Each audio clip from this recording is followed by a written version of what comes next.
Okay, we are doing sort of an unscheduled test broadcast here right now, and joining me is Michael Bader of the PPC, People's Party of Canada. Welcome back, Michael. Hey, Rick, it's really exciting to be here, and I'm so glad that you're going to be broadcasting this year's State of Our Nation Gala on November 1st. If anyone's interested, we're going to have it live on Maverick News. The way you can best go is to go to Maverick News, look for it on November 1st. We're going to kick off around 6 o'clock, 6:30, somewhere in that range. We're making the details now. Website, stateofournation.ca. We'll have a link to the live in case you forget or you can't find them on Rumble or YouTube. We'll also be going out, hopefully on my X and a couple other channels. And what's really great about this year is we're going to have interviews with Rick after each of the speeches. And if you can't make it because you're in BC, like my friend who really wants to come, think about buying a ticket and donating it to some guy here that's out of work that really wants to go, but it's just a little tight to spend $200 this year. And if you're the guy that, hey, I'm doing okay, I got a good job, but I'm in BC, I'd love to support the PPC and send somebody that can go, please feel free to do that. You can go to michaelbader.com or stateofournation.ca to buy a ticket and just put in the notes that you're donating it. Every year it's been amazing. We've had 2 to 7 tickets, and it's really great because some people are struggling and some aren't, and it's a great way to help somebody out and help out the PPC. And so, Michael, who are some of the guest speakers and attractions that will bring people out this year? Well, this year's venue is the same venue, and this year's speakers, as usual, Max will give his State of the Nation address from Burlington. But this year, we've got Jeff Evely coming in from the East Coast there. You might remember him as the guy who walked in the forest and got over $28,000 fine. Jeff is a great freedom fighter. He's been warning about climate lockdown since 2023. When I was with Rick after getting out of Kelowna, when I got chased out by the fire. And so he tried to address the issue in 2023. They said he had no standing. So he went day one, walked into the forest, got a 28K fine. Guy's great. I'm looking forward to his speech. We've got Vincent Gearses. He's from the Niagara region. He's a retired the OPP forensic investigator. He's been doing great work to draw attention to the Helen Gouris issues and the injustices in our system. It's going to be great to see some of his solutions and observations. And we've got my buddy Steve Mack. This guy, he cracks me up all the time. And we decided that, you know what, put together a 10-minute skit and let's fry Carney and fry everybody in a nice satire roast. So we've got Stephen Mack, one of our PPC candidates as well from up in that Simcoe area. So I'm really excited. I'll be your host as usual. And this year, really excited to have my buddy Rick Walker here at Maverick News sending it out so my friends in Nanaimo can watch it, and my friends in Halifax, or the guys that are in Windsor that just can't make the drive out. It's a little far. So thanks so much for that, Rick. I'm really excited. My privilege. I'm happy to participate, and I appreciate you guys allowing us to participate this year. So we'll look forward to this November 1st. Again, one more time, just plug it once more, where they can see it and what time, and I'll throw it back to you. Well, that sounds great. And listen, just remember, stateofournation.ca. That's where we're going to have the live links up in the next couple of days. That's where you can buy the tickets. If you really want to help out somebody here, because we've been phoning people, and there's some people been here every single gala, and this year they haven't worked in a few months. And if we could get them out to the gala again, and you want to donate and buy a ticket, just put it in the notes there, and we'll make sure it gets to those people, because we've got about 2 or 3 of those people that have been there every year, but this year is really tough. Okay, and just one last thing. The broadcast will begin at what time that day? 6 or 7 or 6:30?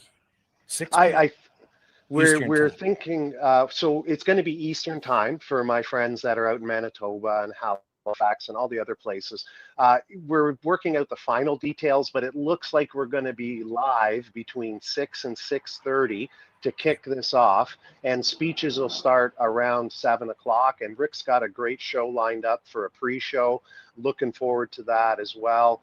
So you want to be thinking Saturday, November 1st, stateofournation.ca, and then you'll have a link to Maverick News at that point. All right, Michael Bader, PPC State of Our Nation Gala, with the whole thing broadcast on the PPC website and here on Maverick News. I'll see you all there on the flip side.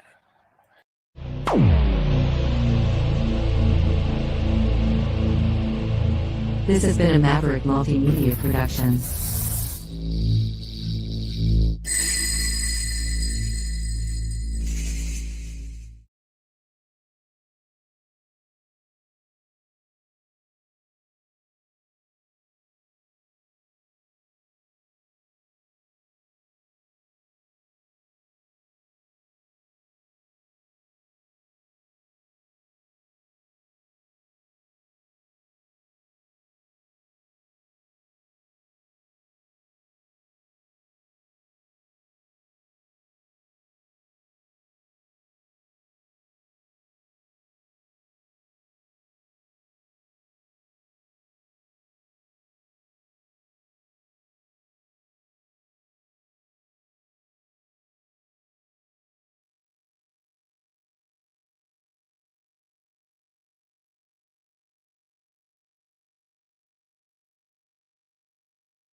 Tonight. Direct and live. From the Maverick News Network. World Studios. This is Maverick.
And we are live and covering the 2025 State of Our Nation Gala for the People's Party of Canada in Burlington, Ontario.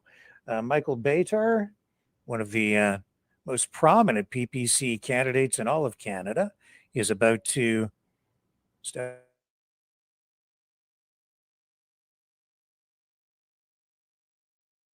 of speakers tonight. Maxime Bernier, of course, the leader of the party, will be capping things off at the end of tonight's event. Founder and leader of the People's Party of Canada, former cabinet minister with the Conservative Party, track record of bold reforms. He broke from the Conservative Party in 2018, saying that the party is suffering from moral decay, and launched the People's Party of Canada. Jeff Evely, also candidate of record for Sydney Glass Bay, Nova Scotia, most notable recently for defying a government mandate to not walk in the woods because of concerns about forest fires, intentionally getting a ticket to challenge the government mandate in court. He will be speaking this evening as well, actively involved in coaching, community outreach. He coaches boxing in Nova Scotia, mixed martial arts, veteran, Canadian veteran, served in Afghanistan. So he also will be bringing his message to the event tonight, also a People's Party of Canada candidate. And Vincent Gerses, retired OPP forensic investigator with the Ontario Provincial Police, 32 years of law enforcement experience. He's also speaking this evening. Following his career, he became an outspoken advocate for human rights, freedom, and the rule of law. He is the Canadian representative of Police for Freedom International and was appointed as a commissioner to the National Citizens Inquiry of Canada, the NCI, in May of 2025. He's also the chairman of the Gruz Justice Project, probably the focus of tonight's address in large part, that Mr. Gerses. The Gruz Justice Project is a Canadian not-for-profit corporation with a mission to restore the rule of law while promoting police independence. And Thank you here's very much Michael. for that. Now, we've had a struggling economy. We've got people, foreign workers taking our jobs. We've got kids having to move home with us. We've got other kids that can't seem to get an apartment or this or that. And a lot of people are really fighting through things. So tonight, we've got some amazing speakers. We all know what the issues are. They're going to let you know the issues. But tonight is focused on getting to know your tribe. So get to know people. Because like-minded people together, when we unite, is what they're scared of. That's why they spend all the money on identity politics. That's why they spend all the money on distractions and shiny things. So let's stay together with this. Now, before we start, we have a tradition in Burlington to always have the national anthem and a prayer. Since we'll be eating in the next 10 or so minutes, we'll announce that. And we're going to go by table. So in a little bit, we'll start our dinner. I'm not sure the exact time, and I will be calling it by table, just so we don't all go crazy and trip over each other. All right, so can everybody stand up, please? And we're going to do the national anthem with the right words, please. Did we do that? Okay. Because they're my sons and it's my land, so let's make sure we say that. All right, we're going to start on 4, so I'll go 1, 2, 3, and we'll be like, have we got a cue, Rick? Okay, here we go.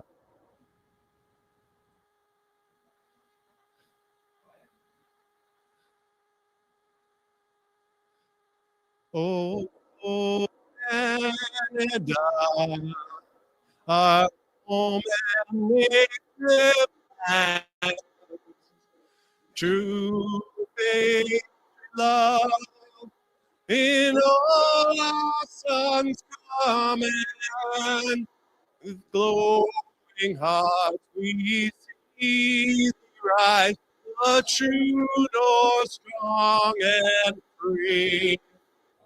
From one, oh Canada, we stand on guard for thee. God keep our land glorious and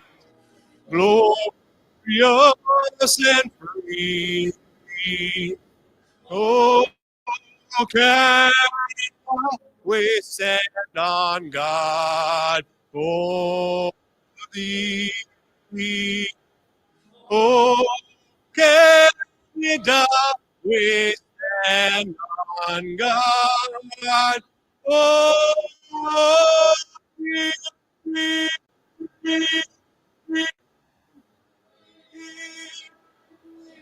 wow. Hey, that guy's got pipes. I bet you 5K. All right, then, to get it out of the know they were all at different times. I know sometimes we don't always have Christians, and we have our Hindus, and we have people of other faiths.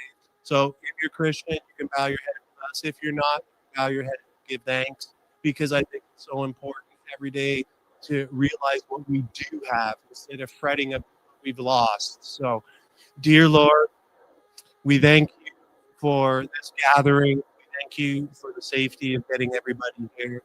We do pray for those that are on the brink, those that have lost their jobs, and we pray for those who lost their homes, and we pray for healing for them. And we're so very thankful for the family that we have here in this room, and we're very grateful for the food that we are about to eat. Amen. Amen. Okay, let's see. Where are we next? Okay, so we've done our grace, and thank you so much for that. I really appreciate it. It's near and dear to me. And I want to remind people, behind door number 1 is a silent auction. So as you know, every year we have donors that try to donate unique items. Sometimes it's gift baskets, and we also have a James Top signed picture there as well. So there's a lot of great items. It's behind here. It would be really fabulous if you guys would be able to, take a look. You might like something. I know Michael Penman. You were pretty crazy last year. I saw you just going up to the clipboard every 5 minutes, like my wife had holding alive. I got to get the jury board. Did somebody?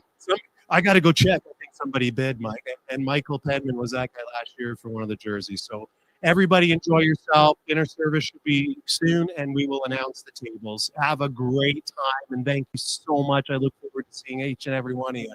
Take care, and we'll see you soon. Thank you.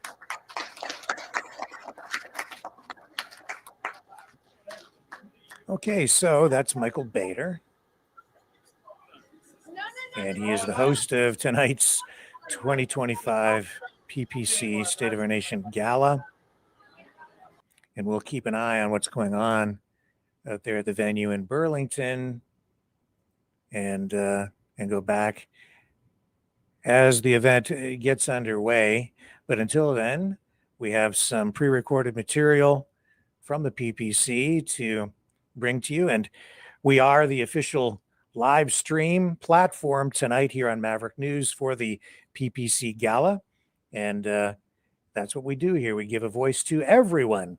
As you know, we've covered the full range of political rallies, whether it's RFK Jr. in the States when he was running as an independent, or Trump rallies. And we've brought you rallies from the Democrats and the liberals and the conservatives and the NDP and everything on the outside edges of that and everything in between as well.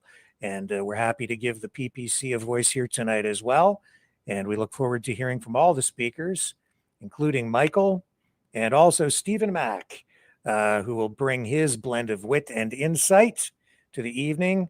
He has a lot to share with us, a sharp political and comedic roast, and he'll offer a lively take on current events and public figures.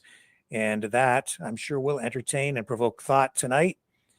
Stephen Mack wants to share tonight a positive vision of Canada where personal freedom, he says, individual responsibility, and civic engagement are the core values of a good, just, and flourishing society.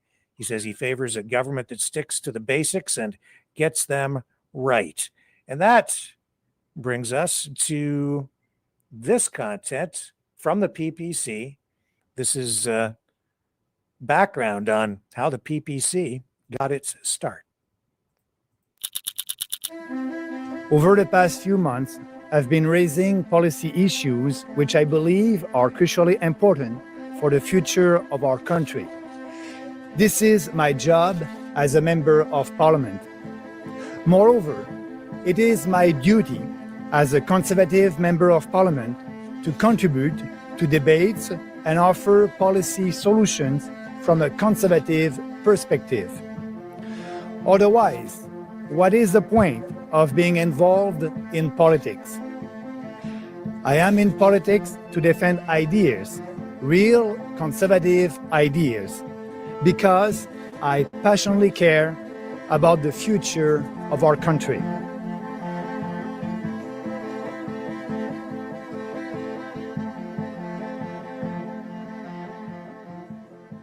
I think it's important to recognize that we're in a world right now where these discussions, this polarization, this fear of the other has become easy currency for politicians who do want to strike up uncertainty in people's hearts and lift those anxieties and try to get people to vote against things. So Canada remains committed to the Paris Agreement, making major reductions to carbon emissions by 2030. The carbon tax, part of that overall effort. What's becoming clear is that this government does not have a climate plan. Their plan has failed to reach a single solitary greenhouse gas emissions target. Now it's not the birth rate, but immigration driving up the population, with a record 1 million newcomers landing last year, and millions on the way in the years ahead. World leaders, corporate giants, top academics, they're all coming together in Davos, Switzerland today. Trust into our institutions and particularly trust in our capability to shape a better future. Your gender is not dependent on what parts you were born with, but rather what you feel like in the moment. Where some public schools and libraries invite drag queens, some dress like horned demons, to read to young children. After a couple of minutes of this debate tonight, I think people can clearly see why I didn't think you should deserve a platform. For too long, Canadian politics has been hijacked by interest groups, cartels, lobbies, international organizations, corporate and union interests, and the interest of politicians and bureaucrats in Ottawa who are disconnected from ordinary citizens. We see it in the way the old parties try to attract voters and support, not by offering solutions that appeal to all Canadians, but by pandering to various groups and dividing Canadians into little tribes that can be bought with promises, privileges, and taxpayers' money. Nobody speaks for Canadians. Nobody speaks for the people. The billboards have popped up along highways across Canada. Say no to mass immigration, vote People's Party. Launching his campaign from his Quebec riding today, Maxime defended the billboards. We want fewer immigrants, a maximum of 150,000 a year. And, we're not for mass immigration. We are the only principled alternative. We are speaking the truth about the real issues that we have in this country. Immigration, taxation, that's important. And let's have these debates in this country, that's important. Canadians want that.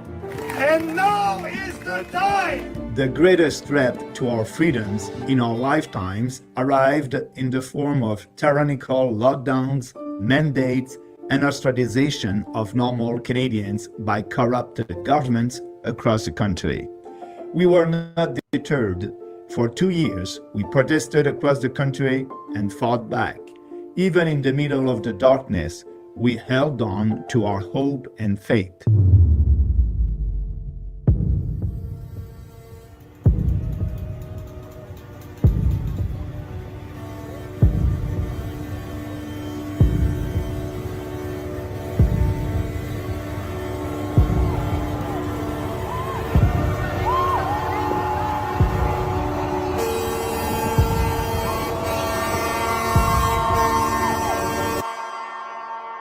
The largest human rights protest Canada has ever seen. The most inspiring act of civil disobedience I have ever experienced. After 2 years of government tyranny, of lockdowns and travel bans, of curfews and stay-at-home orders, of government pitting families and friends against each other, of propaganda and psychological manipulation, brave Canadian truckers started a movement that would wake up a nation and inspire the world. Starting from the west and then the east, they made their way to Ottawa. The line of trucks and cars grew as they passed through each city and province. Patriotic Canadians gathered on highway overpasses, waving flags and raising homemade signs. 13 months ago, they began to arrive in Ottawa. The career politicians that walked the halls of Parliament were reminded that these buildings, this country, belong to us. They were reminded that Canadians are not just serfs paying taxes to support their insane globalist projects. We are a proud people, not to be treated like cogs in some broken machine. Trudeau smeared the protesters as racist and misogynist. The fake news media painted it as an occupation. They claimed the citizens of downtown Ottawa were being terrorized and lied about protesters committing arson and other crimes. But I was there in person. I experienced it firsthand. And I can tell you, it was the most beautiful, peaceful, and patriotic event I have ever seen. After 2 years of misery and discrimination, of being separated from friends and family, there was a special sense of love and togetherness in the streets of Ottawa. People were proud to be Canadian again.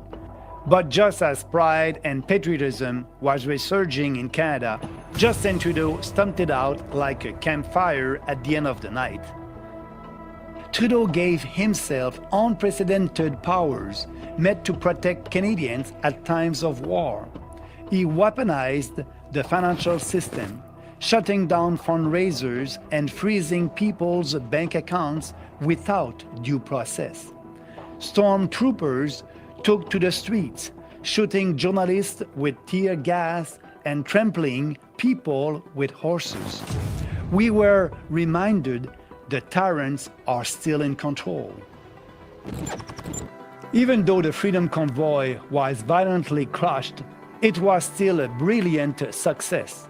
Public opinion had turned. Provincial government started to quietly drop mandates and restrictions. In the years since the convoy, the political establishment has done everything they can to sap the momentum out of this populist uprising. They've used every tool in their arsenal. The corporate media are still vilifying protesters and preventing the other side of the story from being told. The courts have delayed important cases or refused to hear them. Trudeau made a mockery of the inquiry, appointing a former Liberal staffer as commissioner. Many Canadians that had woken up have been lulled back to sleep. We must not forget about what the tyrannical Liberals did to us, what the NDP and the Bloc Québécois enabled, what the Conservatives failed to oppose. We must recapture the fervor and passion of the Freedom Convoy and start fighting now to make change in the next election. Across Canada, this has been a day of protest, counter-protest, and even some confrontations over sex ed and LGBTQ rights. To insinuate that we might actually be spending time indoctrinating them is absolutely ridiculous. You know, we don't have time for this. We just want our children to be, safe, loved, cared for, and if there is a situation where a child is in danger because of their sexuality or because of their gender identity, then it is our job under the Charter of Rights to keep them safe. At the end of the day, we want to have a discussion. We want to establish a dialogue and say, listen, whatever is being taught to our kids, parents should have a right to know about that. It shouldn't take the strong arm of the government to have to come in and kind of force these things through. I think it's great that the education minister has made overtures towards that, and I would hope that both sides can get together and recognize that parents should be the final arbiters of what your children are learning in the classroom. We are the People's Party. We are working for the people, and that's why I'm here. I'm here with the people, and we share the same cause, the same values, and the message is very clear today. Leave our kids alone. That's a simple message. What is happening in our school is not education anymore, it's indoctrination. We need to stop that. So, as you said, I'm a politician at the federal level. What can we do at the federal level? We can do a lot because, as you may know, the Trudeau government is funding a lot of independent associations, radical associations that are promoting that radical trans ideology. We can see how far we've come as a movement. We have shown resilience and strength. Our journey has been marked by determination and unwavering spirit. Today, we are confronted by many challenges.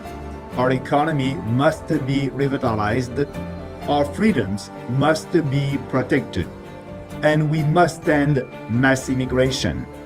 It is imperative that we address these issues head-on with courage and conviction. We are embarking a new chapter in our history. I call upon every member of the People's Party to join me once again in this great project, the quest to make a better and brighter future for Canada. Together, we can forge a path of prosperity, freedom, and security. Let us not be complacent. Rather, let us seize this moment. Our potential is great. Let us combine our efforts and dedication to overcome all obstacles in our way.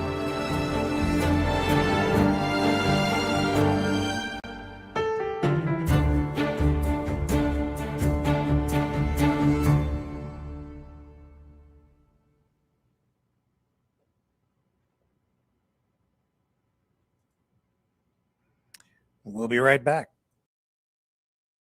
You are watching live coverage of the People's Party of Canada, 2025 State of Our Nation Gala on Maverick News.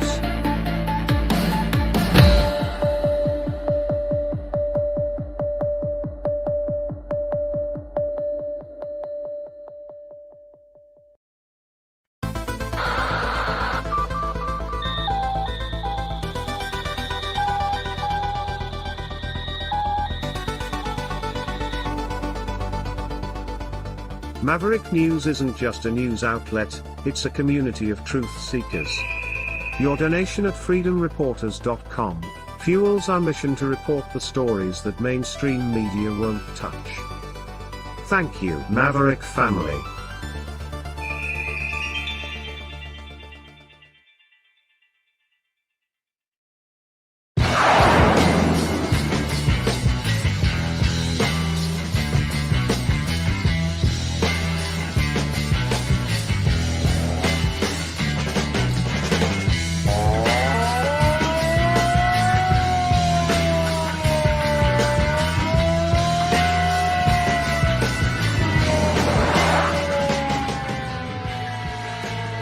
Maverick News.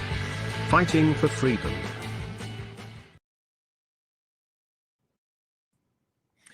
As you saw in that video, the Freedom Convoy was a milestone moment in Canadian history. It's a moment that I think also was a catalyst for the People's Party of Canada. It was a moment when people who love freedom came together, and while many things were true at the same time, the overarching goal, I think, of the people who went down there was to restore freedom in the face of government overreach. The largest human rights protest Canada has ever seen. The most inspiring act of civil disobedience I have ever experienced. After 2 years of government tyranny, of lockdowns and travel bans, of curfews and stay-at-home orders, of government pitting families and friends against each other, of propaganda and psychological manipulation, brave Canadian truckers started a movement that would wake up a nation and inspire the world. And the pandemic certainly was something that gave the PPC a boost because it reoriented the thinking of a lot of people. But as Maxime Bernier, the leader of the party, has continuously explained, the party continues to have to push back against, well, again, government overreach. In the years since the convoy, the political establishment has done everything they can to sap the momentum out of this populist uprising. They've used every tool in their arsenal. The corporate media are still vilifying protesters and preventing the other side of the story from being told. The courts have delayed important cases or refused to hear them. Trudeau made a mockery of the inquiry, appointing a former Liberal staffer as commissioner. Many Canadians that had woken up have been lulled back to sleep. We must not forget about what the tyrannical Liberals did to us, what the NDP and the Bloc Québécois enabled, what the Conservatives failed to oppose. We must recapture the fervor and passion of the Freedom Convoy and start fighting now to make change in the next election. And when Maxime Bernier was arrested for while he was out campaigning during the pandemic, he was arrested. When arrested, they asked him if he had any weapons on him, and he said, "Only my words." And with that, I present this. You know, when I was arrested, handcuffed, and put in jail after a political meeting fighting for our freedoms, the policeman asked me if I have something on me that could hurt him. I said no, only my words, only what I believe in.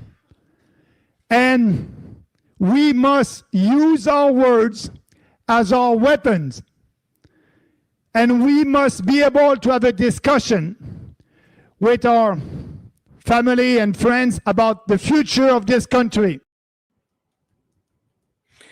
And it's a party, the People's Party of Canada, that really focuses on values. Mark Carney uses that phrase as well, the new Prime Minister of Canada. But I think when it comes to values, the perspective is a lot different. You know, when I was arrested, they want to come here because our culture is the Western civilization culture. And we know that we believe in individual freedom and personal responsibility. We in the West and here in Canada, we have faith in you. We have faith that you have the ability, the dignity, and the right to make your own decisions and determine your own destiny. That's individual freedom and personal responsibility. That's Western civilization values. And we are about to go live back to Burlington in just a moment, where they are. Let's just bring up the screen here and see where we're at. The first speaker of the night is actually going to entertain us a little bit. Stephen Mack, bringing his brand of comedy to the 2025 People's Party of Canada State of Our Nation Gala. We'll be right back. You are watching live coverage of the People's Party of Canada 2025 State of Our Nation Gala on Maverick News.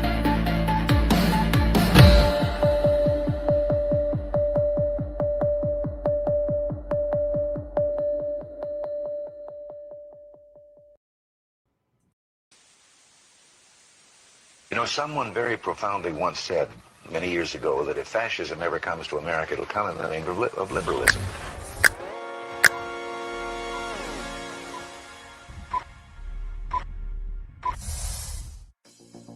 Well, I think it's time we ask ourselves if we still know the freedoms that were intended for us by the Founding Fathers. If we lose freedom here, there's no place to escape to. This is the last stand on earth. The entire world is watching. Every dictator, every crazy dictator in the world is watching.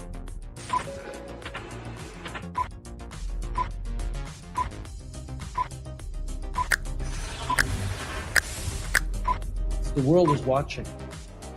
On TV, the entire world is watching. On social media.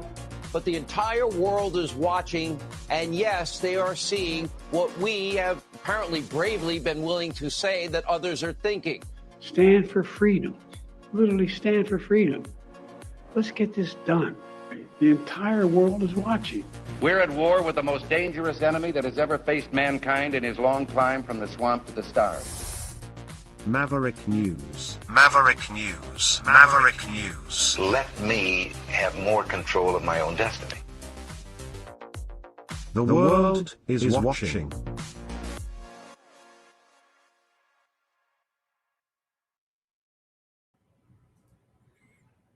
And we are just moments away from having Stephen Mack come in and entertain the audience with his stand-up comedy routine. Stay with us.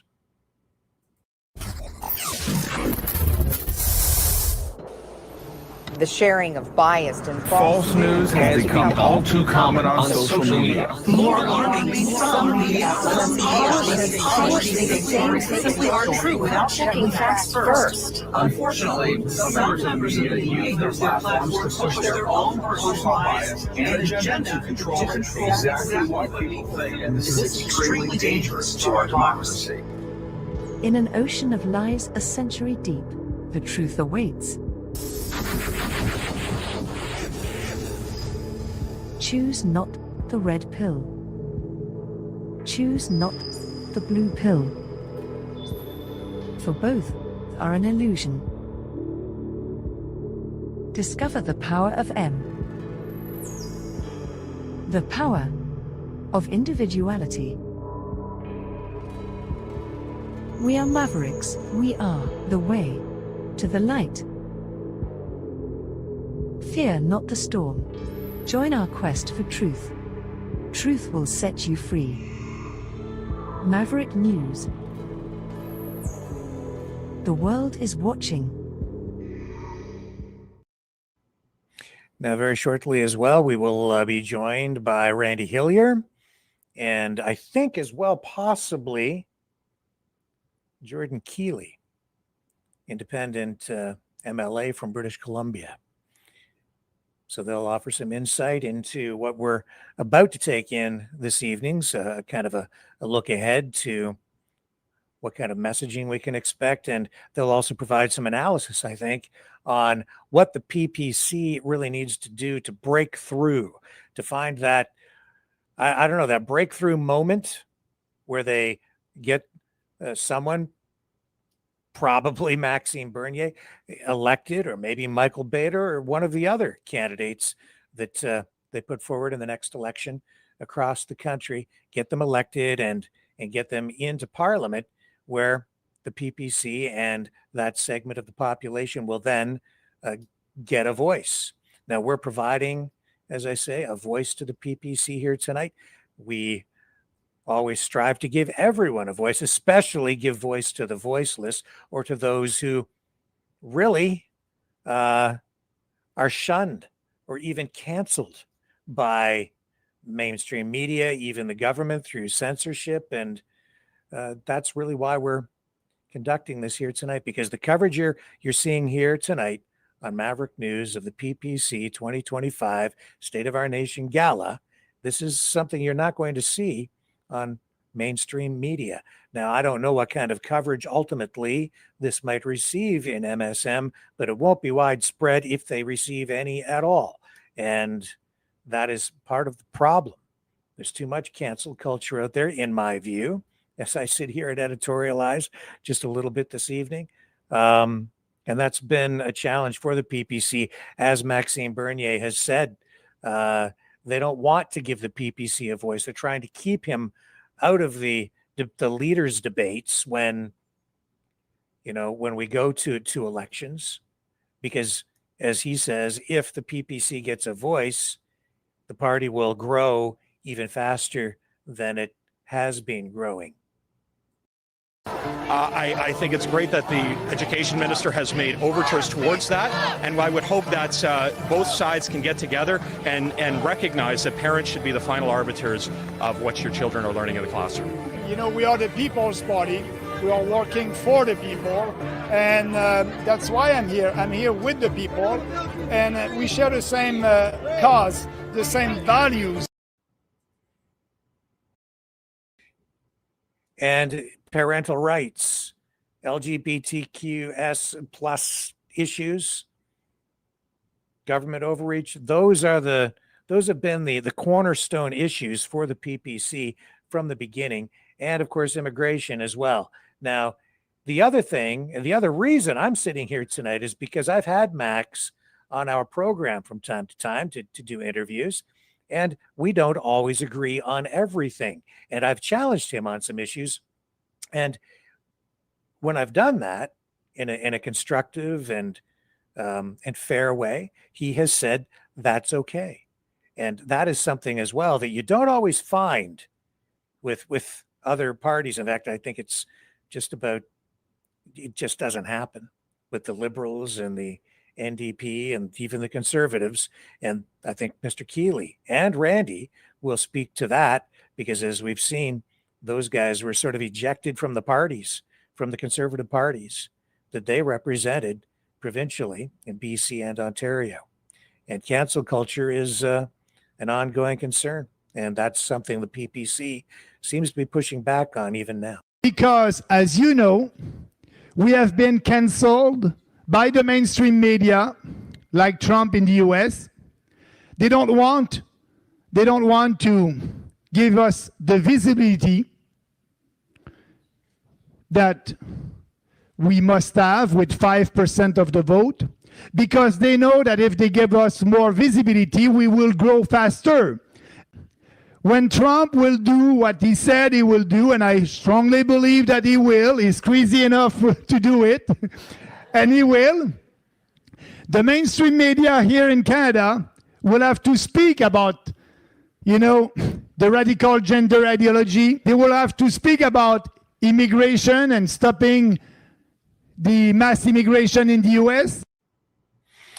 And immigration is also an issue that has become very pronounced. And in particular, here in Canada, the Temporary Foreign Workers Program has really risen to the surface as an issue of main concern for many. And that's where this video, produced by Michael Bader, went viral recently. He was talking about Tim Hortons, Canadian Tire, other big Canadian companies taking advantage of and abusing the Temporary Foreign Workers Program. And in that way, it's actually putting Canadian citizens out of work. Hire Canadian. I don't know if you guys have noticed what's going on, but I don't go to Tim Hortons anymore. I'm not going to go to Canadian Tire because apparently Canadian Tire has ended up firing 343 people, and then had the audacity to ask some of them to go to India to train the people that are replacing them. There's other companies like that. And I'm thinking personally, working on an idea that we can get a website together and say, hey, Works Burgers, they hire Canadians. They didn't take the subsidies, Works Burgers. Oh, Tim Hortons on Barton and something. They actually have the ladies that work there that I knew for years, and the kids are working there. So something like that. I don't know what it'll be. If anyone has any ideas, I would really love us to vote with our dollars and put Tim Hortons out of business and let Canadian Tire know that, no. I'm going to Home Hardware where they hire the high school kids. So, the extent of that abuse, that's the question. How far have we gone with this stuff? Now, I think we're going live now back to Burlington for Stephen. Idiot in a Here we go. Buick driving exactly the speed limit. Fuck. Say fuck. Oh yeah, it's a free country, right? Oh wait. Okay, be a little bit careful here, but man, I'm looking at this car and it's kind of dodging around. It's belching smoke, and I'm trying to figure out what the heck it is. What's wrong with this guy? And I'm going, I know. They're on parole. They want to follow the speed limit so they don't get pulled over. Okay. Yeah, they don't look like they'd be on parole. And I noticed there's a bit of smoke going around there, a bit of a Cheech and Chong vibe. And I thought, oh yeah, now I know. They're stoners. They're driving slow. Guy didn't look like a typical stoner, and I realized it. Then I got it. Rusty old Buick, weed all over. Big shiny new wood ornament, though. They're conservative. And I thought, I got the trifecta. It's a stone conservative on parole. And I was nearly late for this. I don't know. I'm still pretty stressed out. Ugh. But let me also try to digest, Yeah, Michael, thanks for inviting me.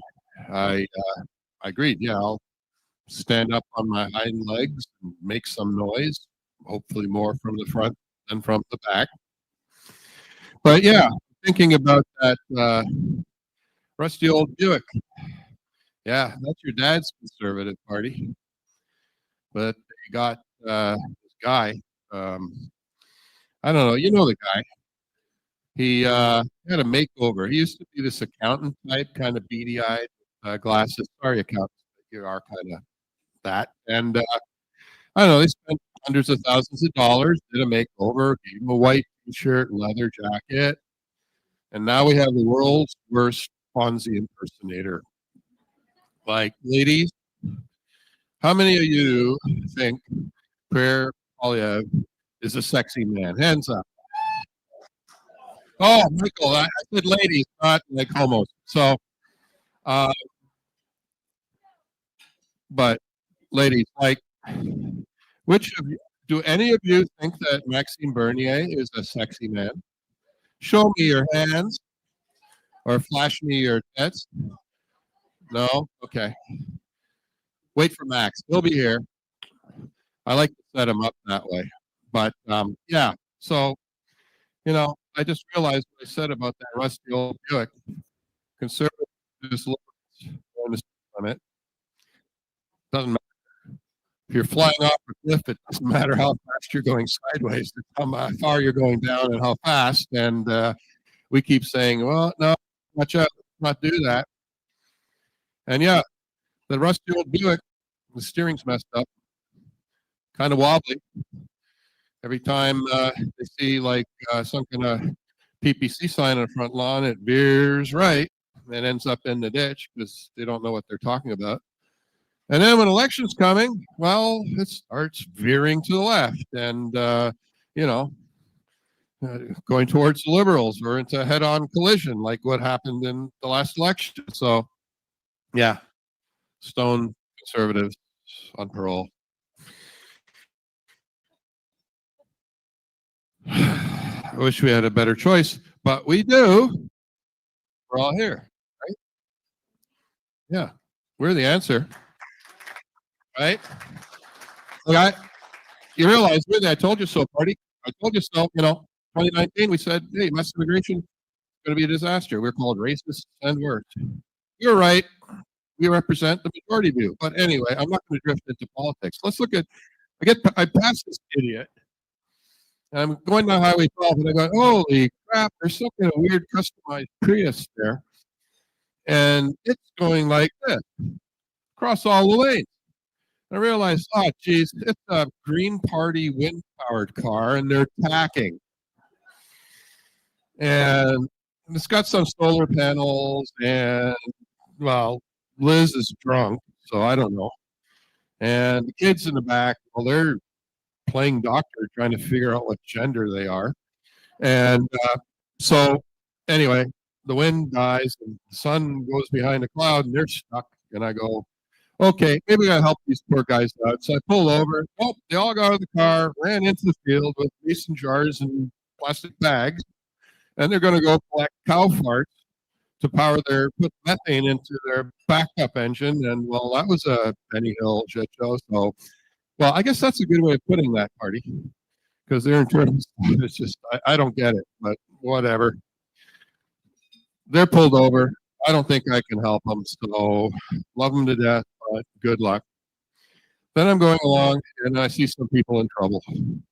And there's a VW microbus with a peace sign on the side, and a bunch of sandal-wearing professors, and a bunch of steel workers, and a bunch of gender activists. Oh, geez, it's orange.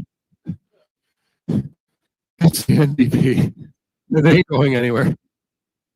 They don't want to use gas, but their car doesn't burn anything other than that. And I thought about it. Well, who are these guys? NDP, New Democratic Party. Well, there's nothing new about them.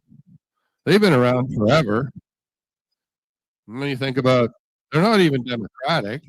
I mean, they're having a leadership race right now, and no candidate is allowed to have more than half their votes from white men. And it's sort of like men and non-men. And so, I mean, after talking about the gender diversity and all, suddenly they're in a binary. Thanks, guys. So I guess they lost their plot. And the party, well, they lost party status. They're not even a party anymore. They're just going to help Mr. Rogers, Carney, oh, geez. That's the worst temporary foreign worker Canada's ever seen. So anyway, I wish you well, NDP. Find a job.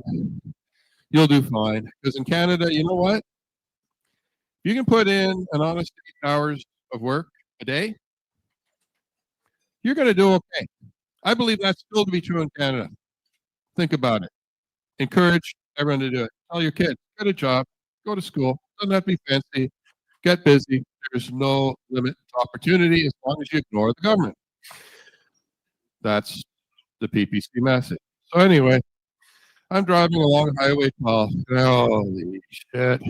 I'm looking ahead. I don't know what it is. It's a glitter bomb going off perpetually. And I see this big pink Cybertruck with a unicorn head at the front and streamers with rainbows. And I'm looking, oh, this thing had an ejection seat. And it had been fired, still smoking. So I guess Trudeau was gone. And so Carney's driving this thing, but he can't get anywhere because there's bitchy, witchy, twitchy sitting in the back, Chrystia Freeland, trying to tell him what to do. And she's for this and against that. And it tells me, you know, I remember a couple elections ago, people say, Trudeau, resign. And I'm going, no, Trudeau, please don't resign because there's only one person that's worse, and that's Christian. I guess the deputy vice president, prime minister. So, yeah, that car is kind of going on fumes and fairy dust. The tires are flat, and it's, I don't know, it's kind of acting like the conservative one. So kind of same deal. Different technology, I guess, and so I passed them easily. And anyway, that's our political system. So how are you guys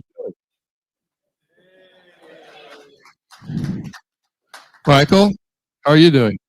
I'm doing all right now.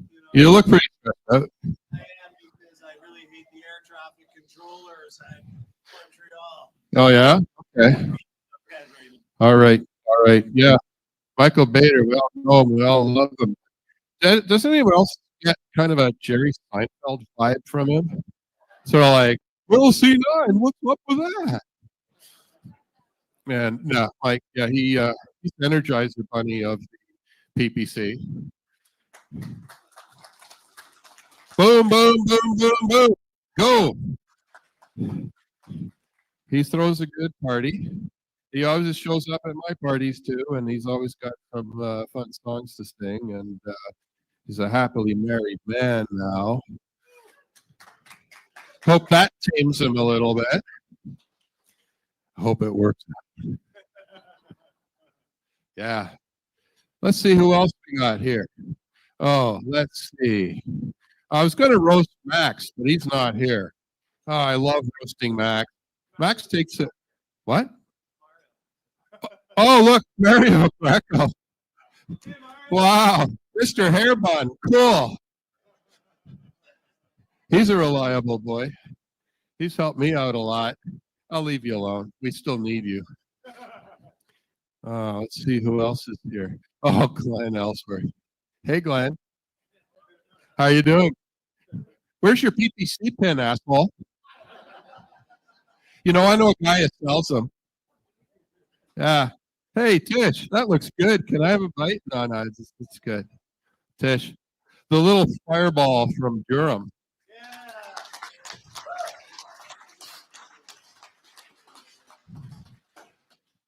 I'll take it easy. Let's see. Who else? Who else? Who's my next victim? Oh, you're the guy with a weird name. Yeah? Oh, okay. What's your name? Jeff. What's your last name? Swackhammer. That's what I remembered. Yeah. Ginger. Boy, I wish you had a soul. You might win. Okay. Well, oh, there's Nathan. Nathan. Please. Oh, better than that. So Nathan told me that, you know, Max is late. At least we're lucky Nathan's here so that somebody can be the punching bag and we'll play pin the tail on the donkey and, well, be ready. But yeah, Nathan, thank you for all the work you do. Oh, I see Jeff Havely there. He's a hero. He went in the woods to take the leak, which is a basic Canadian thing, and wouldn't you know it, the powers that be wanted to charge him for it. So thanks Jeff, thank you for your service. Oh, we have Pamela Park here. She's a Canadian champion in riding hopscotch. Wellington, Halton Hills, then Huron Bruce, and then all the way to Newfoundland for long range mountains. She wasn't happy that she found a riding shaped like a huge erect penis. Figures. But hey, well, if I didn't mention anybody, it's because you're boring and don't matter. So I will move on. Let me see. Yeah, sure. I mean, we all have our place, and do better next time. But nobody did that well, so it's okay. So, yeah, Michael's married, and oh, I was going to tell you, I'm good friends with Justin Trudeau now. Yeah, you see, Justin and I, our wives left us at about the same time, and so I became single. So, ladies, look at this body. It's for your pleasure or amusement, either way.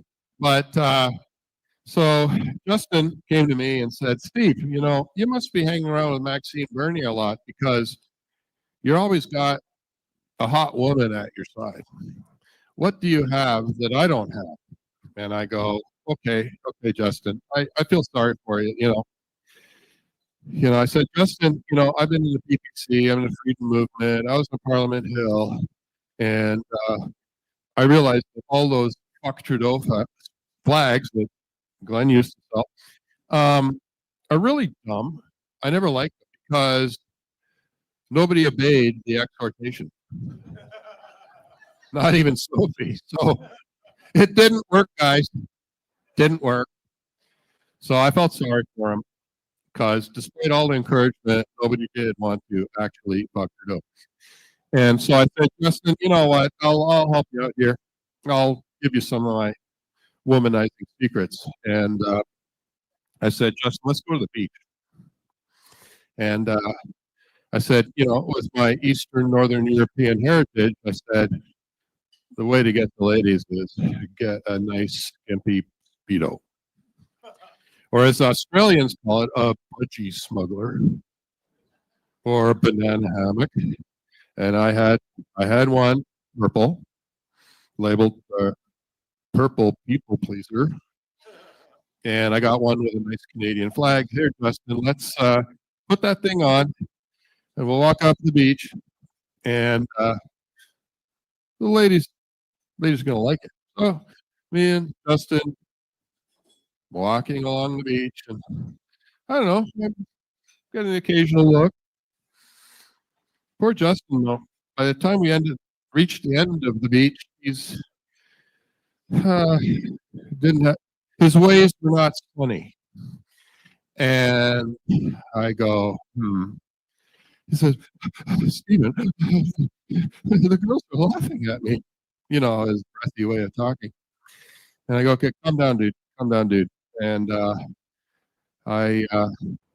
beach was in Prince Edward Island, by the way. And then I remembered Trudeau's nickname from all the trips to his masters in China. He was called Chow Trudeau. We're going to bring in a couple of our other guests here. Potato. Andy And Hillier his dad, and Pierre Jordan Elliott, Keeley was were known waiting in the as wings. the big potato. That kind of maybe explains the problem. Gentlemen, So welcome to the I broadcast. said, hold on here, Justin. I'm going to, off the fence, dug out a potato, came to him and said, okay, Justin, this is going to work. Let's do this again. This time, put the potato in your speedo.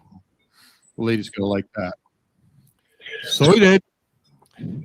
Walked down the beach, strutting away, and get to the end of the beach, and none of the ladies liked it, and they're laughing even harder. Damn! I took him beside the woodshed, I guess. I said, Justin, wear the potato in the front.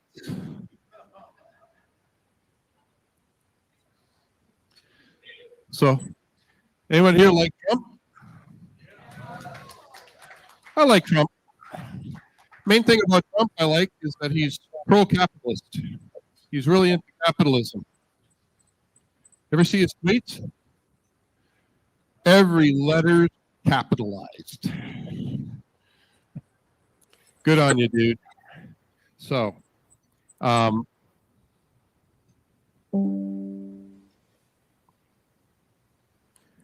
anyway, I was single for a while, and I had to learn, like, okay, what the ladies like. Well, the ladies like flowers, so I buy flowers for the ladies. And one day, handing over the flowers, I realized, what the heck am I doing? I'm handing over severed sex organs of a living creature. Kind of gross. And then I thought, in the sci-fi world, what if we had plant-based organisms that were sentient and went out on dates? What kind of bouquets would they hand out? I can see it now. Big green fella going up to sweetie going, here's a nice bouquet. Are you guys in? Do you have your audio connected, Randy? And she goes, oh, thank you. They're so beautiful. I don't hear you, gentlemen. Especially large and beautiful. I'm good to go. Oh, it's just wonderful. I think you're there. Pollinate. But anyway, I may have said some rude things. I'm into free speech. And remember, if you can't say fuck you, saying I love you just kind of loses its luster. Thank you, everybody. I'm happy to talk about anything you want to talk about. Thank you very much. Thank you very much. So we have Maxime. Your plane landed. Okay. Can we get him in there? Yeah, he's Max right there.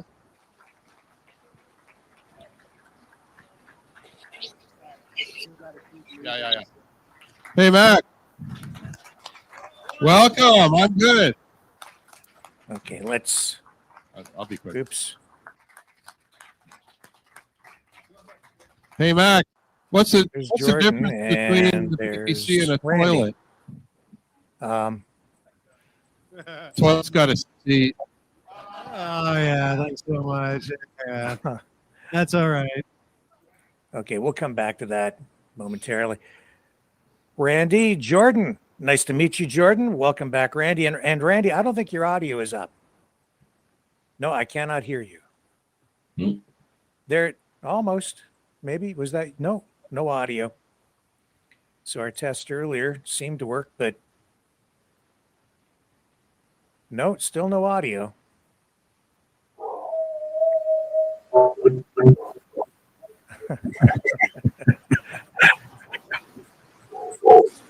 No, still no audio, but I can hear your audio, I think, Jordan.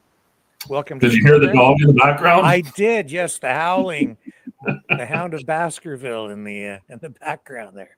I got 4 big dogs on the front. I think we've got you now, Randy. Is that you? That was me. Now we can hear you. Now we're all set. Not sure what happened there, but good to see you, Jordan. Sorry I didn't get back in with you. Got a little bit tied up yesterday, and but we'll do some yakking tonight, and it's good to see you in person or in Zoom person, I guess is what we say these days, or something. I'm sure I'll see you in person as well. Well, that's quite an act for you guys to follow. Where just not sure we should do a review on that, but maybe just give us some thoughts as we head into the to the meat of tonight's event.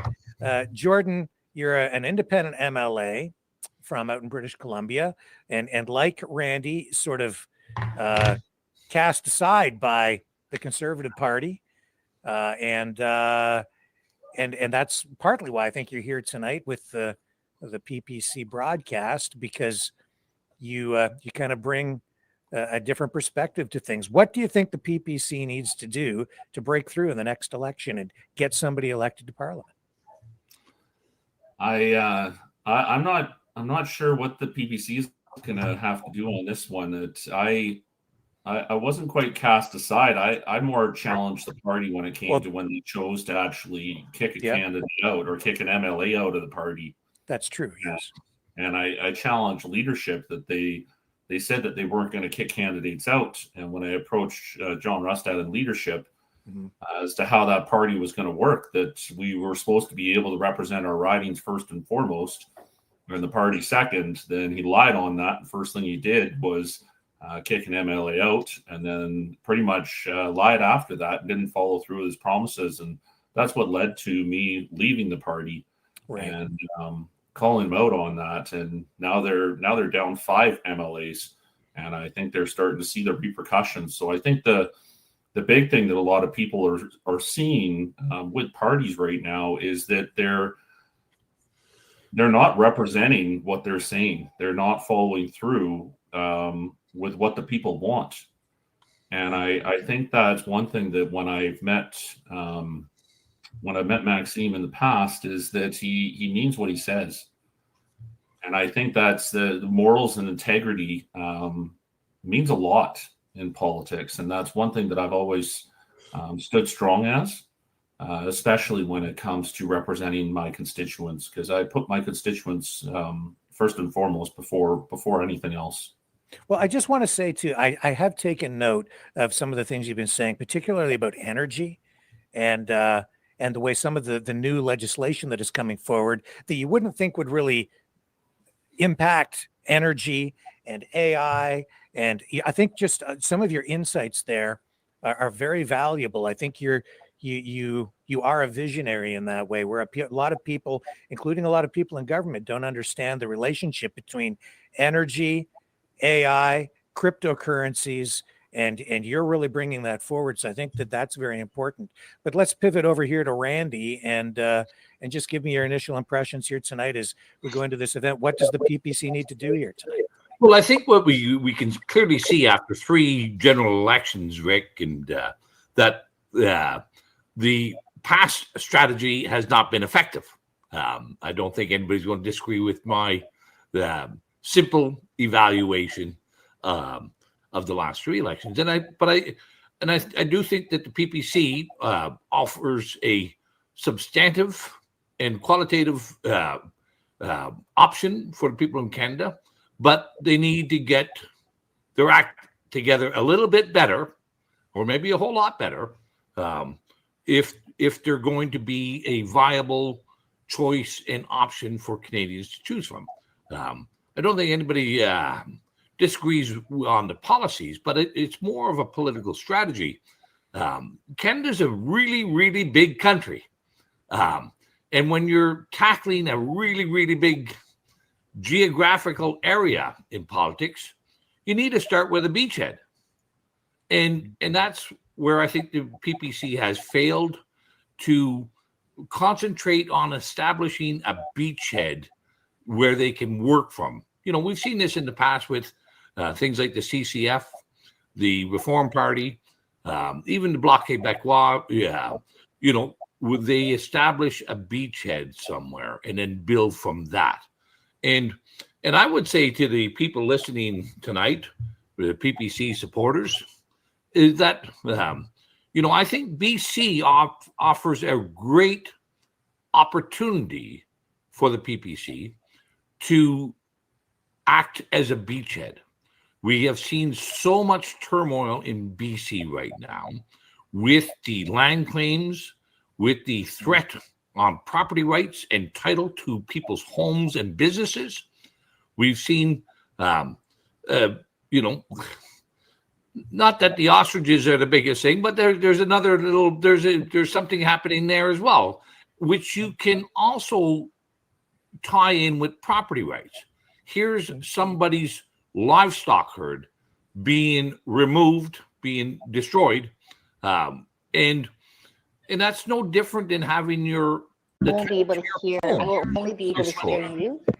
Oh wait. So I really think that the BC offers a really good place for the PPC to focus in on, establish a good ground game, establish some really well organized, local constituencies, and maybe do it in part with these disaffected MLAs in BC, like Jordan, like One BC, because I can be clear that John Rustad is going to kick out a few more MLAs yet. This is not over and done with.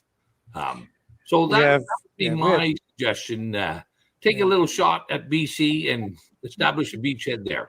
Okay, so we have Stephen Mack here with us now. I think if they pan up, just pan the camera up, and we're supposed to talk to him briefly here. I don't know if they realized. Here we are. All right, they're still not quite queued up. We'll bring them back. So yeah, strategy. I guess how do you do that though? Do they need to broaden the umbrella to bring more people in, or clarify the messaging? What do you need to do? This is not about. This is, clearly there is a problem with it resonating, but I think the bigger problem is in the PPC focusing in on a small area and gain some credibility by doing very well in a smaller geographical area. And that will send a message to the rest of Canada that these people are contenders. Their vote is not going to be wasted. These people can win. So if you focus your attention, and that's what I would do. Like the people in BC right now are up in arms over what's happening to their province. So, and there's other places as well. Alberta obviously is very much passionate about their provincial sovereignty and their oil and gas industries, and credible discussions about 51st state and whatnot. So, Alberta's another place as well, but it's a crowded beachhead right there right at the moment.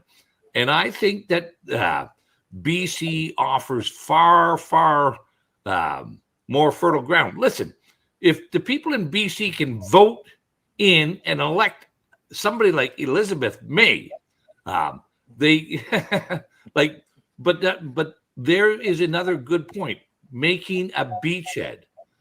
In politics, we often use the metaphors of wars. We have war rooms in our campaigns. We have battleground seats in our campaigns. And there's a reason why we use those metaphors. It's because elections are battles for people's minds, people's hearts, people's thoughts and ideas. But you have to demonstrate that that your credibility is there, that you can win. So if I can talk on this as well, I think Randy touched on a couple of topics in British Columbia here that originally when I was in the Conservative Party, that I was told to not talk about the ostrich farm. And some people might mock that topic, but it's not just about that farm. That flu is spreading to all different types of animals. It can go to chickens, ducks, turkeys, geese, cattle, pigs, horses, dogs, cats. It's even going to seals back east. This is a scenario where the CFIA can act with an iron fist, and farmers have nothing that they can do right now. This farm has actually gone through provincial courts. They're trying to go to Supreme Court of Canada, and it looks like they could even get trumped there because they now got signed on to international BOA agreements. Now, this is international agreements that they have to abide by for when it comes to the health of our animals. Our farmers stand next to no chance of actually being able to advocate for how we get treated. You're absolutely right, Jordan. But just let me add in, in the Fraser Valley a few years ago, they killed over 10 million chickens. Okay, the CFIA. Like this has been going on for a while, and those farmers and those ranchers. There's just another one in Saskatchewan recently where a herd of 2,000 cattle or destroyed in Saskatchewan. But So these ostriches aren't even for human consumption. no, They're Well, not they even. were, and I don't want to turn this into the ostrich broadcast, This but is we've going got back over 5 years ago. we've got human consumption. we've got Stephen Mack. He's trying to come into the point conversation. Is just one second. But the point is, it's their property. Their property is being stolen or destroyed. Well, they were offered compensation too, but Anyway, that's that's my view, that there is an opportunity here. So even going to the land claims that are happening as well when it comes to DRIPA and to UNDRIP, this is going to another international level that we're having to deal with these same agreements and the laws that came in and got brought into British Columbia as well. But these topics are something that the traditional parties don't want to tackle and challenge. And now they're having to somewhat touch them. And I think that's where PPC could actually make a bit of a difference, is if they can actually broach these kind of topics. Oh, sure. Yeah. Like the land claims issues are paramount for sure and coming to a head. But Stephen, can you hear us? Yeah, I hear you fine. Finally. Nice to hear from Randy. I haven't talked to you in a while, Randy. Good to see you. Yeah, sorry for all the technical glitches and stuff, but here you are. And we don't have a lot of time because we're going to get into the next portion of the broadcast. But like these gentlemen, what do you think the PPC needs to do to break through and get a toehold into Parliament? Well, that's a broad question, and there's no one simple silver bullet. I think we need to have a clear, concise message. We have to stick to our values, and we need to get the grassroots to light up and catch fire. That's what has perhaps been missing, and we are working at reorganizing how we do things. And I think persistence pays off. And yeah, there's got to be improvement in the messaging. There has to be improvement in the selection and quality of candidates, and we need to stay abreast of current events and the dastardly things that our mainstream parties are doing in Parliament. But we're a movement that's not just trying to be another party, and we have to be patient and understand that even without seats, we're influencing the conversation. We're affecting how the others are viewing things. We are seeing our ideas being adopted, and we're the I told you so party, I guess, as I joked in my little comedy piece I did. But back in 2019, we were saying mass immigration is a disaster. We were called all sorts of ugly things, and now we represent the majority view of Canadians. Same with inflation and government deficits. Max is an economist. This is obvious. Everyone knows, but nobody listens. The hangover after the lockdowns and CERB and all that, we told everyone it's going to be a terrible inflation hangover, and sure enough, it happened. So I think we're developing some credibility, and persistence pays off, but it's hard. We have values. The others are weather vanes. So we're missionaries. We have to convince the voters. We're not just going to do focus groups and like the other guys. I mean, I joke, if you want to know what Poilievre is going to say in 6 months, listen to what Max is saying today. And then if you want to know what Carney is saying, well, he's a follower too. So there's ways of influencing. But the breakthrough has to be getting a clear message, a unified message, and to never stop talking about how what we do impacts individual freedom.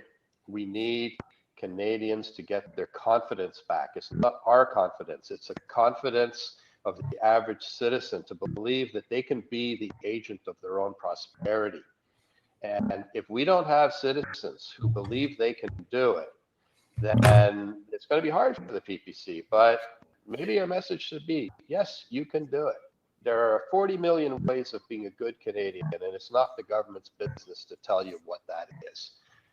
We need to create as maximum room for growth, and there's no one right answer. No one size fits all solution to just about anything. hence Max's radical decentralization. We need to decentralize. We need to move power closer to the people and get people confident that they can influence their government and their politicians. But hey, with whip vote parties, your MP's a potted plant or a clapping seal. Doesn't matter. You tell people to engage. Maybe we have to tell them, look, when you have a PPC candidate, we're going to listen. Like, I get along with all my rivals. If I'm an MP, I got to listen to the leftists. I got to listen to the Greens. I got to listen to conservatives. I got to listen to all types of people and figure out where they're coming from. And I need to be able to. But Steve, hold on. I got to interject here. Yeah. Steve, listen, there's nothing that you've said that is a tangible tactic for the PPC to engage in. There's nothing, like that is just a broad-based, generalized view. That's not a tactic. That's not a strategy. And the PPC has to stop thinking about just in general terms. And you've always had good policy that strikes to freedom-minded Canadians. But if you don't have a political strategy and the tactics to go with it, you're speaking into the ether. And this is where you, as I said earlier, you need to pick a place and establish a beachhead so that you can build credibility. It's not your messaging. It is the credibility factor that needs to be focused in on. And credibility comes with success. Credibility does not come from failure. Credibility comes from success. You have to start finding and building a success pattern. That's what voters are looking for, to know that when they cast their ballot, there is a likelihood, a possibility that that vote is going to do something tangible for them to get a member elected. And I think that's where the PPC needs to reevaluate. You've been through 3 general elections now. That's 3 general elections. We need to learn from our mistakes. We need to learn from what we've done. And when what we've been doing is not establishing credibility, is not establishing success, then you have to look at doing things differently. Not just wait for the Canadian voter to come along. You need to go out and motivate that Canadian voter. And I'll tell you, in politics, nothing motivates voters more than success. Right? That being said, though, Randy, credibility also comes from having strong, credible candidates. True. I think that the PPC has been very successful in getting candidates to run broadly across the country in a lot of ridings, but in some of those ridings, maybe the candidates haven't been quite strong enough. And do you guys maybe want to speak to that, and maybe even about, reconfiguring or blowing up electoral district associations and then recreating them again? Is there, there's been some criticism from within the party about maybe too much of that has gone on from election to election, but especially, credibility has to come from the candidates you put forward at the local level too. Sure. So candidates are important, especially for a nascent or a party that has not had electoral success. It's very different if you're an established brand name political party where people are voting solely for the brand and little for the local person. But Max was here in Ottawa just the other night. We had a packed audience of established, credible people like Regina Wattil, Dr. Wattil, Helen Bruce, Professor Denny Rancourt. Like, there was all kinds of great individuals there. But one of the things that the PPC or any nascent party has to do is establish candidates early. They can't wait for a month or 2 or 6 or even 6 months out from an election. There should be candidate recruitment going on right this moment. and finding out who in those local communities, who are the passionate people, who are the fire plugs. Like, let's go out to Richmond and find out who are the passionate vocal opponents of these property rights violations. Who are the people out in the Fraser Valley who are passionate about defending the farmers and not having their livestock herds and flocks destroyed, and establish and get those people on board and have them as part of their passionate advocacy, also being passionate advocates for the PPC as a solution. Okay, and Stephen, I understand. So is somebody else waiting in the wings there to steal those headphones from you? Well, there's some people lining up here. We're a little behind schedule, but I'd like to address some of the things Randy said. I'm not sure what the audience here is, so I'm not going to talk about all our internal secret plans and all that. But I totally agree with what Randy's saying. We need to show some success, and I might hazard to say that we're going to concentrate on more of a few good men approach to put our resources into candidates that can win. And my job in the party is to vet candidates and make sure that who they are of sufficient quality to be independent and stand in front of the public and do a good job. And that takes work. And I totally agree. Last election, we were throwing candidates into the system way too late. It has to be a constant recruiting. We are doing that, and we are going to concentrate on where we can win. Unfortunately, we don't have, like the Greens, that there's an area where everyone's PPC. I've seen some pockets here or there, but unfortunately, the reality is, I think when water goes over the dam, it'll go over the dam all over the place at once, because even though our numbers aren't high, they're kind of even all over Canada. So there is a Canadian unity factor here, and the messaging has to be better. Candidates have to be better, but no one thing. Sorry, I don't have a silver bullet for you. And I agree that I've been talking in generalities here. The generalities and the goals have to be good. And our vision is good. As you said, our policy is good. We need to have a focused message, maybe not slogans so much, but we need to be focused, we need to be consistent, and we need to be on all platforms. As you know, we have trouble getting onto mainstream media, but I think we are making progress. We had a setback, and that'll sort of separate the amateurs from the diehards. And we're having a gathering here, and there's a lot of enthusiastic people. So we got to let some other people talk, but I'm out there. I'm doing the messaging myself, and ready to answer any questions you may have. Okay. Well, I'm getting the cue. I think they are trying to bring some other people in. Yep. And so let's take a very short break while they queue up our next guest there. And Randy, don't you dare go away. I need your help here. I got a few more minutes. Okay. So hang on a second. Yeah, I'm going to come to Scuttlebutt Lodge and set you straight there, Randy. In private. Okay. Okay, bye-bye. All right. Thank you, Stephen. Great to talk to you, and we'll be right back, folks.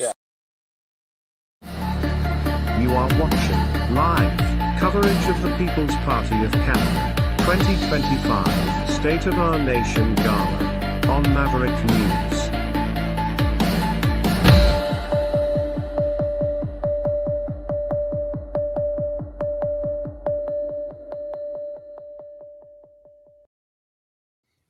And we're back. And I think they're getting somebody else queued up. I'm not sure who. It might be Vincent Gerses, who's involved with the Helen Grews issue. Do you want to maybe brief people on what that's all about, Randy? Well, I know you're familiar with it, right? It would be great to have Vince on tonight. Vince is a great freedom advocate. He's a former OPP, retired, been a stand-up man all through COVID. And Helen Grews is exemplifies the integrity of the Canada that I grew up in, Rick. She was an Ottawa police detective, I believe that was her rank, and she noticed, and she was in the child protection side of the Ottawa police as an investigator, and she was hearing and seeing evidence that young children were succumbing to injuries shortly after getting the COVID vax. So she began investigating, as what we would expect from somebody with integrity. Sees something wrong, let's investigate and see what's going on. And as a result of her integrity, she has been vilified by the Ottawa police. She has been subjected to the law fire, like so many of us, for doing our jobs and doing it honestly. Her disciplinary action is not fully complete yet, but she has been found guilty of discreditable conduct or something to that effect. And but the sentencing or the punishment has not been levied yet, as far as I know. But there's she was out at the Ottawa Victory celebration with myself and Max and many others the other night, she really is just a fine example of what it is to be a Canadian. Yeah, so I guess we're not getting a new guest coming in. That's not going to happen. But Vincent Gerses is the next speaker up in a few moments. So we can circle back here, and maybe you can elaborate a little bit more on what you were talking about with regard to strategy, because we didn't really get into a lot of specifics there, but that is really at the heart of what tonight is all about, finding a way forward for the PPC, right? Yeah, and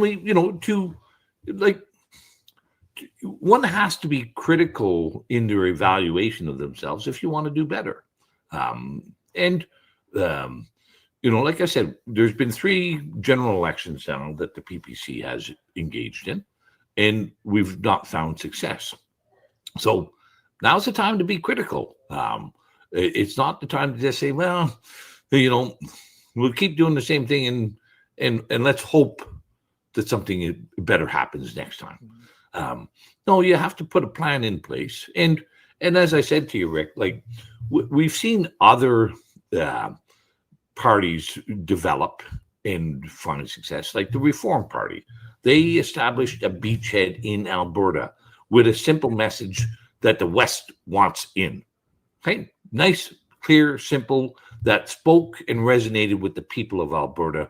And lo and behold, they found success with that. And they didn't try to contest all the ridings in the country.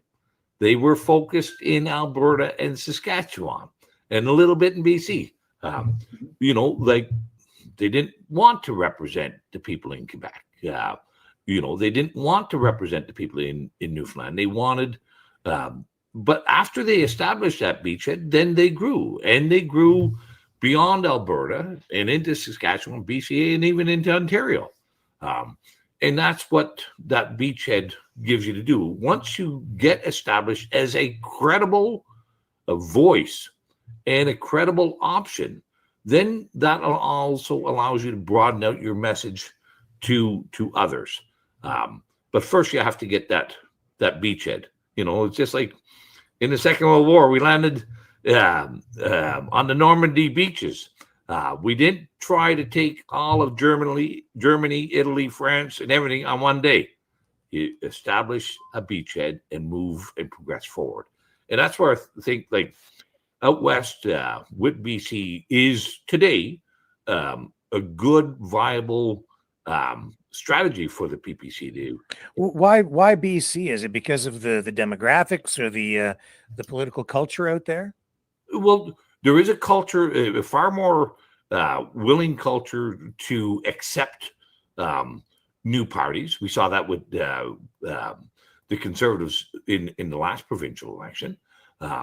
And the So-Creds were historically, at one time they were a nascent party as well out in BC. So I think there still remains a better independent-minded culture in BC. But I think because of this, in politics, you have to look beyond your front yard. You have to look beyond today's events. And you certainly don't want to just look at what happened yesterday and last week. So, I think this property rights problem in BC is going to be with us for a number of years. And it is really getting people upset, as you can well imagine, Rick. If you feel that the title to your home and your business is threatened and will be removed from you, that's a powerful motivator. That's going to get a lot of people off the couch if they understand that their home is being threatened. So that's where I mean, and I think you can dovetail that with the CFIA. So these are passionate advocates out there, and they're motivated, but they don't have a political home federally. One BC is carrying the flag now as a nascent provincial party out there on these subjects. And that allows for a great alliance. One BC and the independent MLAs out there carrying the flag provincially. But who's going to carry it federally? Well, nobody. Yeah, and I mean, this is an issue that is steeped in political correctness. It's globalism, the use of UNDRIP and the integration of that into our laws. UNDRIP itself not binding, loosely written. I think the language is just so broad. It's a terrible document from a legal perspective. But then for the government to then pass legislation here in Canada to then make the unilateral decision to integrate it into our system and force, all legislation to comply with UNDRIP, that now is what's driving a lot of this. Dangerous. Like, we are becoming a vassal state to these supranational organizations and these supranational treaties. And I don't want Canada to be a vassal state to anyone. But again, that's where these things are all complement. You can start off with the property rights, and you can broaden that out and allow and help inform people about how these attacks on your property are jeopardizing yourself, your home, jeopardizing your children and your grandchildren's future, and that there needs to be somebody and a voice in the Ottawa Parliament to defend that, because the Conservatives aren't going to do it, the Liberals certainly aren't going to do it, the Greens aren't going to do it. They're tied at the hip with the UN in this agenda. The NDP as well. There's nothing that the NDP loves better than another international treaty to spend money on and take the Liberals away. have run toward this thing. They've embraced it. They've amplified the effects and the legal. So how many homeowners are in BC, Rick? How many homeowners are in BC that they'll put away their brand loyalty? They'll put their brand loyalty off way into the back if they see somebody who is going to advocate that they keep their home. So you're right there. That the issue alone is enough to drive the whole party forward, right? Absolutely. I would think that there's be a few million voters, a few million people who own homes in BC that would love to vote for somebody who is going to make sure that their home is not taken away by some UN treaty or some provincial adjunct to a UN treaty, and who will actually defend their interests. That's just one example. And there could and there are other examples. We're seeing a very, very significant buildup of opposition in rural Ontario, southern rural Ontario, especially with the temporary foreign workers and the labor market improvement Um, so with this unlimited immigration, that's a potential beachhead as well. And that's where you've got to focus your attention. You got to focus your armies where you can get that beachhead established and gain that credibility. That's the advice from the backwoods of Lanark County from an electrician who spent too many years in politics and prefers cutting, splitting, and stacking wood now than being in politics. See, are you not going to run again? You're not going to get involved on that level? No. Well, No, but I do. I'm engaged in the public policy forum. I speak out, but I've spent enough time away from home over the years, Rick. Yeah, I can help out in other ways other than just being a candidate. Well, just this little personal aside here. You have a place called Scuttlebutt Lodge, right? Yeah. There was an old guy, Red Fisher. Yeah. Yeah. Red Fisher just lived up the road from me Oh, here. is that right? Yeah, up in Wallaceburg, where he said was the greatest fishing in the world, at Mitchell's Bay. And I ran into him a couple of times, and it was a privilege to meet him. And so every time I hear about Scuttlebutt Lodge, I think about Red Fisher and his old TV show, where of course they would spin up old fish tales. Well, as a kid, I used to watch Red Fisher at Scuttlebutt Lodge. So there's no this was a flagrant plagiarism. But as we know that imitation is the highest form of flattery, and so. Well, Vincent Gerses is about to join the broadcast here from the podium, and they're telling me that he's almost ready to step up, and so I'm gonna throw it to you to kind of give the little intro for Vincent again as we wait for him to take the microphone. Well, as I said earlier, Vince is a stand-up man, very, very active during COVID, attended so many No More Lockdown rallies and so much else. He's a former OPP sergeant, retired. It was a pleasure, and I was proud to be able to stand with Vince at Henry Hildebrandt's church down in Elmer, Ontario, and on many No More Lockdown podiums around the province. So Vince is a good one, and he is like so many others, a man of integrity and conviction and principles. And I'm glad to see him here in Burlington tonight. But I'm going to have to be cutting out shortly, Rick. And I hope you guys have a lovely evening in Burlington and on the live stream. And we'll take it from there and see you next time. Okay. Well, thank you so much, Randy, for helping out with this broadcast tonight. An honor, a privilege to sit next to you on the video screen. And we seem to have lost Jordan there along the way, but it was. I don't know what happened to Jordan. But it was a treat to have him on too, and it was great to meet him. And I look forward to doing this with you or other things down the road in the future. So let me just add in. So there's that other thing which is different in BC that we're not seeing in other places is you have all these MLAs who have been given the heave-ho by Rustad or disenfranchised with Rustad. And as I said, I think there's going to be more of them.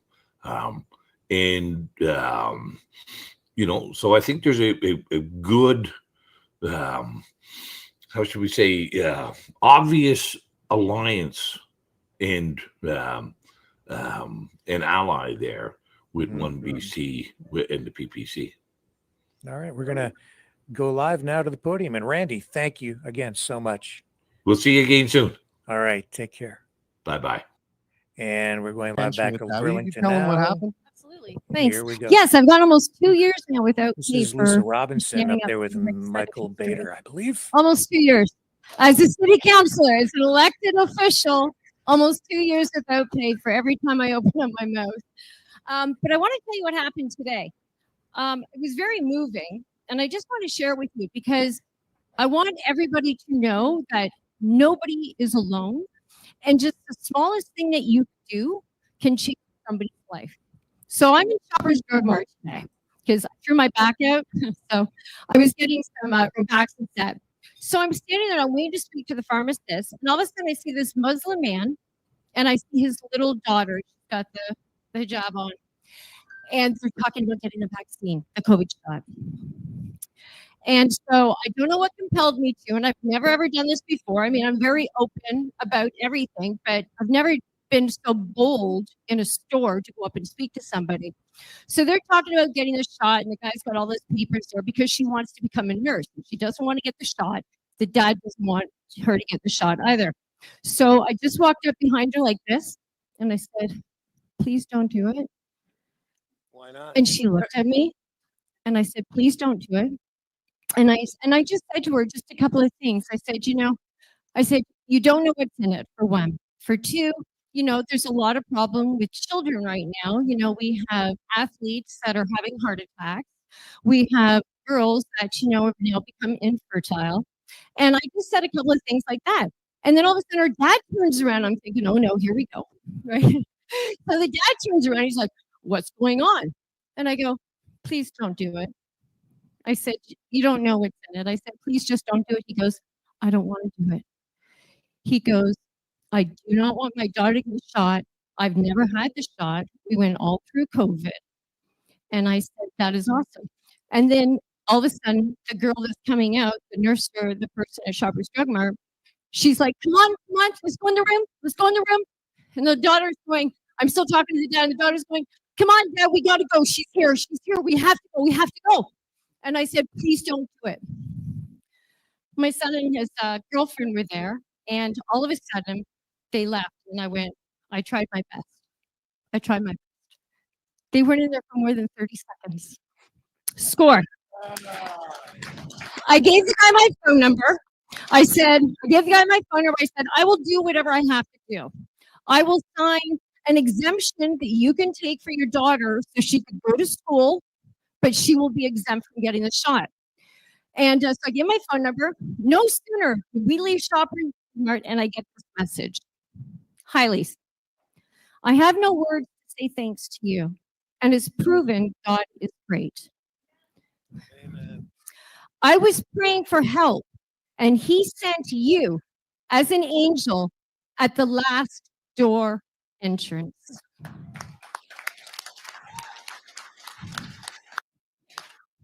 He said, "I'm going for my prayers with extra special prayers for my daughter to protect her again, and for you and your family to also be blessed and to keep you safe and healthy." Isn't that amazing? One person just having the courage to speak up at the right moment. And I was waiting for backlash. I'm like, oh, what? Maybe he's going to start yelling at me. But you know what? They've taken my pay for 2 years for speaking my mind. I don't care anymore, right? I'm not going to not speak up for something that I know is right and in my heart of hearts. So I just want to share that story with everyone here today. It takes one person to change the world, and we can do it. And of course, with a leader like Maxime Bernier, we've got this, guys. We've got this. Thank you. Hey, thank you so much. I'm so happy that you've decided after 4 years to come on out this way. But thank you so much, and you keep up the good work there. You keep up the good work. Now, Leah, let's give her another hand. She's easy on the eyes too. So there you go. Oh, big fan, big fan. Now, there's also a couple other people in the room, and I hope I get some other people. But there's a guy that I really respect, and he helped so much with the Oakville Trafalgar. You remember that Busty Lemieux thing?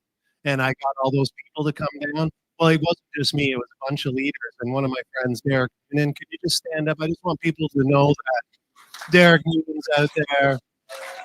Just give him a hand. And there's another lovely lady, and Barbara Burrows has done so much, very much work. Barbara, if you could stand up, maybe just.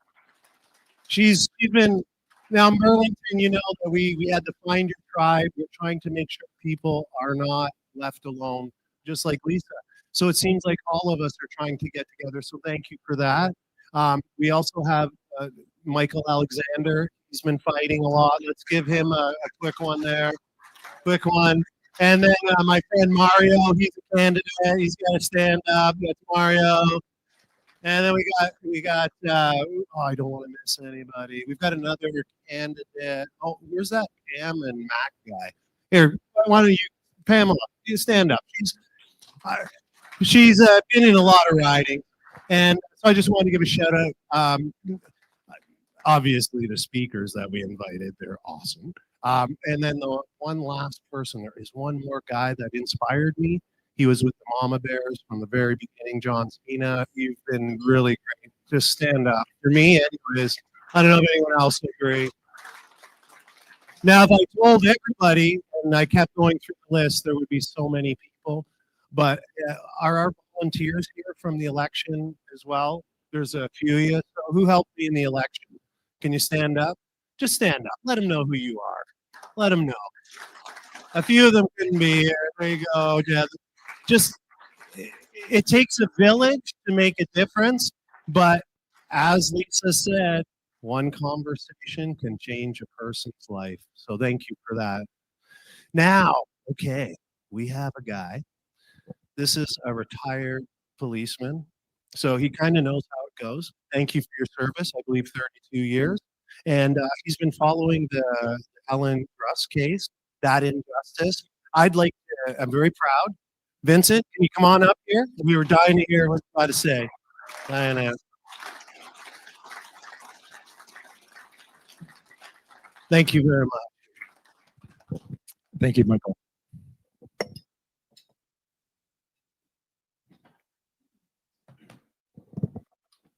I want to first start off by thanking Michael so much and Maxime. I'm giving tremendous credit here to the entire party and the candidate of this area for having the courage to reach out and bring people up here to speak to you about very difficult issues that nobody else wants to speak about and that are critically important in this country. So I was going to cover two different issues here, but I'm going to narrow it down to one. You'll see the Deprived Justice banner is on the screen here, and that is a podcast that I host every Wednesday evening on Rumble on the Deprived Justice channel.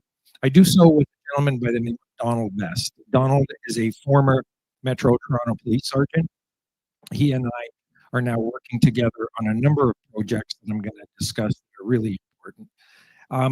I have to say that what we have experienced in the last 5 years is something that I thought was going to go away after 3, and we would get back to some form of normality, but we have not, and I don't believe we will. I believe that the deeper, the more we find, the more troubled we become to see just how terrible things really are in this country. Now, I'm going to lean on a bias towards the justice law enforcement system because over the last 5 years, I have probably come into contact with more police officers across this country than I have in my entire career of 32 years. And somehow with the Deprived Justice podcast series, we have police officers reaching out to us from across the country with concerns that we're already aware of, concerns that are far more vast than we ever imagined. Now, I started my career in 1982, and that was the first year that the Canadian Charter of Rights had come out. I believe I was the first graduating class to graduate with training in the Canadian Charter of Rights. The preamble to the Canadian Charter of Rights says, whereas Canada is founded upon the principles of the supremacy of God and the rule of law, the first component of that is the spiritual one, and the second is a judicial one.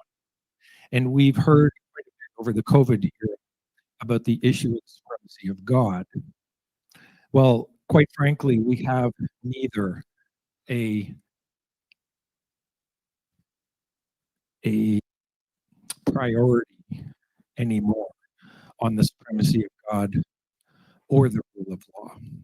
And we can prove that. I'm specifically going to adhere to the issue of the rule of law because there is no enforcement strategy behind that statement.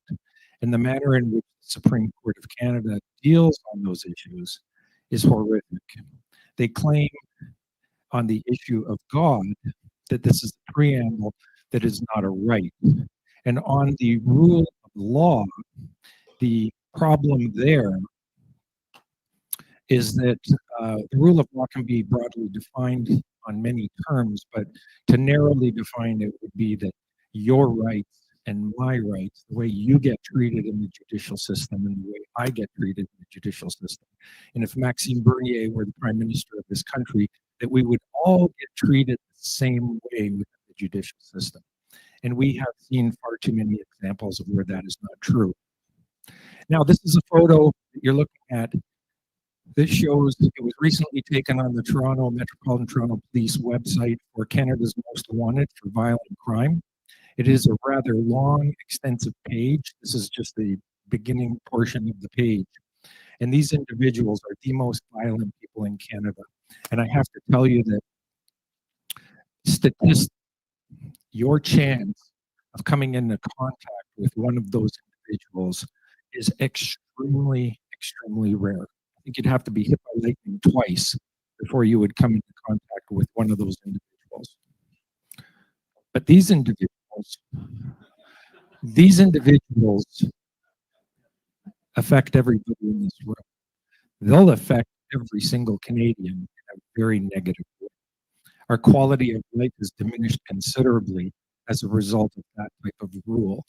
So I was going to dedicate a segment on violent crime in Canada and home invasion, but I just want you to know what the real concern is that you need to be aware of. The story I bring to you today is one about a detective from Ottawa Police known as Detective Helen Gruce. In 2020, at the onset of the pandemic, when the vaccines were first rolling out, Detective Gruce had been selected years before as an expert in the SOCA unit of Ottawa Police. It's a very prestigious unit to work in. It's a very tough, demanding unit. SOCA stands for sexual assault, child abuse, and it takes a very special kind of officer to work in that department within the police service. And of all police services across Canada have SOCA units, Detective Helen Gruce was the only member in Canada that was made aware by other members that there was a spike in the infant death rate in the Ottawa area. And that is something that people in the SOCA unit take notice of. It is their job to investigate. The problem is the assigned officers who were investigating the spike in sudden death syndrome to these infants. The manner in which the infants died was in the parent's arm. It wasn't that they were found in the crib. This was death in the parent's arm. It's highly unusual. So Detective Gruce started asking questions that the other investigating officers chose not to ask. And in doing so, she began asking questions of the vaccinated status of the mothers associated with these infants. As a result, Ottawa Police Service became aware. Now, I have to back up a bit. When she became aware of this issue, she accessed the database in the for the police database relative to the number of incidents. She prepared a report. She took it to a meeting and presented it to Chief slowly. She was concerned. She brought it up before the chief. But at that time, the Freedom Convoy came to town, and then the chief was no longer, and there was a change in leadership. Detective Gruce continued to look into the matter and had provided Ottawa Police Service with actual factual data to support her grounds of concern. She was pulled off the investigation. She was harassed. She was surveilled. unlawfully. She was wiretapped. She was mistreated. She was berated. And having been pulled off that investigation, she was then charged with discreditable conduct because other members of Ottawa Police Service notified the CBC that there was a rogue officer in the station conducting an investigation that she was not authorized to do. Now, this was in 2020 and 2021. In 2024, the Comprehensive Ontario Police Services Act was changed. And the change in the Comprehensive Police Services Act now requires police officers in Ontario to receive permission from their supervisor before initiating any criminal investigation. That was not a law that was in place back in 2021. Detective Bruce has gone through a 3-year-long disciplinary trial and was recently convicted of discreditable conduct for something that she had every right to do, that she should have done, that nobody else did. And this all centers around the death of infants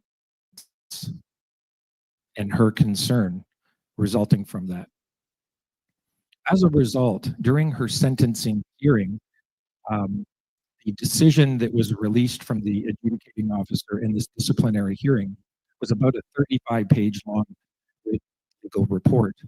And within that report, the hearing officer stated, as a matter of reason or rationale behind the finding of guilt,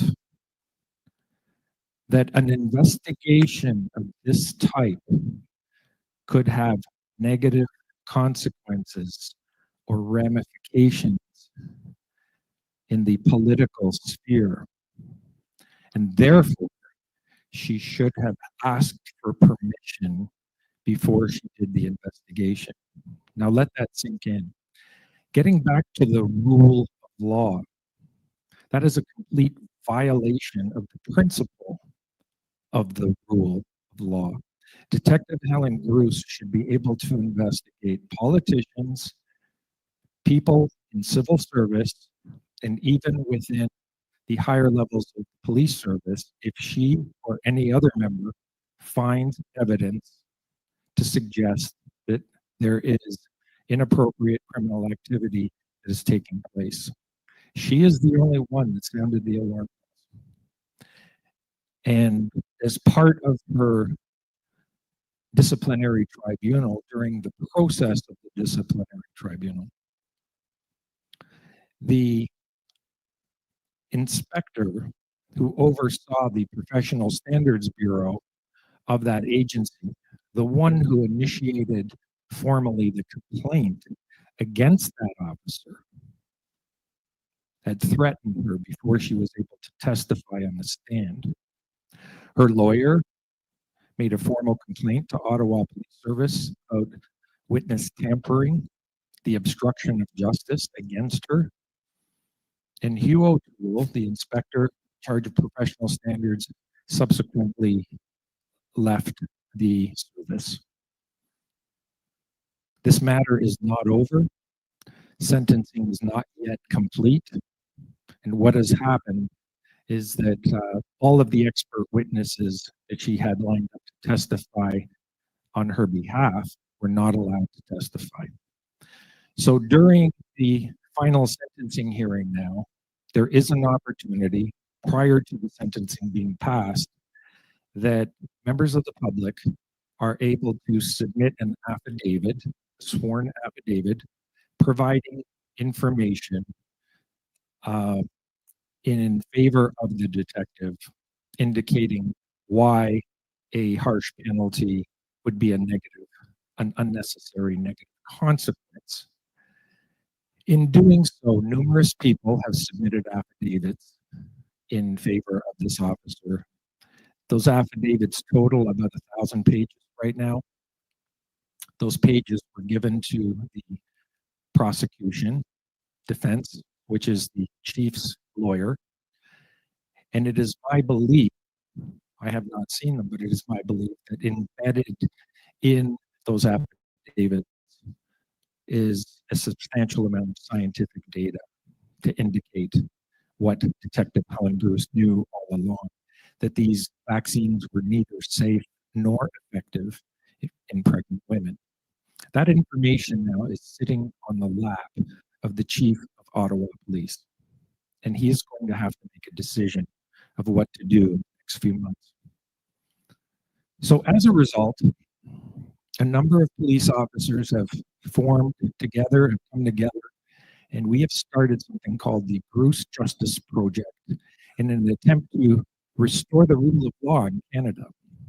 How are we going to restore the rule of law in Canada? Well, first of all, we are going to systematically record every event where the rule of law is breached in Canada to identify and show where it's breached, how it's breached, and who is responsible. And one way we're going to do that is we have initiated a process towards producing a documentary film on the Detective Helen Bruce story. The trailer for that documentary has already been filmed and will be out shortly, I believe within the next week or so. This matter is one of the most important matters in Canada because it ties clearly issues between a detective trying to do her job, the police service which intervenes to shut down an officer who is investigating why infants are dying, the ties to our federal and provincial health agencies, the ties to the pharmaceutical industry, and how it all comes together. The story will be told in this documentary. I ask that you support the Bruce Justice Project because when the trailer for this documentary comes out, this will require public funding, and depending on the level of public funding that's received will determine just how vast the scope of the documentary is going to be. And we have every intention of making sure that this documentary reaches the Toronto Film Festival and international spaces across the globe. This is one of the worst stories I've heard of.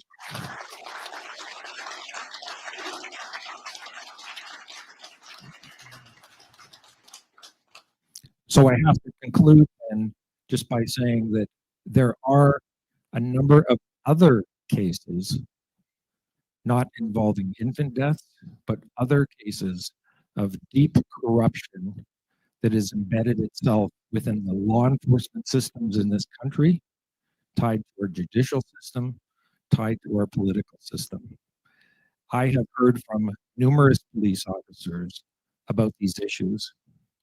And if we're lucky enough, if the NCI, the National Citizens Inquiry, which will be convening next week in Winnipeg to finish covering the issue of our children safe in Canada, it will reconvene in 2026 on a new subject. I do not know what that subject is, but there is a possibility it will delve into our law enforcement and judicial system.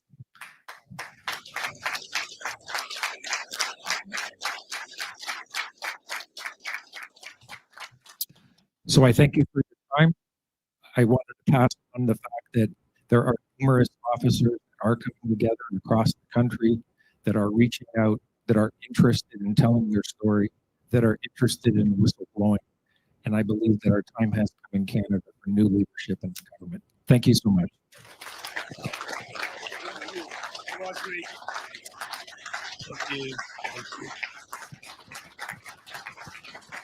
All right. So it's very nice to know that we do have a lot of people fighting on a lot of different places, and it's going to take a lot of leaders to do this. And I'm very proud of Vincent for being one of those leaders. Let's just this one more time. You guys do that. I really like that. I really love people that do that. Now we're going to take another little short break so we can go to the washroom. You can bid on the silent auction, except against the hoodie that my wife wants. Just sit down. Don't do it. It's going to cost you. But we'll be back in about 10 minutes. So, washroom break, get another drink, have a chat, and then we'll be back with our next speaker. Thanks very much.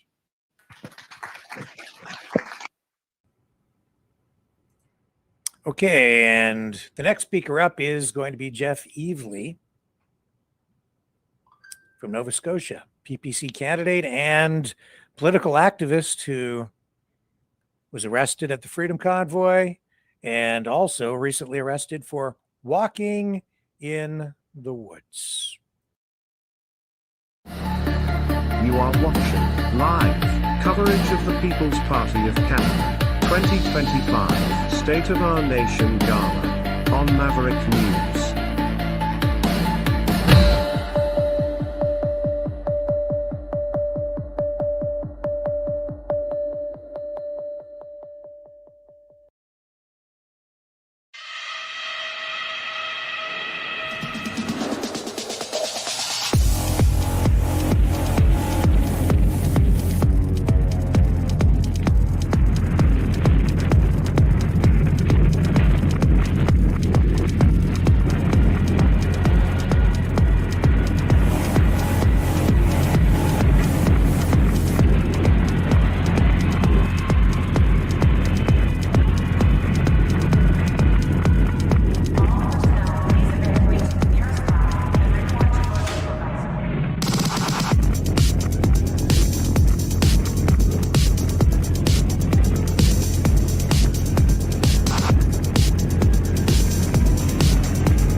Maverick News. The world is watching. Let's bring Vincent Gerses in live. And here he is. Hello, sir. Well, thank you so much for joining us on the program tonight. Powerful speech. Thank you. Thank you for having me on. Yes, since the pandemic and since this Helen Cruz issue has come to light, do you think there has been any progress made in addressing the breaches of the rule of law? I mean, I have the Constitution. I keep it right beside me all the time. And, you know, the challenges have largely been dismissed by the Supreme Court, not heard at the Supreme Court level. Section 1 seems to be a big problem. Is that at the heart of what has led to with what happened to Helen Cruz, or is it a larger issue that is systemic in nature within law enforcement? Oh, I believe it is a much larger issue. Helen's story is an easy one to unpack because everything ties to her story. She's sort of the hub of the wheel. But the contact that I've had with officers from across the country on different issues, RCMP issues, OPP issues, I have to say I'm extremely disappointed in what I'm hearing. I worked in law enforcement for my entire career, and I feel at this point I must have been very naive in what I was missing.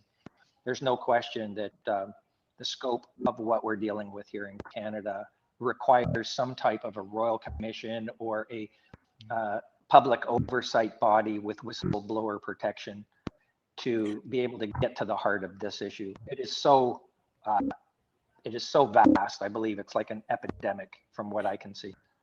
Is it an issue of corruption, or is it a systemic thing? Is it the way the law is written? Where's the heart of this, or is it all of these things that have become distorted over time? I think the junction of this in most cases is the politicization of the law enforcement services, whether it's provincial or federal, or even municipal. They are so tightly tied to political influence. And I see by way of appointments of chiefs and other people that these working relationships that have developed, I understand there needs to be professional working relationships, but law enforcement needs to work independently of political decisions and interference. And there's no questions that that is becoming the new norm. It's becoming the norm for politics to guide law enforcement investigations and process. And that's a complete destruction of the rule of law in Canada at this point. So you found a voice here tonight through the PPC and also through our platform. How can people find out more? Do you have a website or someplace where people can go? Well, Donald Best and I are spearheading this, and we do a podcast every Wednesday night at 9 p.m. on Rumble called Deprived Justice. You can hear us talk about these issues on Deprived Justice. But when it comes to this specific issue, this biggest issue we're dealing with, which is the Helen Gruss story, they can see the website at the Helen Gruss, the GrussJusticeProject.org is the website, GrussJusticeProject.org, and they'll be able to navigate their way through the website. And as the trailer for this documentary comes out, it will be posted on that site and everybody will be notified. Okay. And what about the political side of this? Is there something that the PPC should be doing, could be doing? Is there political action that people can be taking, or even at the individual level? What's your advice to folks? Well, first of all, you have to become familiar with the nature of the story. And it's not a short story. It's a very long, complex issue. But when you see the details associated with the story, there's no question that it's very disturbing. So in terms of the Gruss story, that will come out in the documentary. And I think that'll be a great way for the majority of Canadians and people internationally to see the details. And we will be providing on the Gruss Justice Project website all the details associated to the trial, all of the transcripts that are available, all of the evidence that was produced, how the process worked, and the detailed stories, most of which has already been documented by Donald Best and is available now on his website, donaldbest.ca. But this is a hard story to understand, but there are many more stories that are going to be unpacked that are coming from other police services. It's very troubling. How much autonomy does an investigator like a Helen Gruss normally have in determining what to investigate? Is it common practice for an officer to say, and is it their obligation even to identify something like that or act upon evidence like that? Well, in this case, the detective Helen Gruss was conducting the investigation on her own. I don't believe she had any other support. Right. But she had provided information to the chief.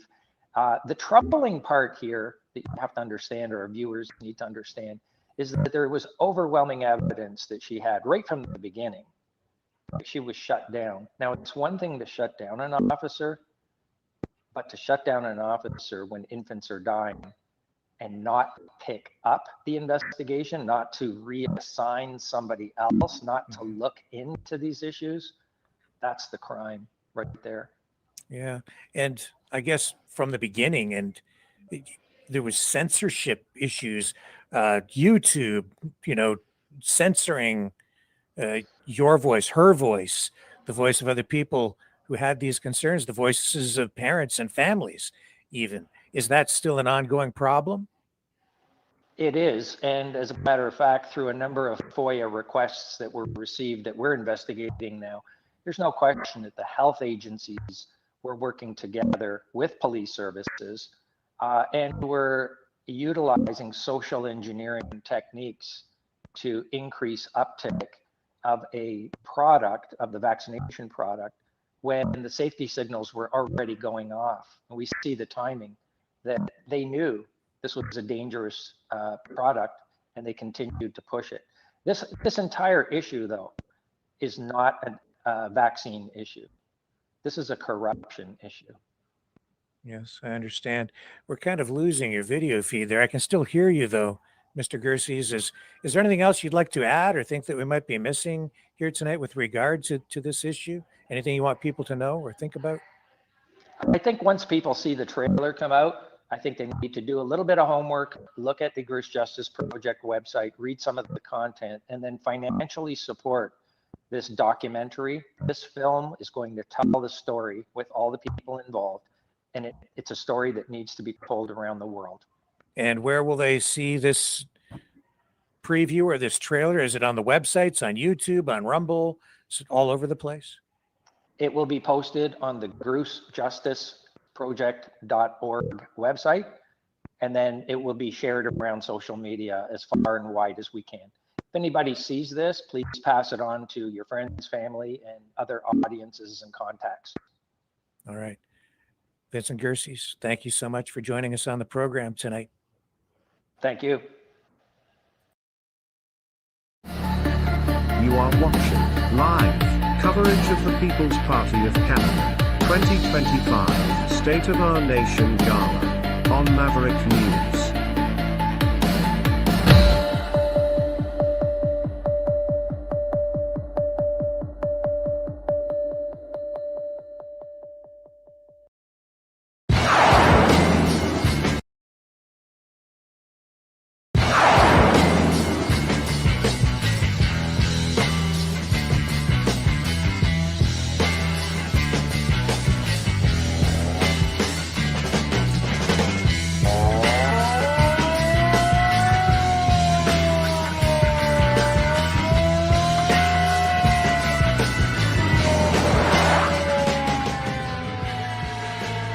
Maverick News. Fighting for freedom.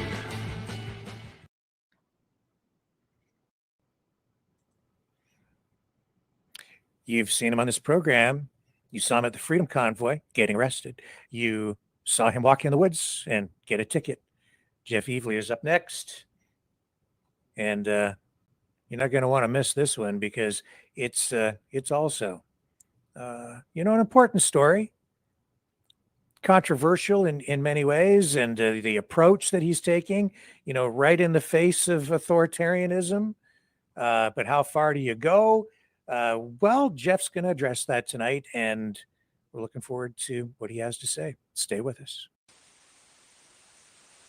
Someone very profoundly once said many years ago that if fascism ever comes to America, it'll come in the name of liberalism.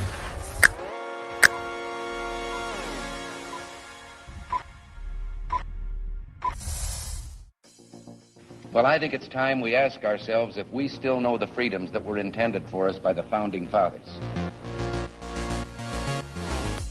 If we lose freedom here, there's no place to escape to. This is the last stand on earth. The entire world is watching.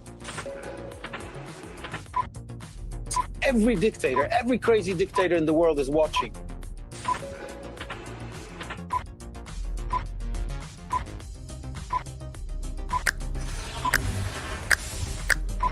The world is watching. On TV, the entire world is watching. On social media. But the entire world is watching, and yes, they are seeing what we have apparently bravely been willing to say that others are thinking. Stand for freedom. Literally stand for freedom. Let's get this done. The entire world is watching. We're at war with the most dangerous enemy that has ever faced mankind in his long climb from the swamp to the stars. Maverick News. Maverick News. Maverick News. Let me have more control of my own destiny. The world is watching.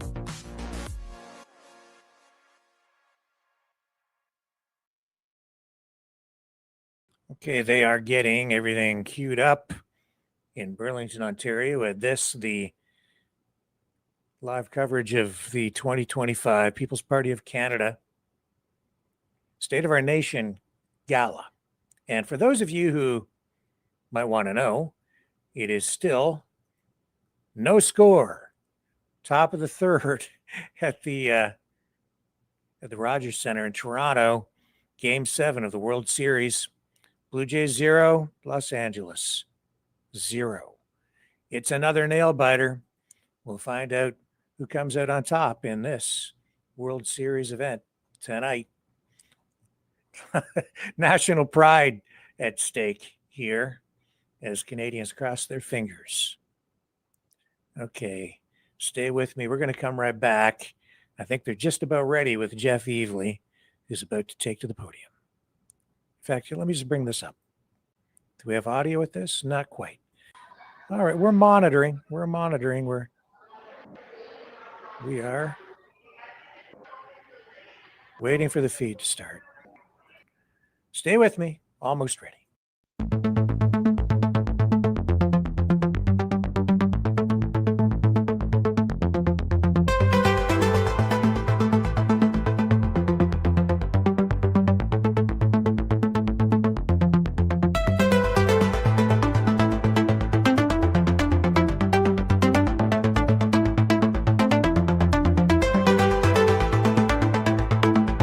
Maverick News. Expose lies and tell truth.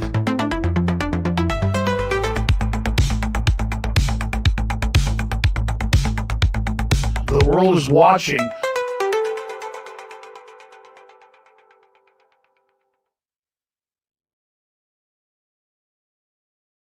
We're going to go back live and join the stream Gentlemen, there. Here we go. I know you guys are having a lot of fun. We're just getting ready for our next speaker. So if you can kind of settle in a bit. And then for us today, I don't know if you know this about the gala, but our gala has people from Alberta, from Halifax, and back again. And our next guest is probably our farthest guest this year. We didn't make it out to Victoria or anything, but we have a Cape Breton boy up for you next. And guess what? The guy goes and walks in a forest, right? Oh, I don't know if I'm stealing his thunder, but the quick Cole's notes on the next guest. 2023, all those magical fires. Michelle and I are in Kelowna. We get evacuated. We split the Whistler. At the same time that was going on, there was fires raging in Quebec. There were fires raging in Nova Scotia. So he went to take them to court, and you know what they said? They said, no, sorry, no standing. Oh, are you the Trump judiciary? I have no standing. So you know what he did? He went out. The second that guy put that ban out there, he ended up going, you know what? I'm going to get standing. Hello? I'm going in the forest. And he would do funny stuff like illegal forest, legal forest, ticket. So I'm really pleased to introduce to you a good friend of mine, retired veteran. He's got all the check marks. Let's give it up for my buddy Jeff Evely.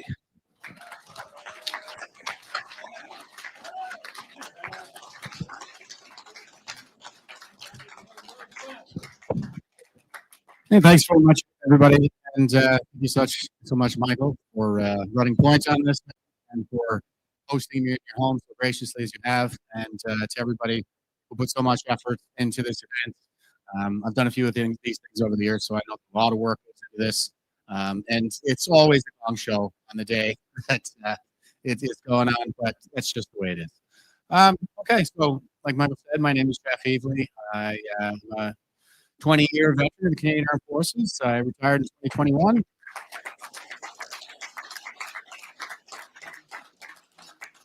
And I basically did a combat role out of the military and right into the freedom movement. So I've been probably busier these last few years than I was my entire career. Yeah, so this is me. The day I received my fine, I actually called ahead and made an appointment to come in and get my fine. I made it nice and easy for guys that I was engaged with, and I think a little bit of professional courtesy went a long way. Now is a good time to kind of take the temperature down a little bit, and I think things are a little further with this one as a result. So, pretty pleased with the way things have turned out so far. And this is my favorite headline. This was from the Halifax Herald, and the headline is: "If pedophiles have a charter right to loiter by playgrounds, the Nova Scotians have one to walk in the woods."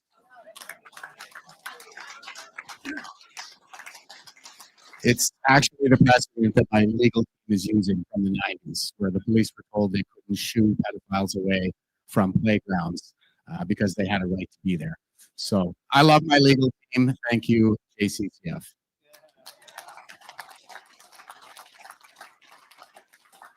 And it's been a pretty wild ride these last couple of months. This is one of those times when I can't tell if the time is going by fast or slow. It was like 2 months ago, it was 5 years ago, and the convoy was like 2 months ago. So, yeah, sign of the times. And I made headlines with this particular case, which was my intent, from my local paper, which is the image on the right, me reading the paper, The first time they printed a story about me, I was 18 years old. This is the very first time they've ever said anything positive about me. So I was pretty pleased with that.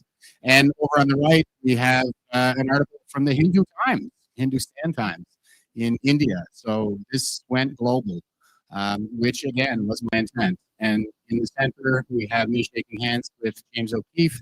I just did an interview.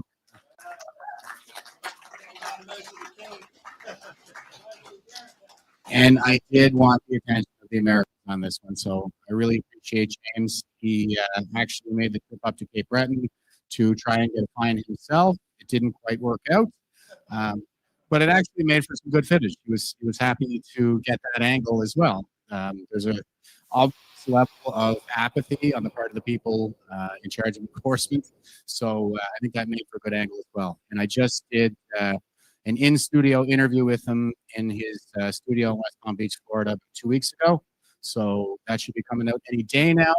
And the sign that we're standing in front of here that he has in his office, it's a really cool office. It says, shame the devil. And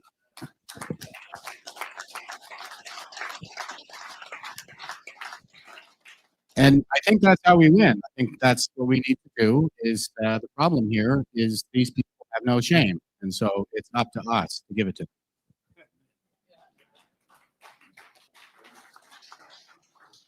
This is a quote from my boy, Marcus Aurelius. I read the Meditations of Marcus Aurelius every morning with my coffee.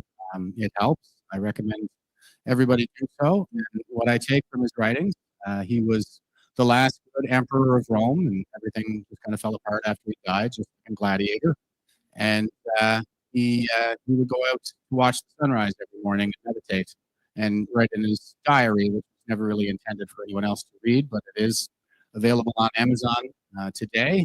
And what I take from his writings is that his struggles are my struggles. He suffers from all the same fears, all the same anxieties as I do. And as he's coaching himself before he heads out to face another day of ordering the heads of barbarian chiefs brought to him, these are the kinds of things that he says to himself.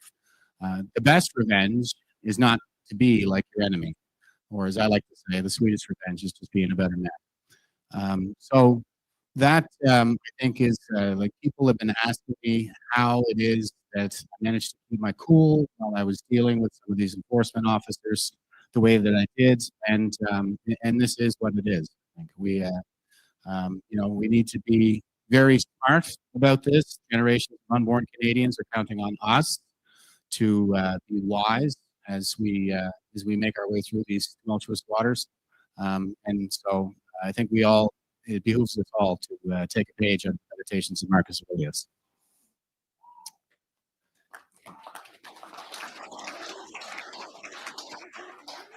This is me, since everybody seems to want to know all of a sudden.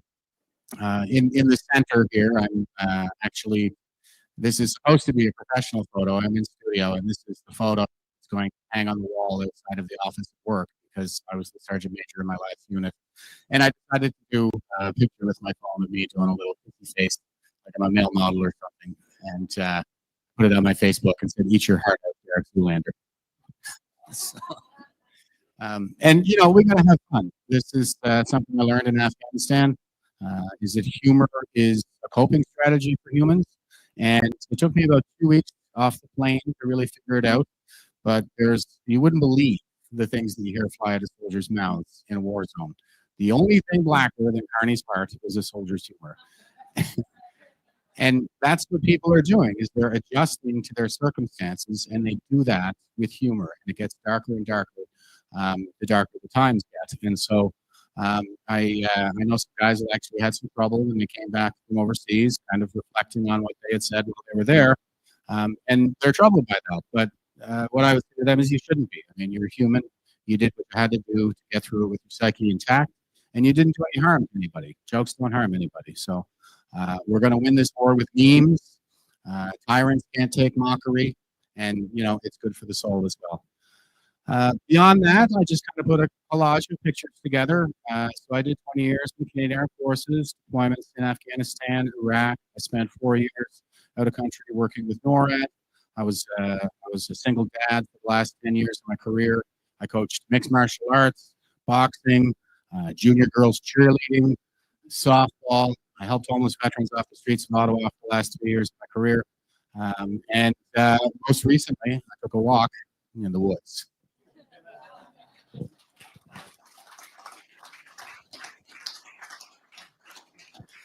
Pretty standard left-wing media response so far has been that we live in a society. Well, you know who else lives in a society?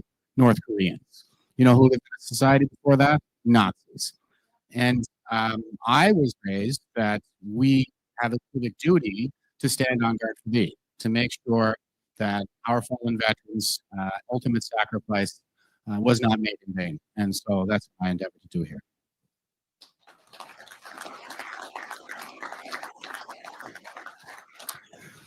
What is it all about? Well, leave something better for the next generation. It's campers rules. I can't think of any better purpose in my life to just leave something better for the next generation. And that was the spirit in which I went to Afghanistan. I'm not a combat vet. I was a support trade, like 9 out of 10 people are in every war. But the idea was it would be one less war that future generations would have to fight. Mind you, that sacrifice has been wasted by Joe Biden, but that's a reflection on him, not us. And as things stand right now in Canada, my son, I'm pinning a new rank on him in his junior Marine Corps ROTC program while we were in the United States in that picture. And he is 28 now, and he can't buy a house. He has a newborn baby at home, and I don't see him ever being able to buy a house. My daughter, I'm right, I coached her cheerleading for 3 years while we were down there. She's 22 now, and 2 weeks ago, she went to Montreal and had her breast chopped off. That happened on Wednesday, as far as I know, and on Thursday, I went to a gun grab protest. Friday, I drove to Ottawa, and I went to a PPC New Gen dinner on Sunday. So I'm never going to stop.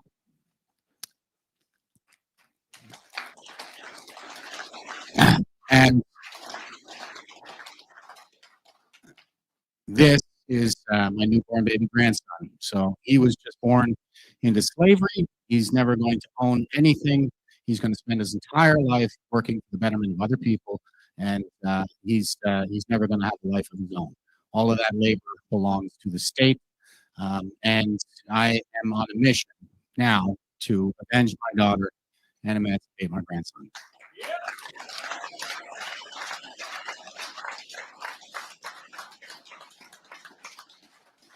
And I did want to note as well that there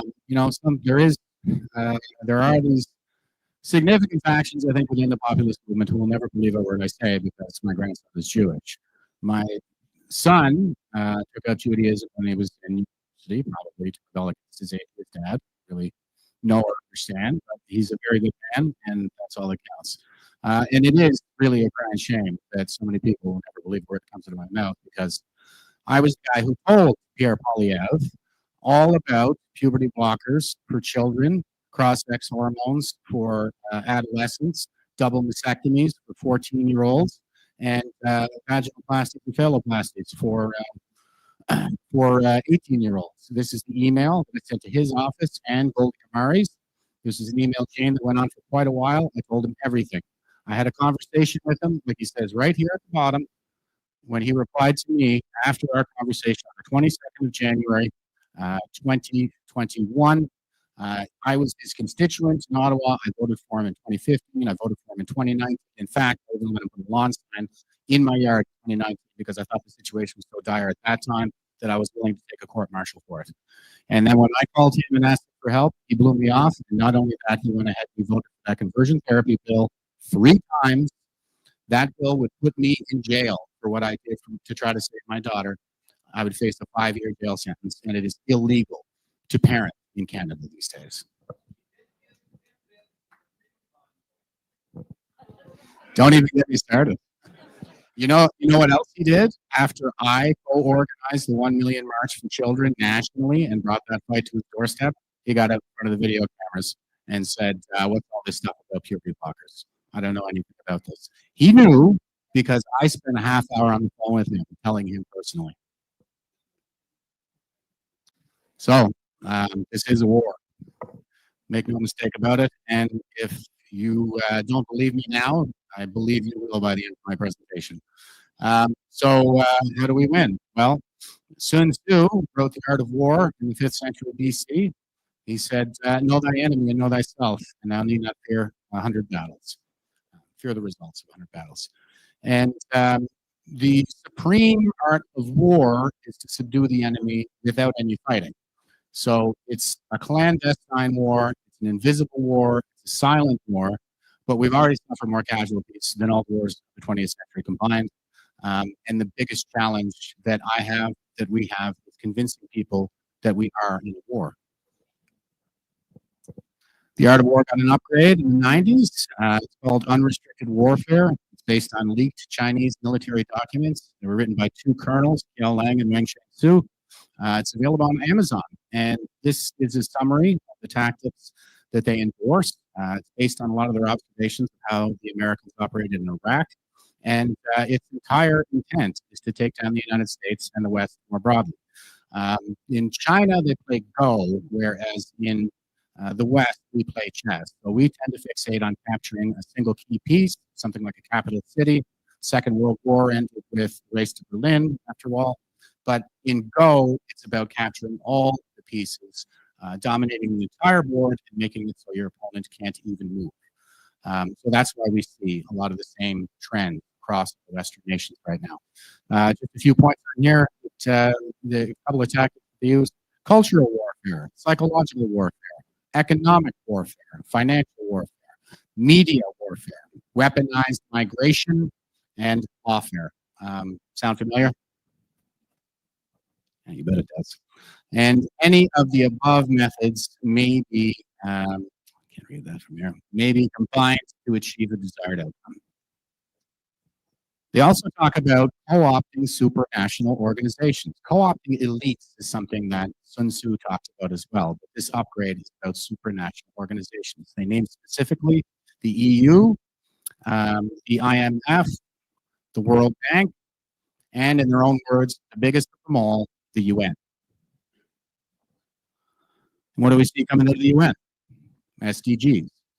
So they set up the SDGs. Sri Lanka got on board right away, 2015, and not to be outdone, Canada signed on later that year because we are the most virtue signaling country. And Sri Lanka collapsed in 2019. The Chinese have a massive international port in Hambantota there off the coast of India. They're basically surrounding everybody, and they have a 99-year lease on it. That's the maximum that can be allowed under international law. They basically own the country, and now neighboring countries are doing everything they can to bail them out because they didn't even go to the IMF. They went back to the Chinese to get their bailout. So they're on the hook, and as you can see, we're going down the tubes financially as well. Now, the Parliamentary Budget Officer already says that climate change is hurting us. So they're really driving this stuff, and it's all for the purpose of weakening us from within. Whatever it is that's coming out of the UN right now, whether it's coming out of the IPCC, the WHO, I would add the WEF to this list as well. Whatever we see coming out of these institutions, whether it's replacement migration, whether it's condemnation of Israel, or whether it's the carbon narrative, I mean, all of it is for the purpose of divide and conquer. Thankfully, we have at least one political leader in this country with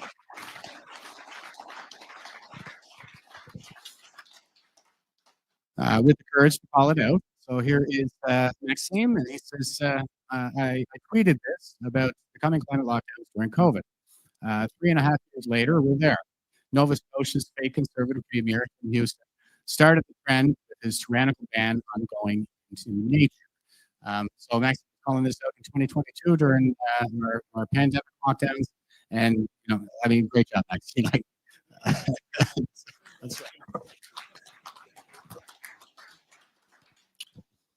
And we are going to win the war with memes. So this came up while I was engaged in this particular effort to embarrass Houston. It turns out that they never even stopped spraying glyphosate while this woods ban was on. Glyphosate is an herbicide, it's Roundup. It only allows for softwood to grow because that's what the Irvings want to make pulp in New Brunswick. And what happens when you do that is you end up with a lot more dead foliage on the forest floor, and conifer trees will burn much faster than hardwood. So the risk of wildfire goes up exponentially when they're doing this. So is it really about fire? And this is me tweeting out the latest from the Justice Center for Constitutional Freedoms. And the thing is, as Michael mentioned, not many people are aware, but this happened in 2023 as well during the wildfire season. Then they banned it from the woods, and at that time, I submitted a judicial review, and the judge didn't award me standing. Now, the Crown tried to have it dismissed on mootness because by the time it got to court, the ban's had already been lifted, and they also argued against standing. And basically, the judge said that because I'm not a lawyer, I can't have public interest standing, and because I wasn't fined, I didn't get private interest standing. And even at that time, I stood in open court, and I said that was half-diet, as in Stalinist, as in I have to commit the act of hiking in order to find out whether it is legal. In a rule of law society, we should all understand exactly where the lines are. And on that case, I have just a quick quote here from the court documents that I've got a screen capture of there. And it says, this is what the judge wrote. It says, Mr. Evely filed a notice of judicial review on July 5th, 2023, about 2 weeks after the ban was lifted. Mr. Evely says that the issuance of the proclamation was not reasonable. He says that nowhere in the record as filed is the rationale for a province-wide ban on entry into the woods discussed. He argues that there was no mention of the investigation of the RCMP in Pictou, indicating that some of the fires there have been caused by arson. Mr. Evely notes the response in Alberta, where Premier Smith brought an additional arson investigators from outside of that province.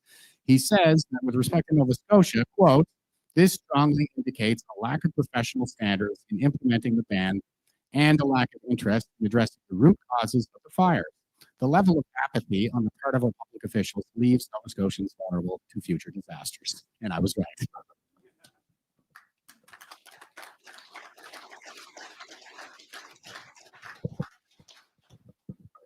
And then I went on my campaign of humiliation against Tim Houston. Here he is on the news, and I'm tweeting about this. I'm saying Nova Scotia fined me $28,872.50 for walking into the woods in order to mitigate the increased risk of wildfire associated with my sneakers. Tyrant Timmy Houston was asked on 13 August 2025 whether he had banned the spraying of glyphosate on Nova Scotia's forests in order to mitigate the obviously increased risk of wildfire associated with all the dead foliage it creates. His answer, I don't know. In other words, he didn't. And from there, it went over to Susan Holt. Now, what's interesting about this, many people have commented that it seems like they started to change their behavior in response to my little media campaign here. Here's Susan Holt, and she came out after this started and said, okay, you're banned from the woods. It's not because your sneakers cause fire. It's because if you break your leg while you're walking, then we're not going to have the resources to come and rescue you. So it is a resource issue. It's a mismanaged issue. We have this on the record now. And when I tweeted about that, I said, CTV National News gave me yesterday about receiving a fine for $28,872.50 for walking into the woods. Judy Trin put a good quote from the conversation for that report, and it was a pleasure speaking with her. In Nova Scotia, citizens are banned from the woods because the more people that are in the woods, the more likely a fire is to occur, according to a fire prevention officer. In New Brunswick, citizens are banned from the woods, not because more people lead to more fires, but because emergency response teams are too busy fighting fires to rescue them when they break their legs. Nova Scotians are fire hazards. New Brunswickers are klutzes. Both need babysitting. The paternalism of the guilty conscience, central to the essence of totalitarianism, is on full display in the Atlantic provinces. From there, it went back to Tim Houston. Tap dancing around all this stuff. And he came out and he said, okay, so it's not that sneakers cause wildfire, but what if you got lost in the woods and found yourself engulfed in the flames of a wildfire? I don't think anybody wants that. And so I tweeted about this with a map, a screenshot of a map from my house to the nearest wildfire. And I said, I would like to thank our dear leader, Tim Houston, for helping me to see the error of my ways. Were it not for his overbearing paternalism, I might have gotten lost in the park by my house, accidentally walked my dog for 8 days to find myself engulfed in the flames of the nearest wildfire.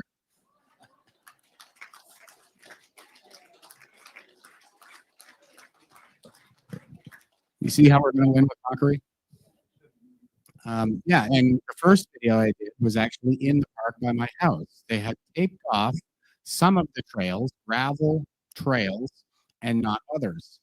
So COVID vibes galore, no right reason to any of it. And you know, I'm going to stand on it. Like he's saying, I can't walk my dog in the park by my house because the risk of wildfire is too high. It's absurd. Oh, I think we skipped ahead here. All right. So here are some other tweets that I put out there. Basically, I just want to show that that pressure works, and it's not the rank and file, as far as I can tell. It is the leadership. All of these fire associations are complaining about the lack of leadership, the misuse of resources, the lack of resources, and the inability to utilize their volunteer fire departments appropriately. So it is a management crisis. We're seeing the same thing, I think, across all of our institutions. I just saw one from another police service there yesterday where they were coming out, and the unions are coming out and saying we've had enough of this mismanagement. So yeah, just keep the pressure on. Pressure works, and we need to embarrass these people properly.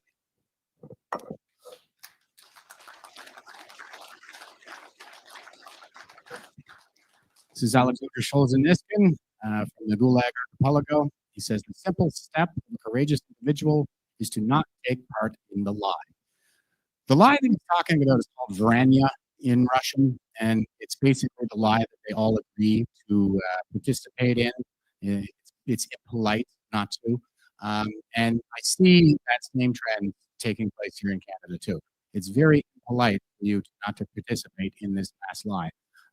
Well, this is how totalitarians enslave you. It's 1 inch at a time. So from here on, you've got 1 more inch.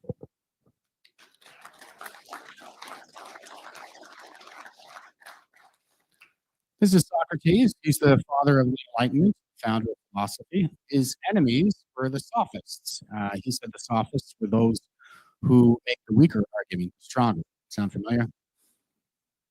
He fought a war with Sparta. Sparta could be aptly characterized as proto-fascist. He served his city-state of Athens in the foreign war with Sparta, and as a midlifer, he found Athens occupied by Sparta.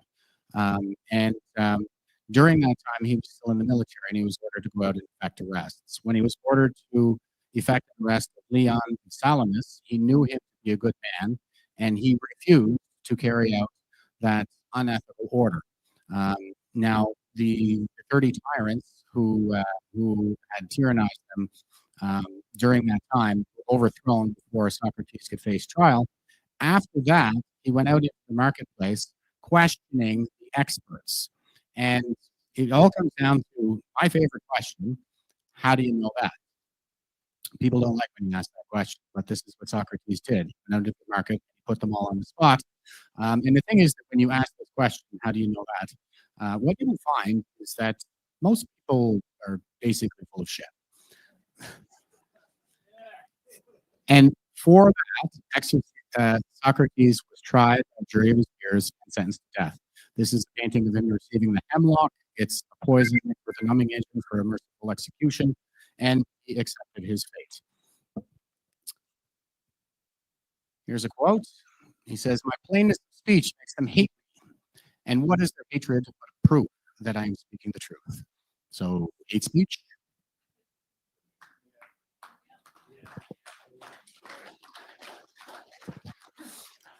Socrates narrates the story of Plato's cave in the Republic, and in this story, there are prisoners in a cave who observe shadow figures on a wall that they believe to be the real world. One of these prisoners escapes the outside world, and he realizes that the world inside is all a fraud. When he comes back to tell the others that the real world is outside, and what they're looking at on the wall is a mere reflection, an inversion of that light outside. It's a shadow, an inversion of the light, and they hate him. They hate him for saying it. Here's George Orwell. The further a society moves from the truth, the more it will hate those who speak it. He wrote an epic dystopian novel called 1984, in which not sophistry, but newspeak is practiced. So it's basically the latest iteration of sophistry. And the world that he thinks is real, he realizes is actually an inversion of reality, where the Ministry of Truth, where he works, is actually the Ministry of Lies. It's the Ministry of Propaganda. It's modeled on Stalin's Pravda, which is Russian for truth. So these two men, living thousands of years and thousands of miles apart, lived out the same life cycle. They served in a foreign war when they were young.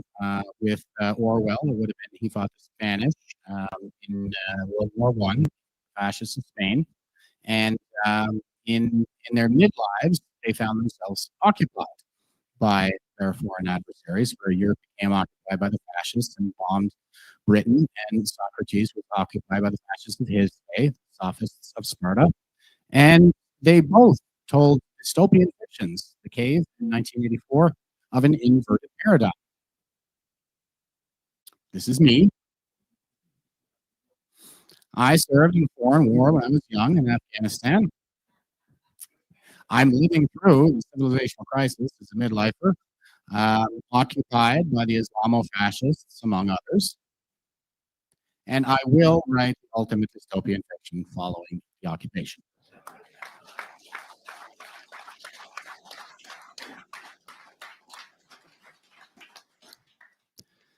Just on a side note here, Socrates, when he was ordered to effect that arrest, and he refused that order, he was the sergeant major at the end of his career. This picture of me on the left is my sergeant major picture. It goes up on the wall inside the elevator at work. So it's part of a natural cycle. It's called a saeculum. That's what the Greeks would have called it, ancient Greeks of Athens. Right now, it's about 8 years long. Historically, it's been about a century, but it seems to be getting shorter.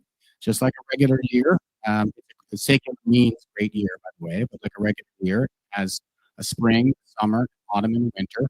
And respectively, these times are when strong men bring good times create good times create weak men create hard times create strong men. So what I like to impress upon people, because I see a lot of blackmailing out there these days. I'll tell you what I used to tell the troops. When the chips are down, there's two things you got to remember. Number one, it's only temporary. Whatever it is that you're going through, it consumes your entire world right now, but this too shall pass. Number two, it can always get worse. So whatever you do, don't make it worse. So here we are, present day. It's World War III. Russia, China, Iran seem to be the key players. North Korea's in there too, and a few others, proxies and the like. And this is 2025, so it has been 81 years since D-Day. 81 years before that was the Battle of Gettysburg, and 82 years before that was the colonial triumph at Yorktown, the climactic battle in the American Revolution. So we're due. This is the year of the climax, in my assessment. It's called a fourth turning or crisis era. Happens every 4 generations, and it lasts for a generation. But the good news is we've only got about 5 years left. So the strategy now, I think, is to mitigate the damage between now and about 2030. We should be trying to do as much as we can to make sure we have something from which we can rebuild once the crisis is over, or once the crisis is over. And I'm seeing a turn. I've seen a shift. in the last little while. After the death of Charlie Kirk, brutally assassinated for simply speaking the truth, they will hate you if you speak the truth. They will absolutely hate you.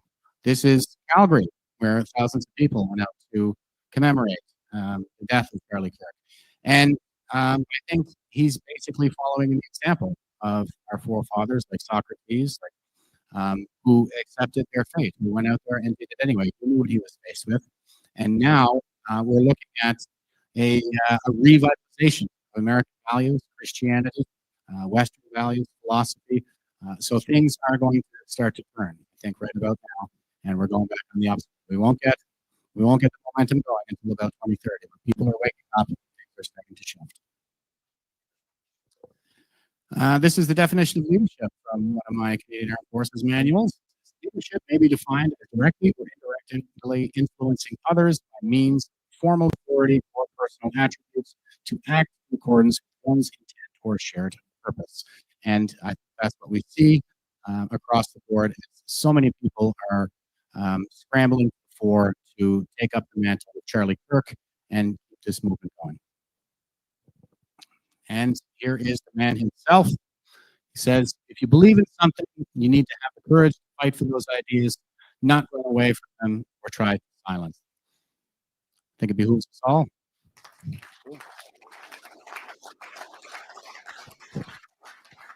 I think it behooves us all to abide in the words of the great Charlie Kirk. Examples in history that I would cite as well. This is what our ancestors have been trying to tell us, as far as I can tell. They've been trying to warn us about these crisis areas and what to do, what not to do. Here we have on the left, Lucifer on the right. Jesus leads a peaceful revolution, a passionate revolution. He accepts his fate, and the future is brighter for it. Lucifer on the right, he leads a violent revolution, and he's cast into the abyss. So Socrates and Jesus and Martin Luther essentially set the same example. Martin Luther, for example, he knew that he would be outlawed, and he was, for nailing the thesis to the door, which meant that anybody could kill him. So for speaking the truth, they want you dead. But he accepted his fate, and he did it anyway. And this is courage defined. It's, you know, you're going to face personal consequences, and you do it anyway. Everybody's afraid. That's kind of what people have been asking me. How is it that you're not afraid? And what I tell them is, I am afraid. I'm afraid like everybody else. But I know that to be courageous, I have to overcome that fear and do that right thing anyway.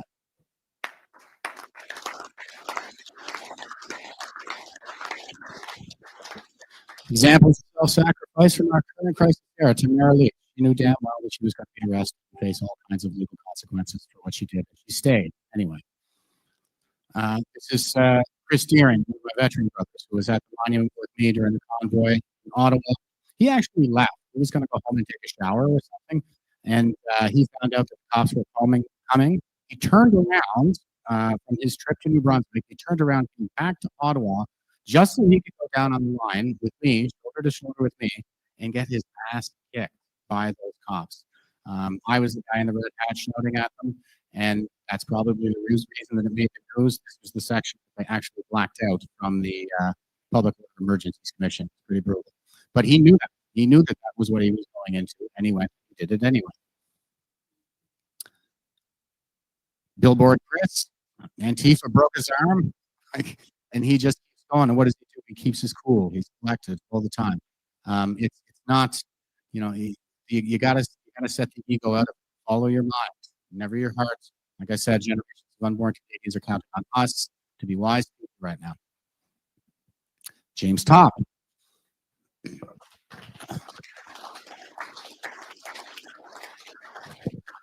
He knew he was going to be court-martialed for what he did, and he took a stand anyway. Sheila Annette Lewis, Garnett Harper, those who paid the ultimate sacrifice, lest we forget. So these are the four cardinal virtues of Stoicism. This is what I endorse: courage, discipline, wisdom, justice. And I would say that every one of the aforementioned examples embodied those virtues. Our ancestors developed a system for us to resist the totalitarian impulse. This is Aristotle. He developed logic. He basically identified every style of BS that these people will throw at you. Now, people are still adding to this lexicon, but logical fallacies. If you could memorize about 10 logical fallacies, you can beat any Marxist, any sophist in a debate, and this is how we win. Here is Thomas Sowell. When you want to help someone, you tell them the truth. When you want to help yourself, you tell them what they want to hear. And this is me.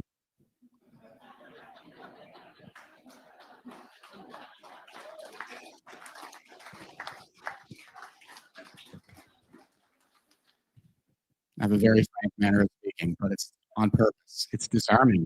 They can't take it. And here is why you people have it up in masses. On the top panel, this is the reality of life on Earth. It's a constant state of war, nonstop bloodbath the world over. This, what we're living through right now, is an anomaly that can end at any moment.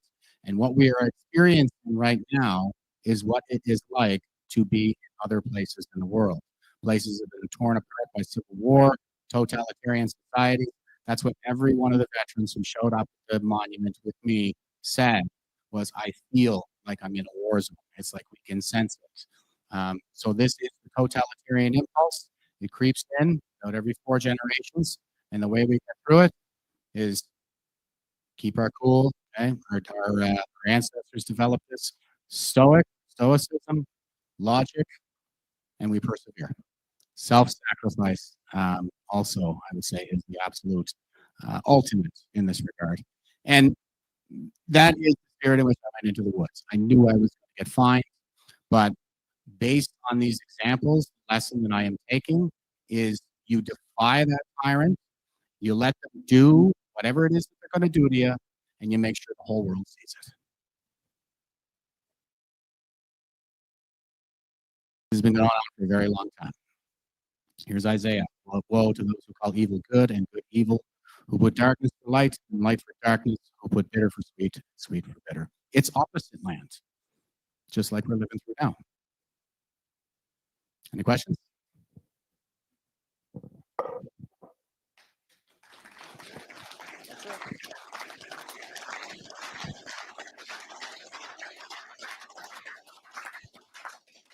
So I would say is, this is something that's been going on with we humans since we were hunter-gatherers.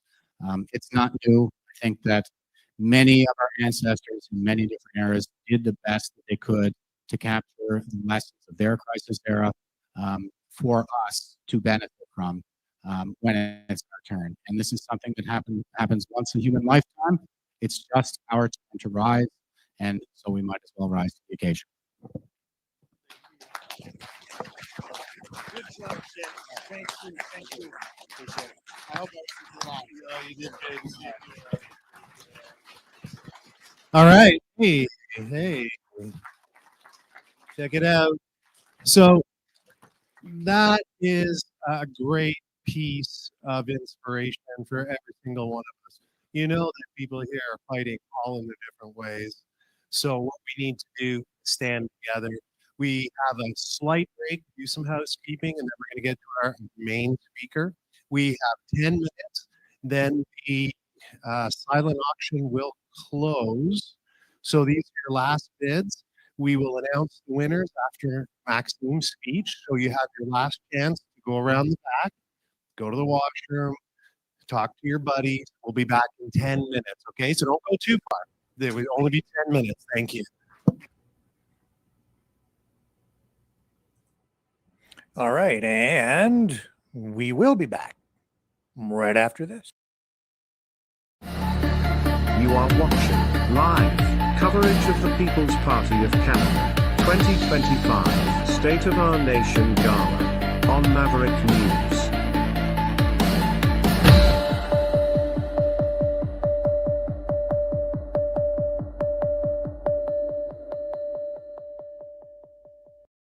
The information war is raging. Truth without integrity is worth nothing. Maverick News. Because those who have power and those who seek it must be held accountable. The world is watching. Join our family of truth seekers. Donate today and add your voice to the chorus of Maverick Knights. Donate at maverickdonations.com. Truth. Integrity. It's the Maverick way.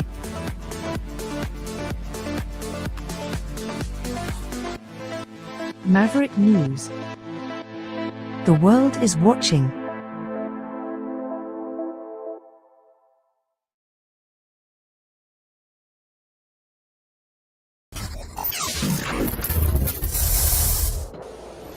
The sharing of biased and False news has become all too common on social media. More alarmingly, some media simply aren't true without checking facts first. Unfortunately, some members of the media use their platforms to push their own personal bias and agenda to control exactly what people think, and this is extremely dangerous to our democracy. In an ocean of lies a century deep, the truth awaits. Choose not the red pill. Choose not the blue pill. For both are an illusion. Discover the power of M. The power of individuality. We are mavericks. We are the way to the light. Fear not the storm. Join our quest for truth. Truth will set you free. Maverick News. The world is watching.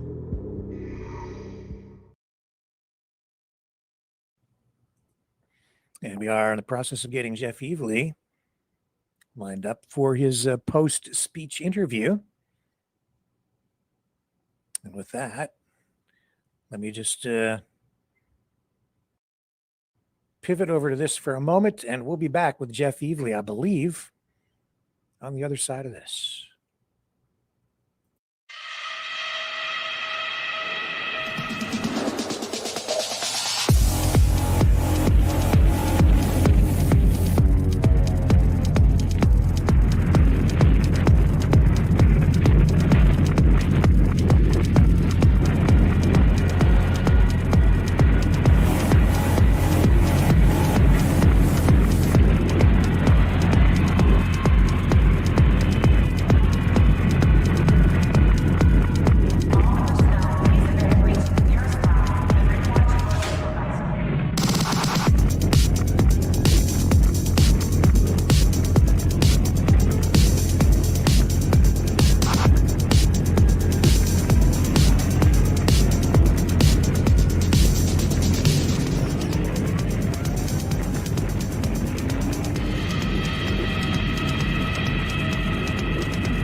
Maverick News.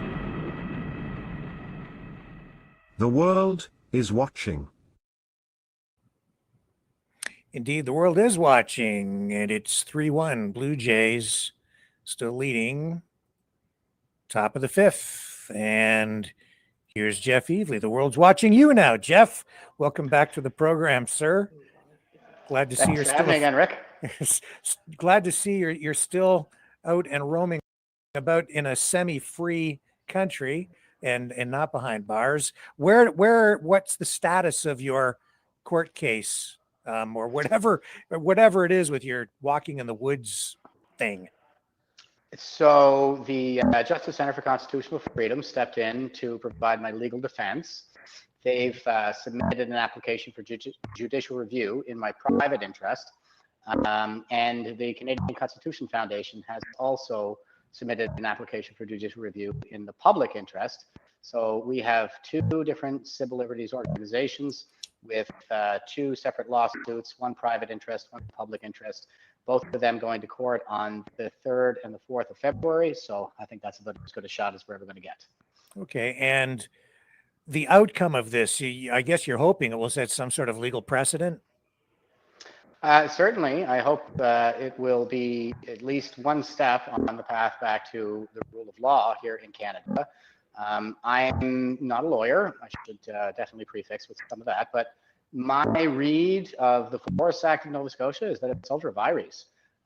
So maybe we'll get that struck down and set an example for future politicians to follow, that they are subject to the same rule of law as the rest of us. So this issue, do you think that this is something that I was speaking with Randy Hillier earlier and Jordan Keeley, and the conversation turned to what does the PPC need to do to break through in the next election? Randy was suggesting a better strategy is needed, more credibility, but it's also about what issues a party decides to focus on, to campaign on, and also what forms the platform for the party. Is this an issue, or is this something that could help even you as a candidate in the upcoming election? Will it resonate with voters? I don't know that like my judicial review case would be like an election issue. I think it would bode well for me and for the PPC brand that I was the one who took the heat for this one. I can tell you that in Cape Breton and Nova Scotia, there seems to be overwhelming support for what I did, despite the online trolls.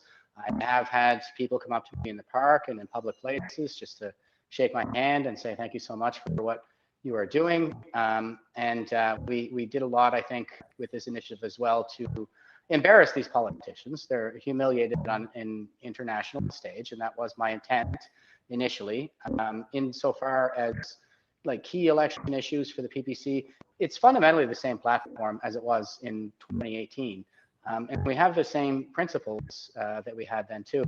And I was able to say even during the last election, on the debate stage, like I'm the only one that has a platform here. Nobody else released it. So I'm very content with the platform itself. I tend to focus in my messaging on, the harms that have been done, especially children, especially Gen Z, who have had the Canadian dream absolutely robbed from them. They're going to be slaves to the system for their entire lives, working for the benefit of other people and never being able to enrich their own lives themselves. So I think that's the kind of thing that is really going to resonate, especially with young people. They've been absolutely shafted throughout all of this. Now we have Carney telling these young people who have already had their childhood sacrificed, their education sacrificed, their psychosocial development sacrificed. They can't seem to get jobs. Their employment has been sacrificed. Their education has been sacrificed. Their health has been sacrificed. And Carney just came out the other day and said, you need to sacrifice more. I think it's incumbent on every leader. This is not my thought. This is a fundamental principle of leadership, but it is incumbent upon every leader to safeguard the well-being of the people in their charge. And that is why none of the people purportedly leading this country are actually leading this country. They're not leaders, they're demagogues and con men.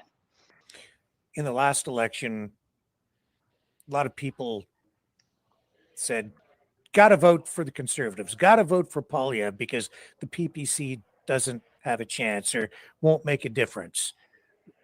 This is something that after 3 elections now, it's that same argument that keeps popping up.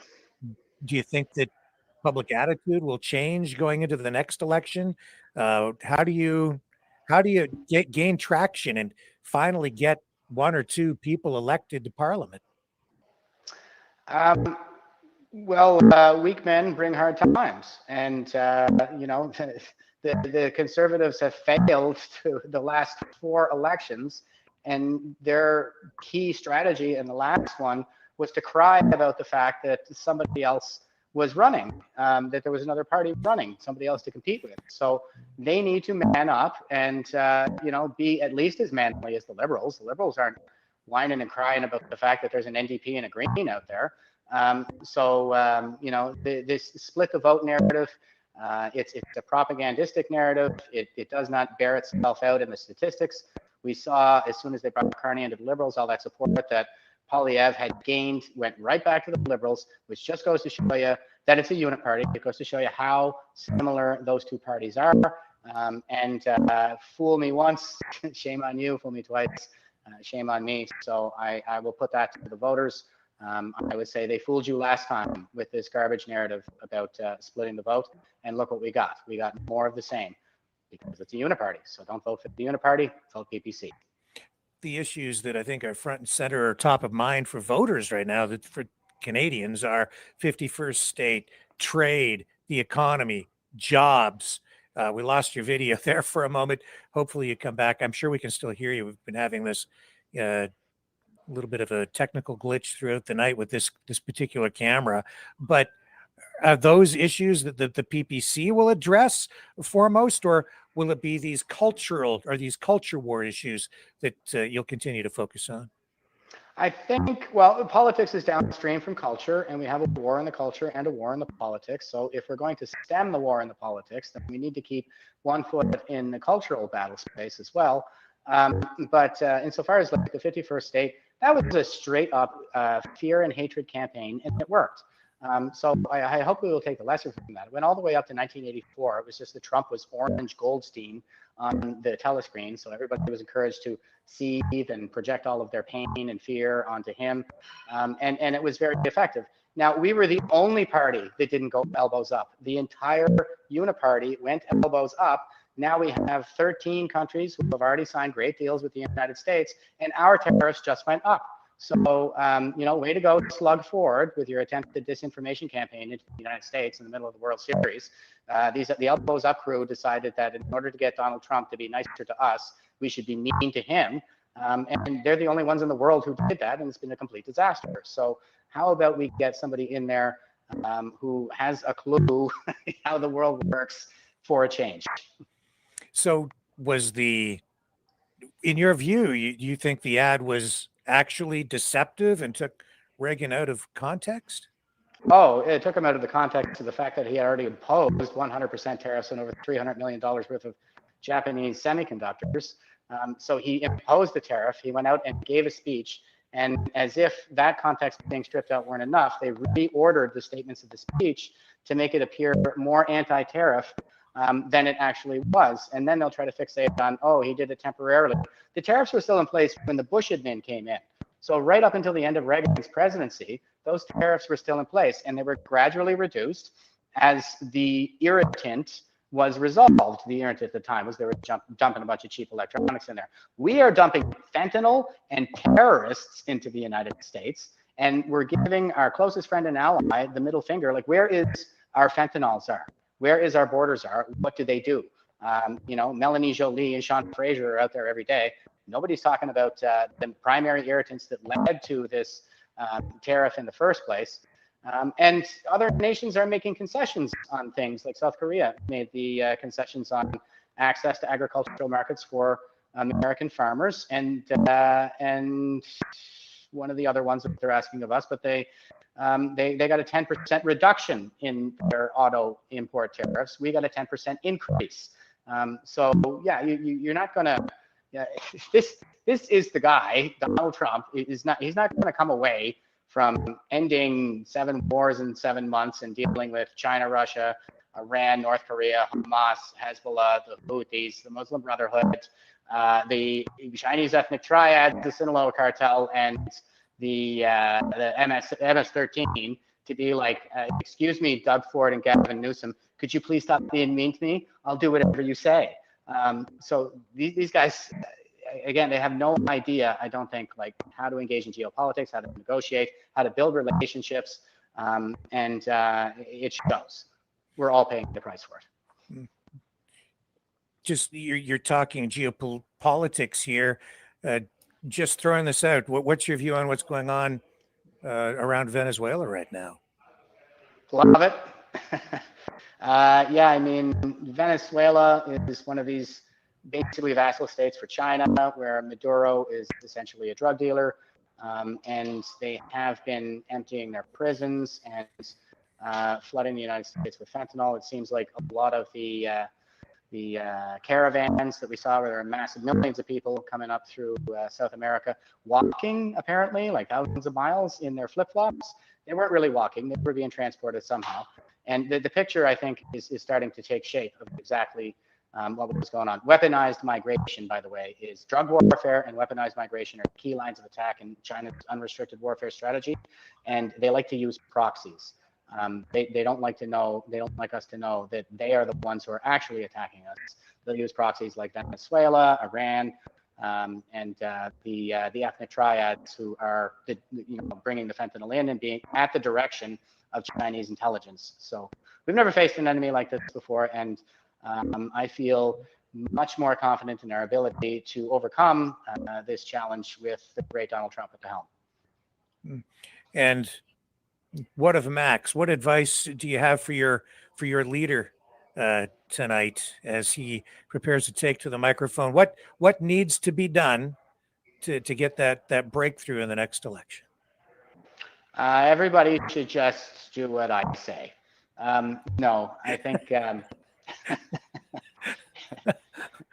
I'm not afraid at all now, Jeff. So, seriously, I think for the next election, I think that this is a really good time to do a compare and contrast. We tried to do it on messaging the first time, but now we have actual results that we can point to. We can show everybody, like, look, this is where the elbow up guys got us. Pierre was elbows up, and these the only serious people we have, the only people I think who are not in the progressive cult and hate everybody who's outside the progressive cult, that's us. I said it multiple times during my local debate. There were 7 candidates on the stage, and they would go through a topic, and then I would say, you see how they all broadly agree? They're all saying the same thing. I'm the only one who's different. Going into that campaign, nobody in my area knew who the PPC was, but everybody knows us now.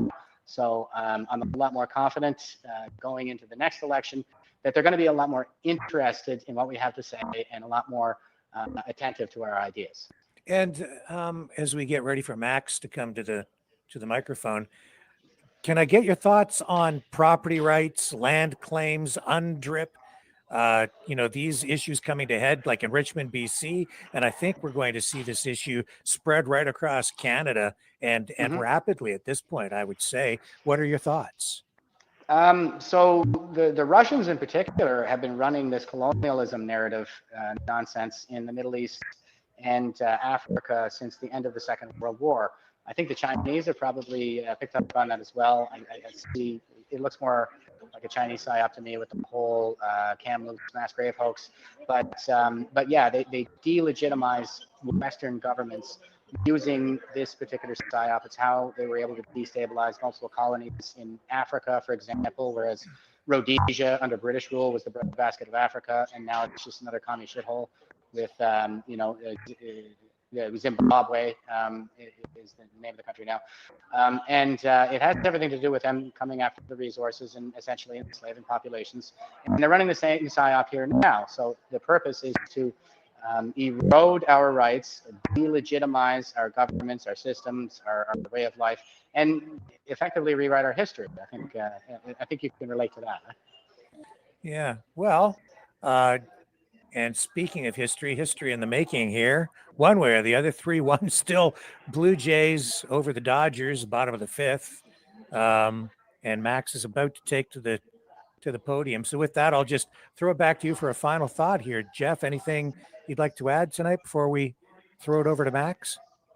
I don't watch sports. I don't generally concern myself with trivial matters, but I think that we got to get back to being the West. We are North America, and there has never been 2 closer allies in the history of humanity than Canada and the United States. NORAD is actually the only permanent binational command structure in the history of the world, and it still exists today. It's a very special thing that we need to preserve. And my ancestors did it for me.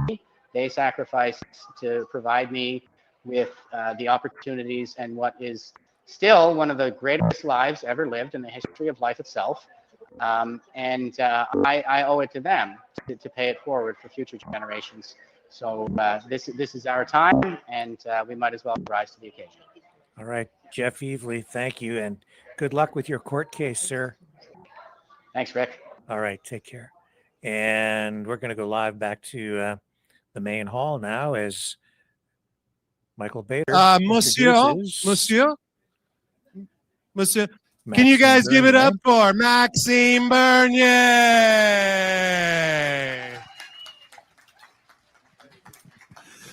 Merci. Thank you, Michael.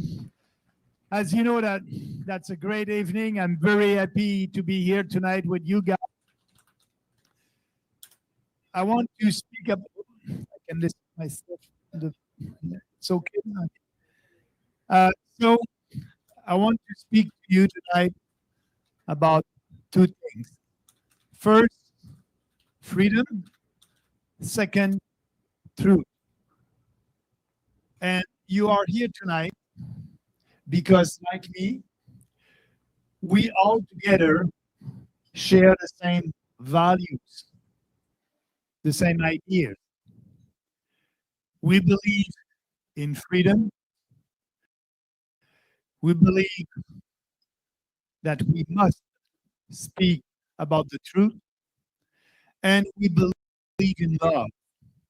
Yes, love. Love for our country. Love for our fellow citizens.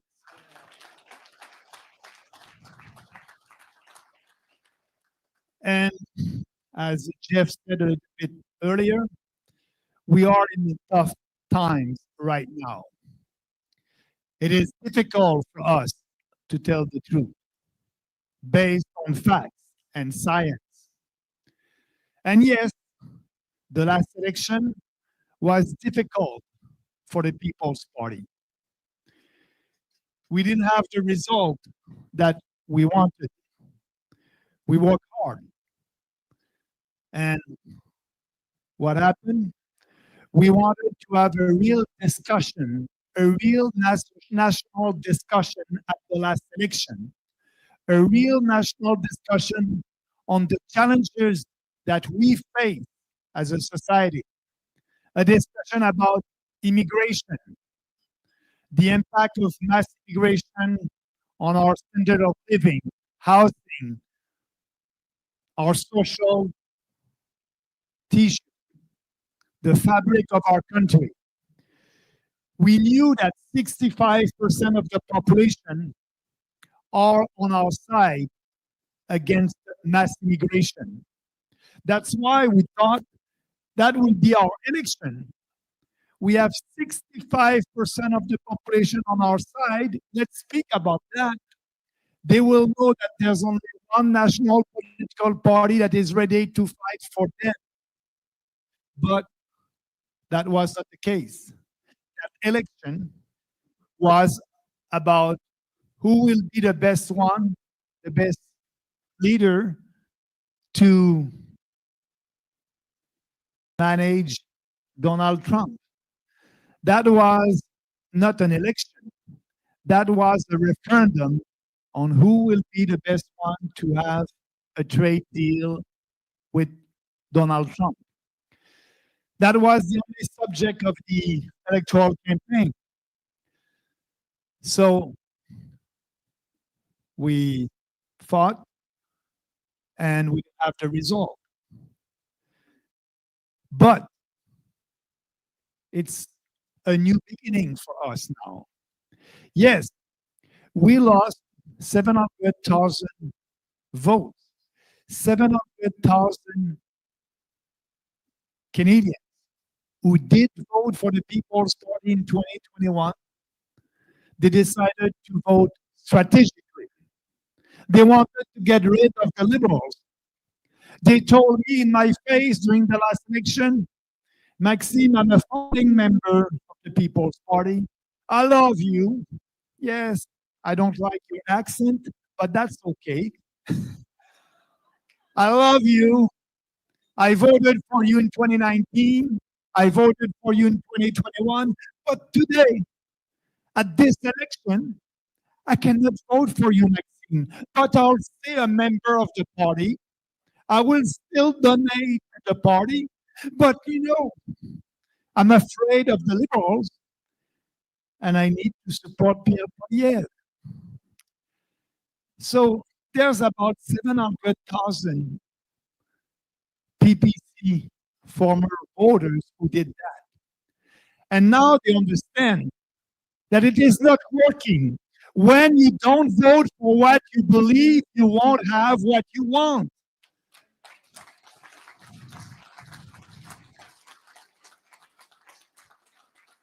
And so they will come back, and more people will come back.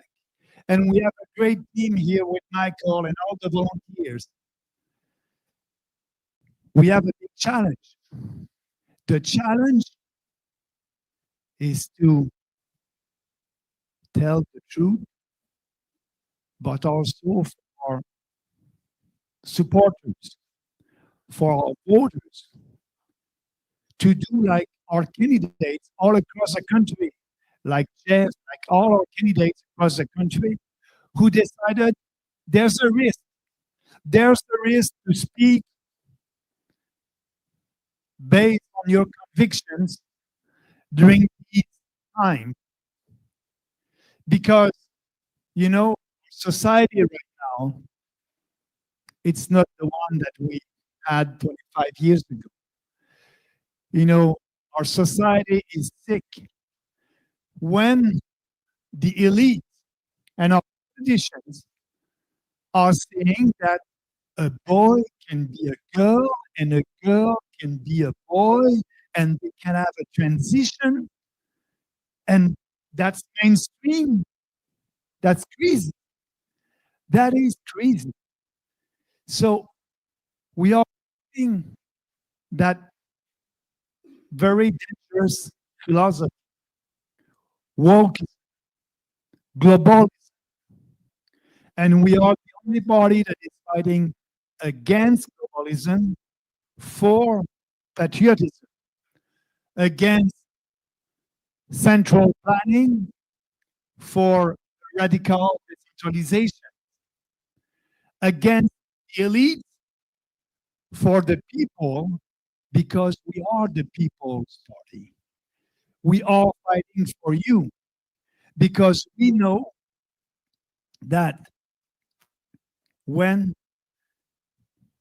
our fellow Canadians, when we give them the opportunity and more freedom and more liberty, you'll have a better country, you'll have a freer country, you'll have a more prosperous country. And we have faith in people. We have faith that you have the ability to do what you want, to achieve your dreams, if we gave you only one thing, more autonomy, more freedom. And it's not the government who will solve that. It's not the liberals, it's not the conservatives. They are doing politics by survey and polling, not by conviction. They don't have any convictions. The only conviction that they have, they want to be in power. They want to govern you. They want to be able to tell you what is the best for you. And that's why they're doing pollings and focus group. But we don't do that. We don't believe in that. So you may say, Maxime, why are you saying that? You don't want to listen to Canadians? You don't want to know what they think? You don't do any polling and focus group? Yes, you're right. I don't want to know what the manipulated Canadians who are manipulated by extreme media. The public opinion has been manipulated with the news, with the ad coming from government. Like during COVID, 65% of the population during COVID saying it's okay with the lockdowns, it's okay with the vaccine passport. That's why we were the only political body standing up for your freedoms, because we knew that was not the solution. But you need to have the courage of your conviction. So doing pollings or focus group is not important for us. because we know that the truth will always prevail. It's a question of time. It's a question of convictions. And when Michael is door knocking, speaking with Canadians, that's the solution. That's why I believe that the future for the People's Party will be bright. And the next election will be better than the last one and the first one, because more people realize right now that there's what the conservatives or the liberals are offering you. That's not the real solution. It's a band-aid. When you have Pierre Poilievre saying that it would be okay with a deficit of $42 billion, that would create inflation. Inflation is a hidden tax, and we are paying that inflation tax right now. So Poilievre and Carney and the NDPs, the Bloc Québécois in Quebec, it's all the same. So what we need to do is a peaceful revolution. And that's happening. More people now are questioning. When you are poorer and poorer and poorer with that inflation, you cannot buy a house. And you need to have at least 2 salaries to be able to have your family. Something is happening in our society. And people are questioning now the mainstream narrative. So we were not, the flavor of the month at the last election because we didn't have the chance to speak. That was not our policies and our ideas were not part of the national debate. So that's why we need to start right now. And we are doing that, rebuilding the party all across the country. And I want to thank our candidates all across the country. We have candidates who were with us in 2019, 2021, 2025, and will be with us at the next election. We are building, but we need you. We need you to be out there and to help us. What is the goal? To have the best ideas, and we believe that we have the best ideas because our ideas are based on the Western civilization values. So we have the best ideas. But if we keep our ideas for ourselves, if we don't have the courage to wake up, to stand up, speak up for what we believe to our friends and our family, nothing will happen. But you are here tonight because you know that this country is not going in the right direction. And you know also that if you speak up, that will be the beginning of that revolution. And we don't need 100% of the population or 50% of the population to do a revolution. 20%. The American Revolution, 20% of the Americans were fighting for that revolution. Only 20%. So that's why our candidates all across the country are ready to fight. And we know that, what is the more precious in politics? Because if you look at what Canadians think about politicians, they're low. They're not very, people are not, giving them big confidence. They're lying. And so being a politician, it's not I must say, an establishment politicians, it is not something that you want.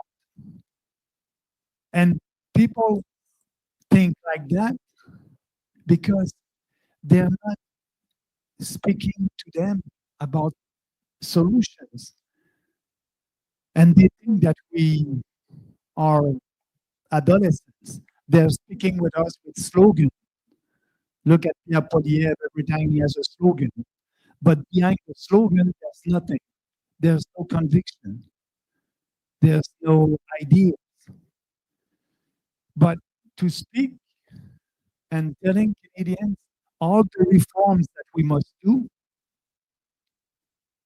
when you speak about what you believe, with passion and conviction, that's the only thing that we can do, but that's very successful. I believe so. The time is on our side. You know, we were, and I was a racist in 2019 because I was just saying, you know, we need to have a discussion about the level of immigrants. I said a maximum of 150,000 in 2019. For me, I must say, when I wrote that policy, I said, oh, that would be very popular. And I didn't think that, you know, people would call me racist, xenophobe, white supremacist. I didn't think about that. Why? Because I'm coming from Quebec. Because in Quebec, we had this discussion about immigration at every provincial election. Because in Quebec, we want to keep our culture and our language. We want to protect our culture. And so you have the PQ that have, you know, 40,000 maximum, the liberals at the provincial level, 50,000. So you have a discussion, a national discussion about the level of immigration. Nobody's saying, oh, you're racist because you want only 20,000.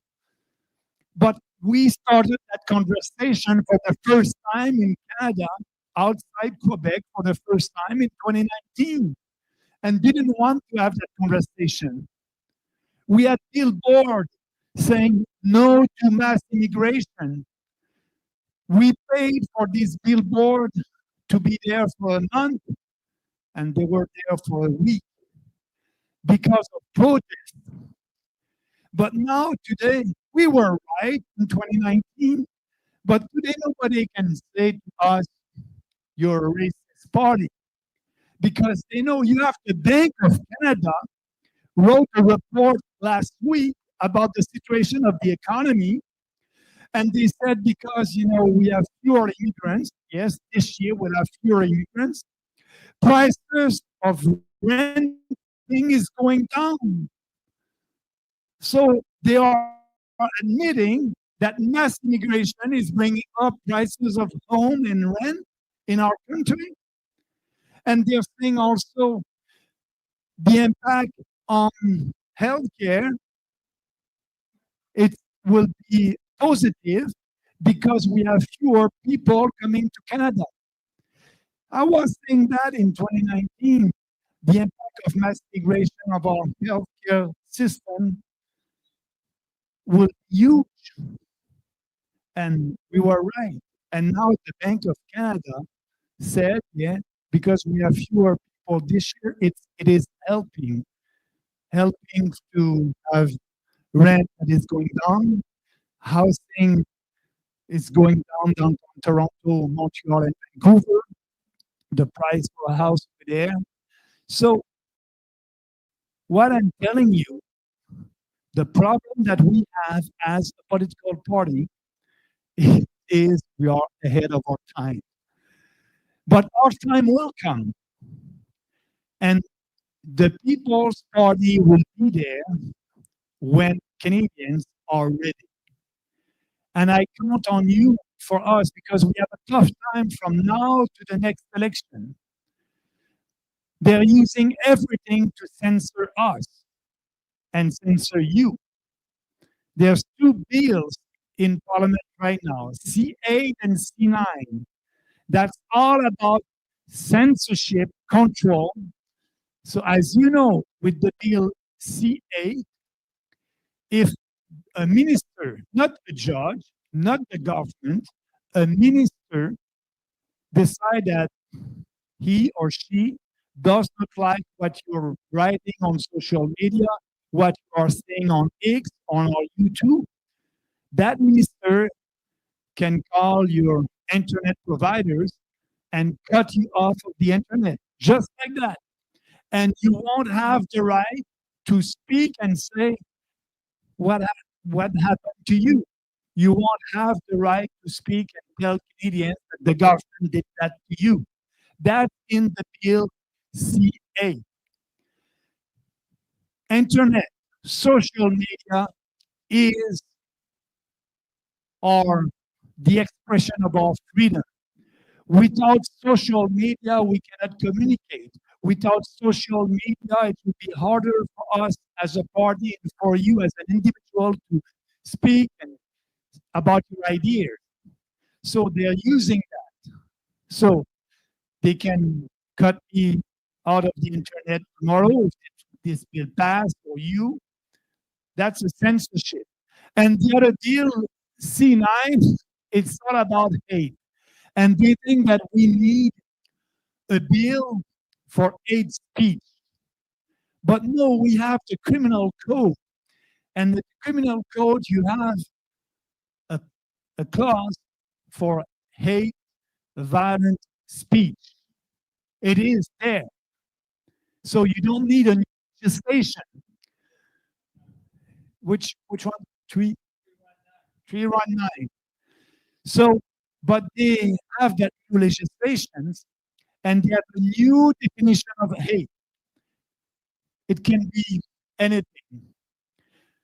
But somebody can complain to the police about you, about what you said on social media, and the police will investigate and they will charge you. Usually, before the police can do that, they have to go in front of judge to have a warrant. But no, right now it won't. The police will be the judge. They will do their investigation. They will judge. They will decide. Okay, we will charge that person. And now after that, you have to spend a lot of money to defend yourself. So they try to control us because they know that when we are telling the truth, it's powerful. They don't want that.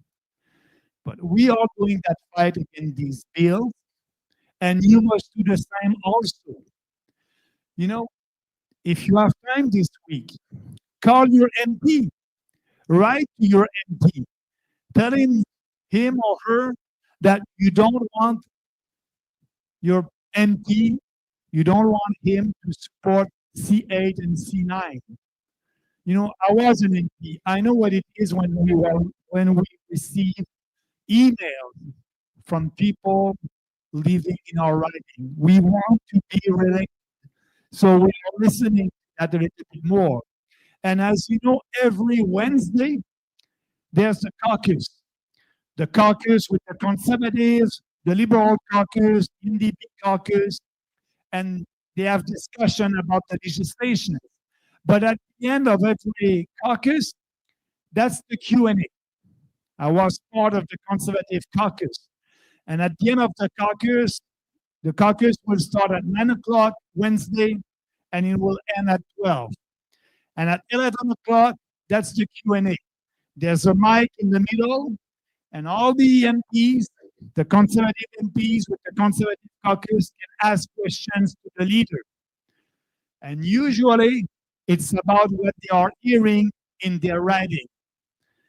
And they said, you know, when I was a conservative, that was a prime minister. Prime minister, if that bill passed, you know, I have a lot of supporters who don't like it. Why? We must change it. We must not promote it. We must not vote for it. So there's a discussion there. That's why when you speak with your MP or write to your MP, he will notice that. And he may act during the caucus and stand up and speak for you. So that's why I believe that that fight against C8 and C9, we can win that fight. If every Canadian understands the gravity of the situation concerning our freedom and our liberty. I told you at the beginning that I will speak about freedom, and you know that our freedoms are in danger. And I will speak about tenacity. But tenacity, you need some courage to speak about what you believe. And yes, you need tenacity. You know, when we started the party in 2018, we think that, oh, we will have our first member elected. I will be elected as the leader. in 2019, I was pretty sure didn't work. I try again 2021, didn't work. 2025 didn't work. But next time it will. You need to fight for what you believe and give everything. And that's why our candidates and myself, we are doing right now. We don't need to change our strategy because we are doing politics differently. With ideas, with principles, with conviction. That is you. And when you're doing that, you are gaining credibility. It's very precious credibility in politics. People can look at what we said, what Michael said, what Jeff said at the last election or the other one. We are not following the wind. We're following our heart and our mind. And people can see that we are serious and we are credible because, you know, about any subject, you can go back and find a whole video of me or some of our candidates saying the same thing today than what we were saying 7 years ago. And that's very important in politics because you are getting credibility. And I will finish with an anecdote. When I did run in Portage this Gala in a by-election before the general election, you know, the Conservatives did everything to be sure that I won't be elected. When we started that election in Portage this Gala, I was at 6% in the polls. We were able to grow that up to 19%. But the Conservatives did a very good campaign of disinformation. What they were doing against me and the party was not about our policy, was not about everything that we did since the creation of the party, was things that I said or done when I was a conservative. They were not able to find anything against the People's Party and our ideas since the creation of our party. Because they knew that everything that we are saying, it's very popular with their members. That's why at every election, the only thing that they're saying, don't split the vote. Don't split the, they know that people are with us. They're conservative, or we have also people from the liberal side and the side who are coming with us. They can see that we are different. And they can see that with these ideas, we can build something new in this country. So they cannot fight with us on ideas, and that's why they want to discredit us. They don't want to give us any visibility. They want to cancel us. They don't want to debate with us. Our candidates, it's very difficult for them during a campaign to be part of the debate in their ridings. They don't want, they're afraid. They're afraid. But I can tell you, with you and the time that we have from now between the next election, that revolution will come sooner than we thought. Sooner than we thought. You can see everything right now. In Europe, Nigel Farage in UK, it's very difficult in a parliamentary system for a new political party like the People's Party to have our first candidate elected because we don't have any proportionality in our electoral system. Like in UK, Nigel Farage with 14% of the vote at the last general election in UK, he had only 7 MPs elected. Only 7 with 13% of the vote. Right now, if there's an election tomorrow in UK, he will be the prime minister. He will be the prime minister. Look at his electoral platform. Go on his website, Reform UK. Go on his website, read the platform. I think he copied our platform. It's about the same. If he was supposed to be elected, and because he was elected, he had more visibility. And now, you know, in UK, it is worse than here in Canada. They are losing their freedom. Mass immigration, the impact is huge over there. And so more people are awake. And that's why he may be able to win the next election. So for us, we are in the same parliamentary system than in UK. It's about the same. Our time will come and that revolution will come. So we need to change the public opinion. But I cannot do that alone.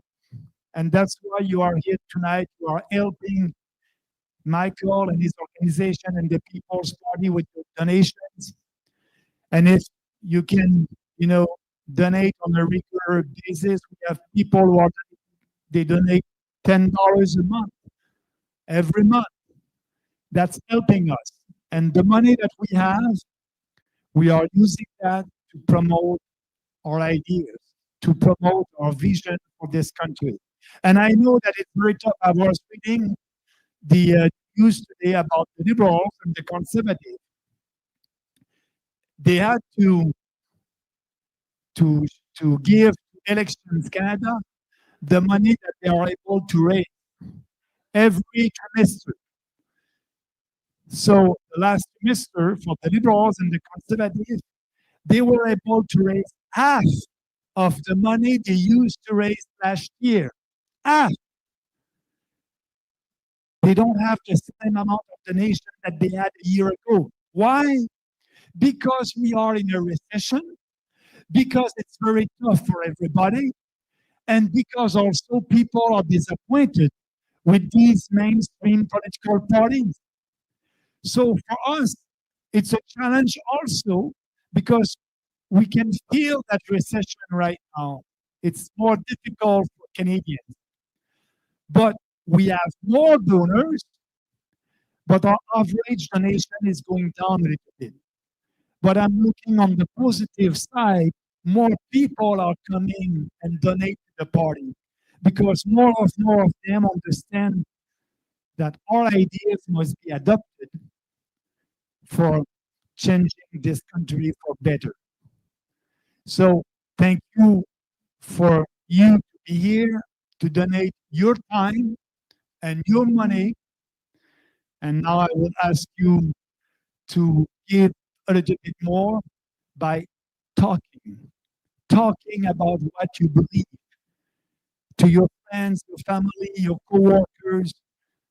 Don't be silent. Be out there. Speak about what you don't like in this country and tell them that there's a solution out there. We are here for them. And we will always fight for Canadians. That's my main message. We believe in our country. We are putting our country first, but the most important, Canadian first. Thank you. Merci. Thank you. Mr. Maxime Bernier.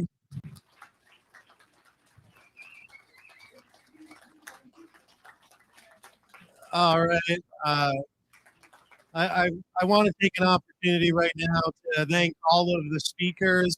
So let's give, Jeff and Vincent and Stephen and everybody a hand. All of our speakers, please.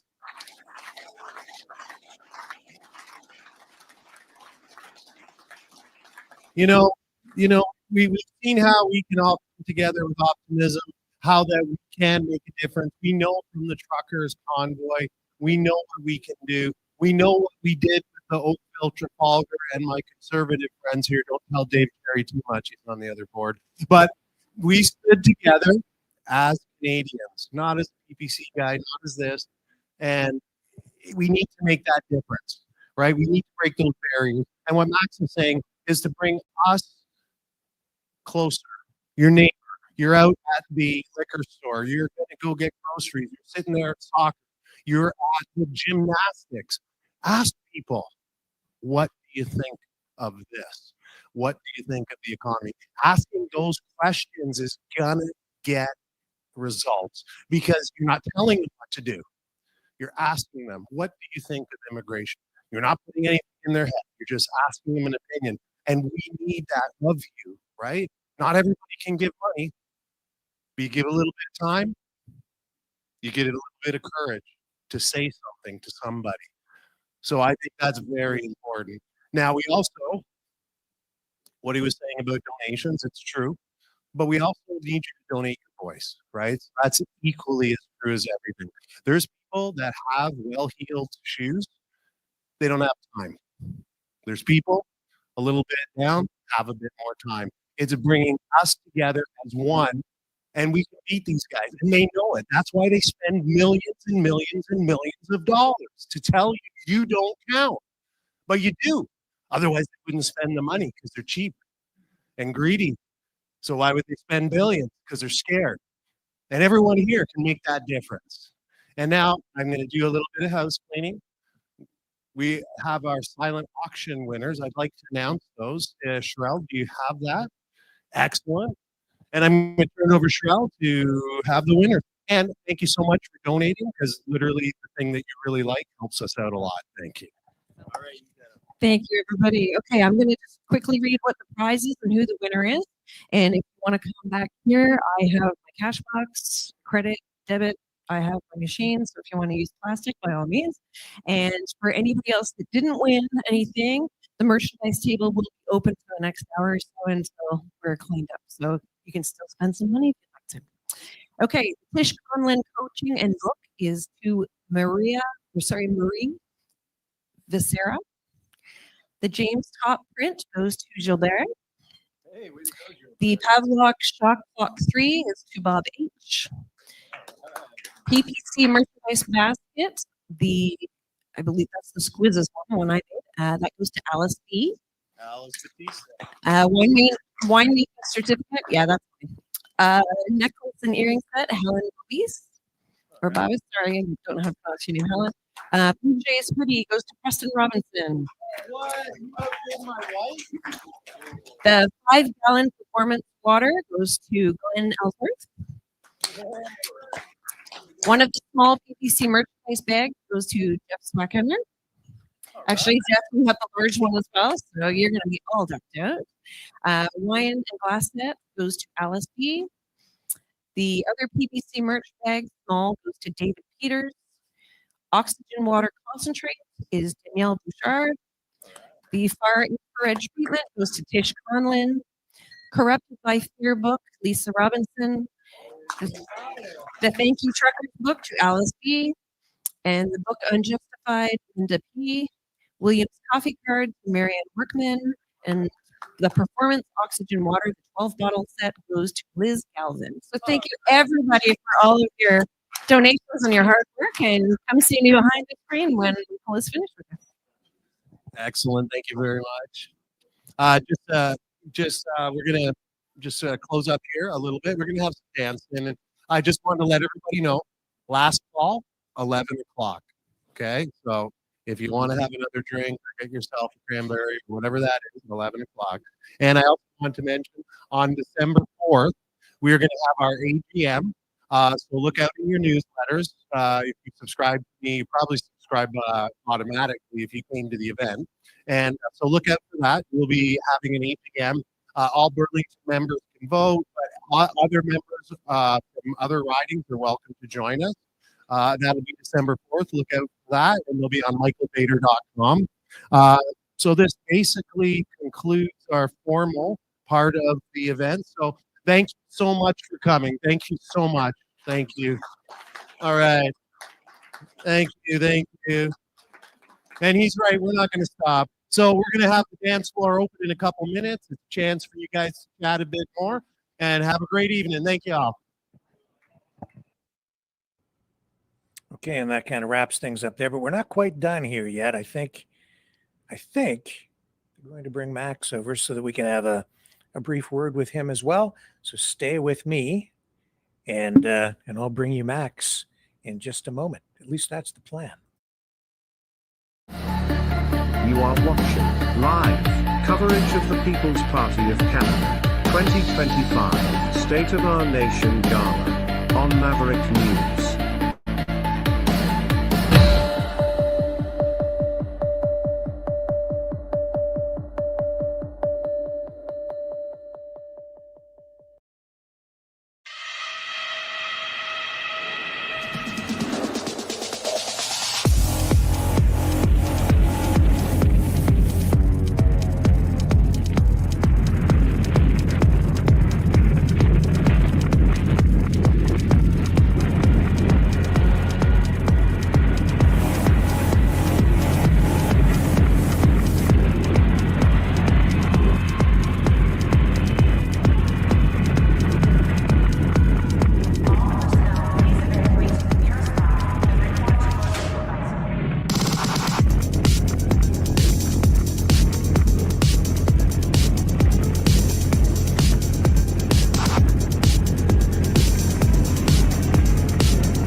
Maverick News.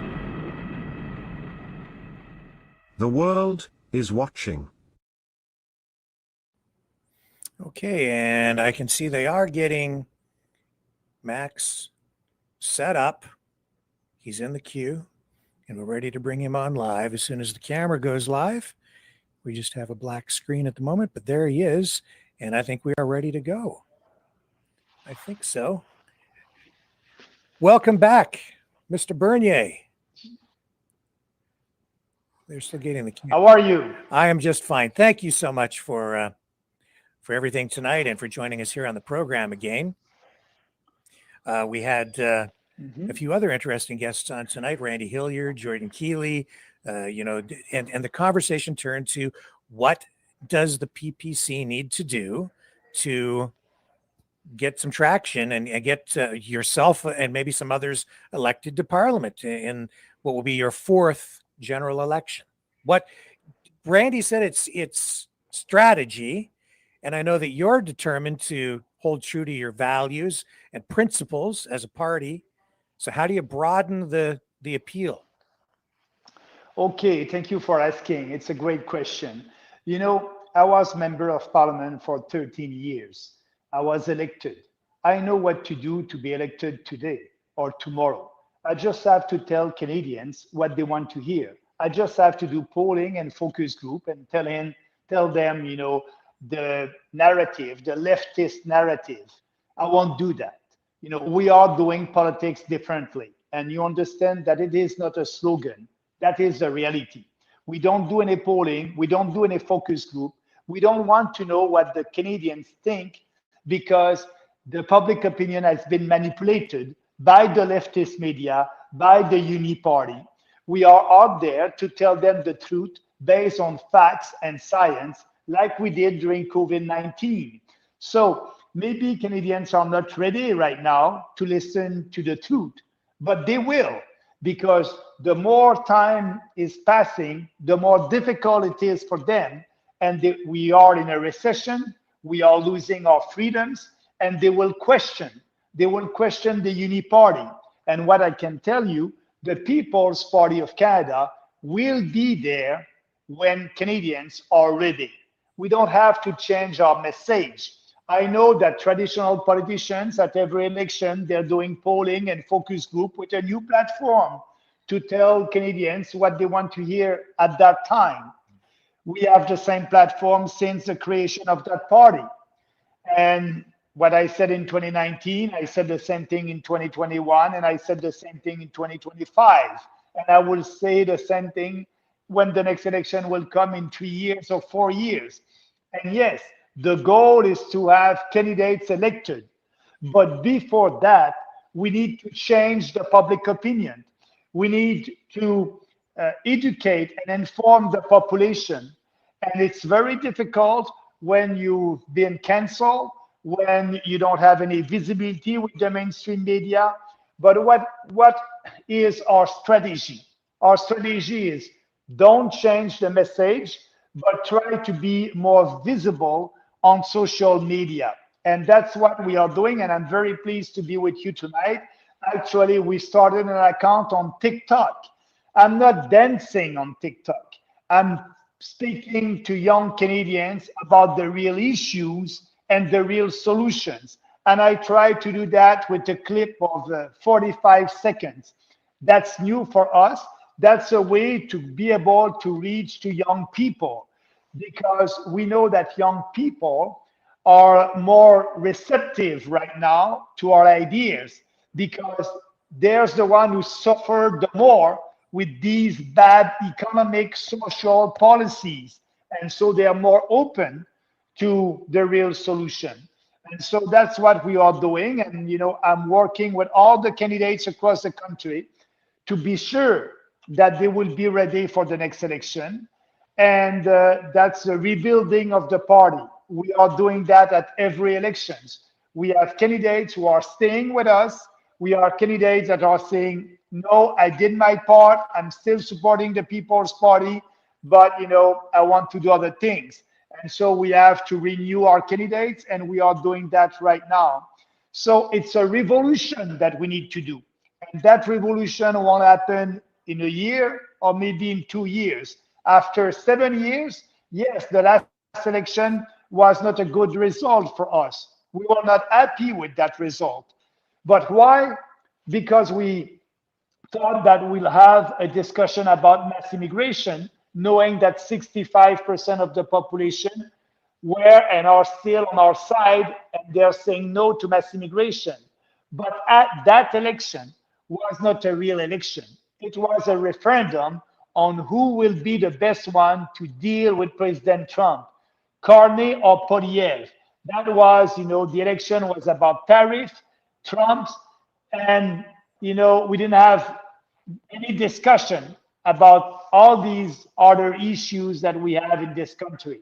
So that was a tough elections for us, because we didn't have the discussion about the real issues, and mostly mass immigration, knowing that we have a lot of support there. So I believe that the next election will be different. We'll have candidates ready. And, I think that at that time, I hope so, that I will be able to be back in Parliament with some candidates. We'll see.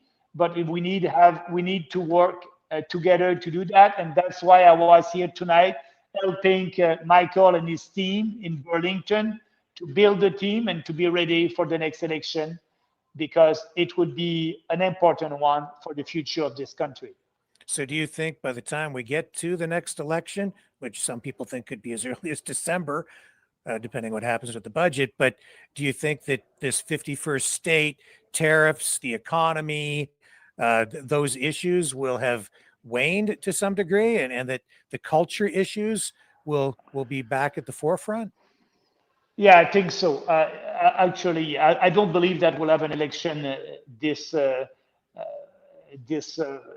fall or early winter. I believe that the budget will pass. You'll have 3 members of parliament that will vote for Carney, or you will have some members of parliament who won't show up to vote. So, I don't think that will be an election this year. That being said, we need to be ready for an election in 2 years or 3 years. But answering your questions, at that time, I think the cultural war will be the real issue.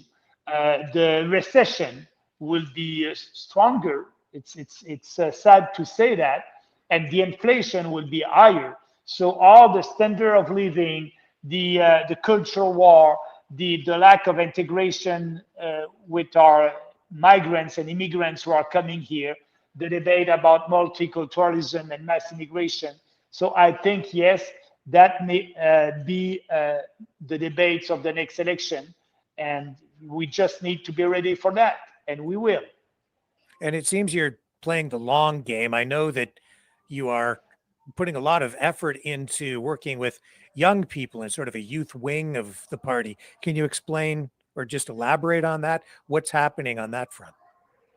Yes, we're very happy that we have young people who are with us and fighting for us. We need more of them. And they had a conference in Ottawa a couple of weeks ago, our young organization. They are out there, and so when I'm traveling this month, I did in October. Sorry, I did travel in Quebec, and I was able to build the organization across the province. And yes, I was out there to meet young people. They are telling me a lot. They are helping me also to promote. My Twitter account, for example. I'm doing that with a young guy, 18 years old. So they are helping us to promote our ideas. And I'm 62, so I need them to help me to be more efficient on social media, and they're doing that. But at the same time, I'm telling them, be active on social media also and in the real life, and that's what they're doing. And what we want to do with them, we want to try to integrate them, maybe not formally or informally, in our organizations, riding associations across the country to help them to be more efficient and being able to speak to the young population more efficiently. And I guess that's why you're so focused as well on bills C8 and C9 because of censorship and keeping the internet open to ensure that even if you're not allowed to participate in the leaders debate or in mainstream media discussions, that the social media platforms are still available to you. Is that one of the reasons you're so concerned about it?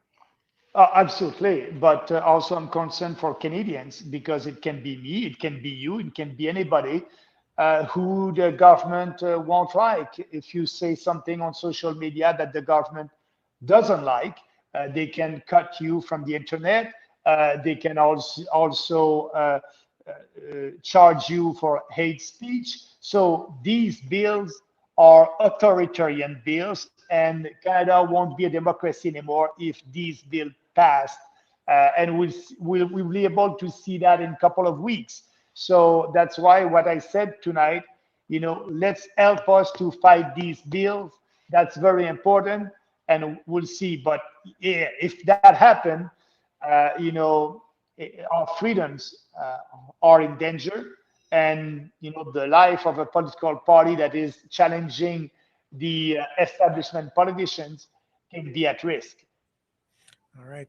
Well, Mr. Bernier, I know that you have many people who would like to dance with you at your event there tonight, so we won't keep you any longer, but I'll throw it back to you. Is there anything else you would like to add, think we might be missing, or just a final message you'd like to share?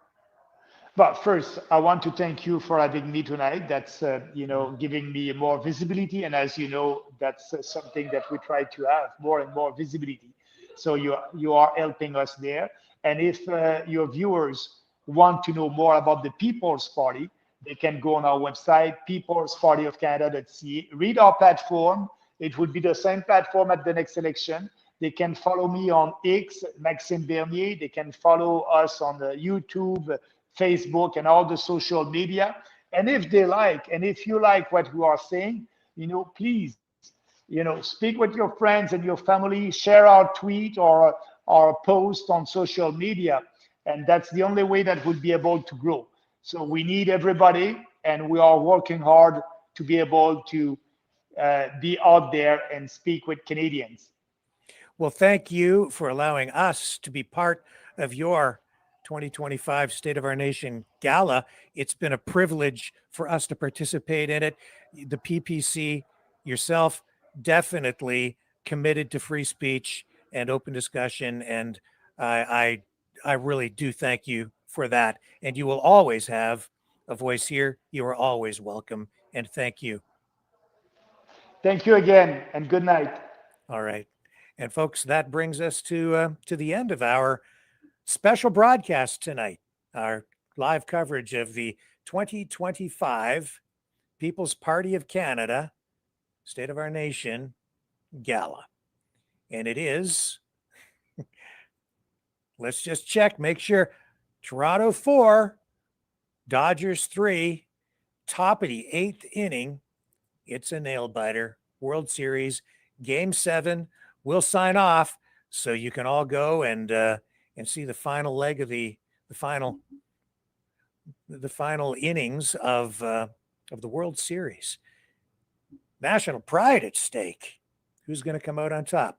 I don't know, but I'd say this: it's been a great competition, and I think we're all winners in the end, just by participating. And again, thank you all for joining us here tonight as we wrap up our coverage of the PPC Gala. I'll be back tomorrow, as usual, with our regular Maverick News broadcast, 7 p.m. Eastern. Catch you all then on the flip side.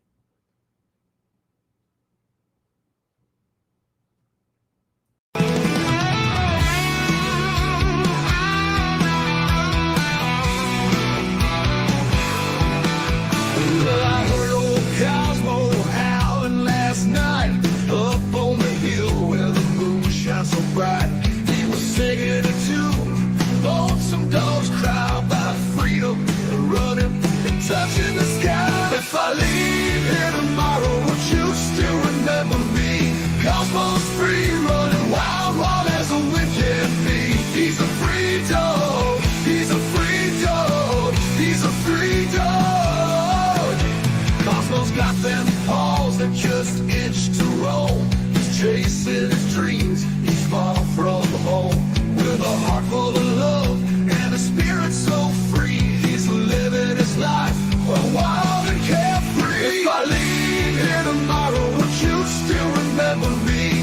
Cosmo's free, running wild, wild as the wind can be. He's a free dog, he's a free dog, he's a free dog.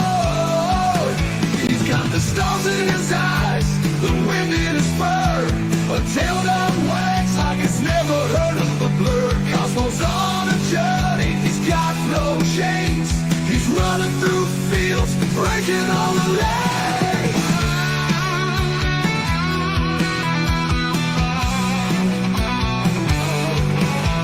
Now the night's getting cold, the sky's turning gray. Cosmo's still out there, he's miles away. He's not looking back, he's got his path to tread. With every step, he's leaving his bed. If I leave here tomorrow, would you still remember me? Cosmo's free, running wild, wild as the wind can be. He's a free dog, he's a free dog, he's a free dog. So if you're feeling lost, just think of Cosmo's run. Remember his spirit, his freedom, his fun. And maybe one day, when you're feeling alone, you'll find your own freedom and let your spirit go. If I leave here tomorrow, would you still remember me? Cosmo's free, running wild, wild as the wind can be. He's a free dog, he's a free dog, he's a free dog.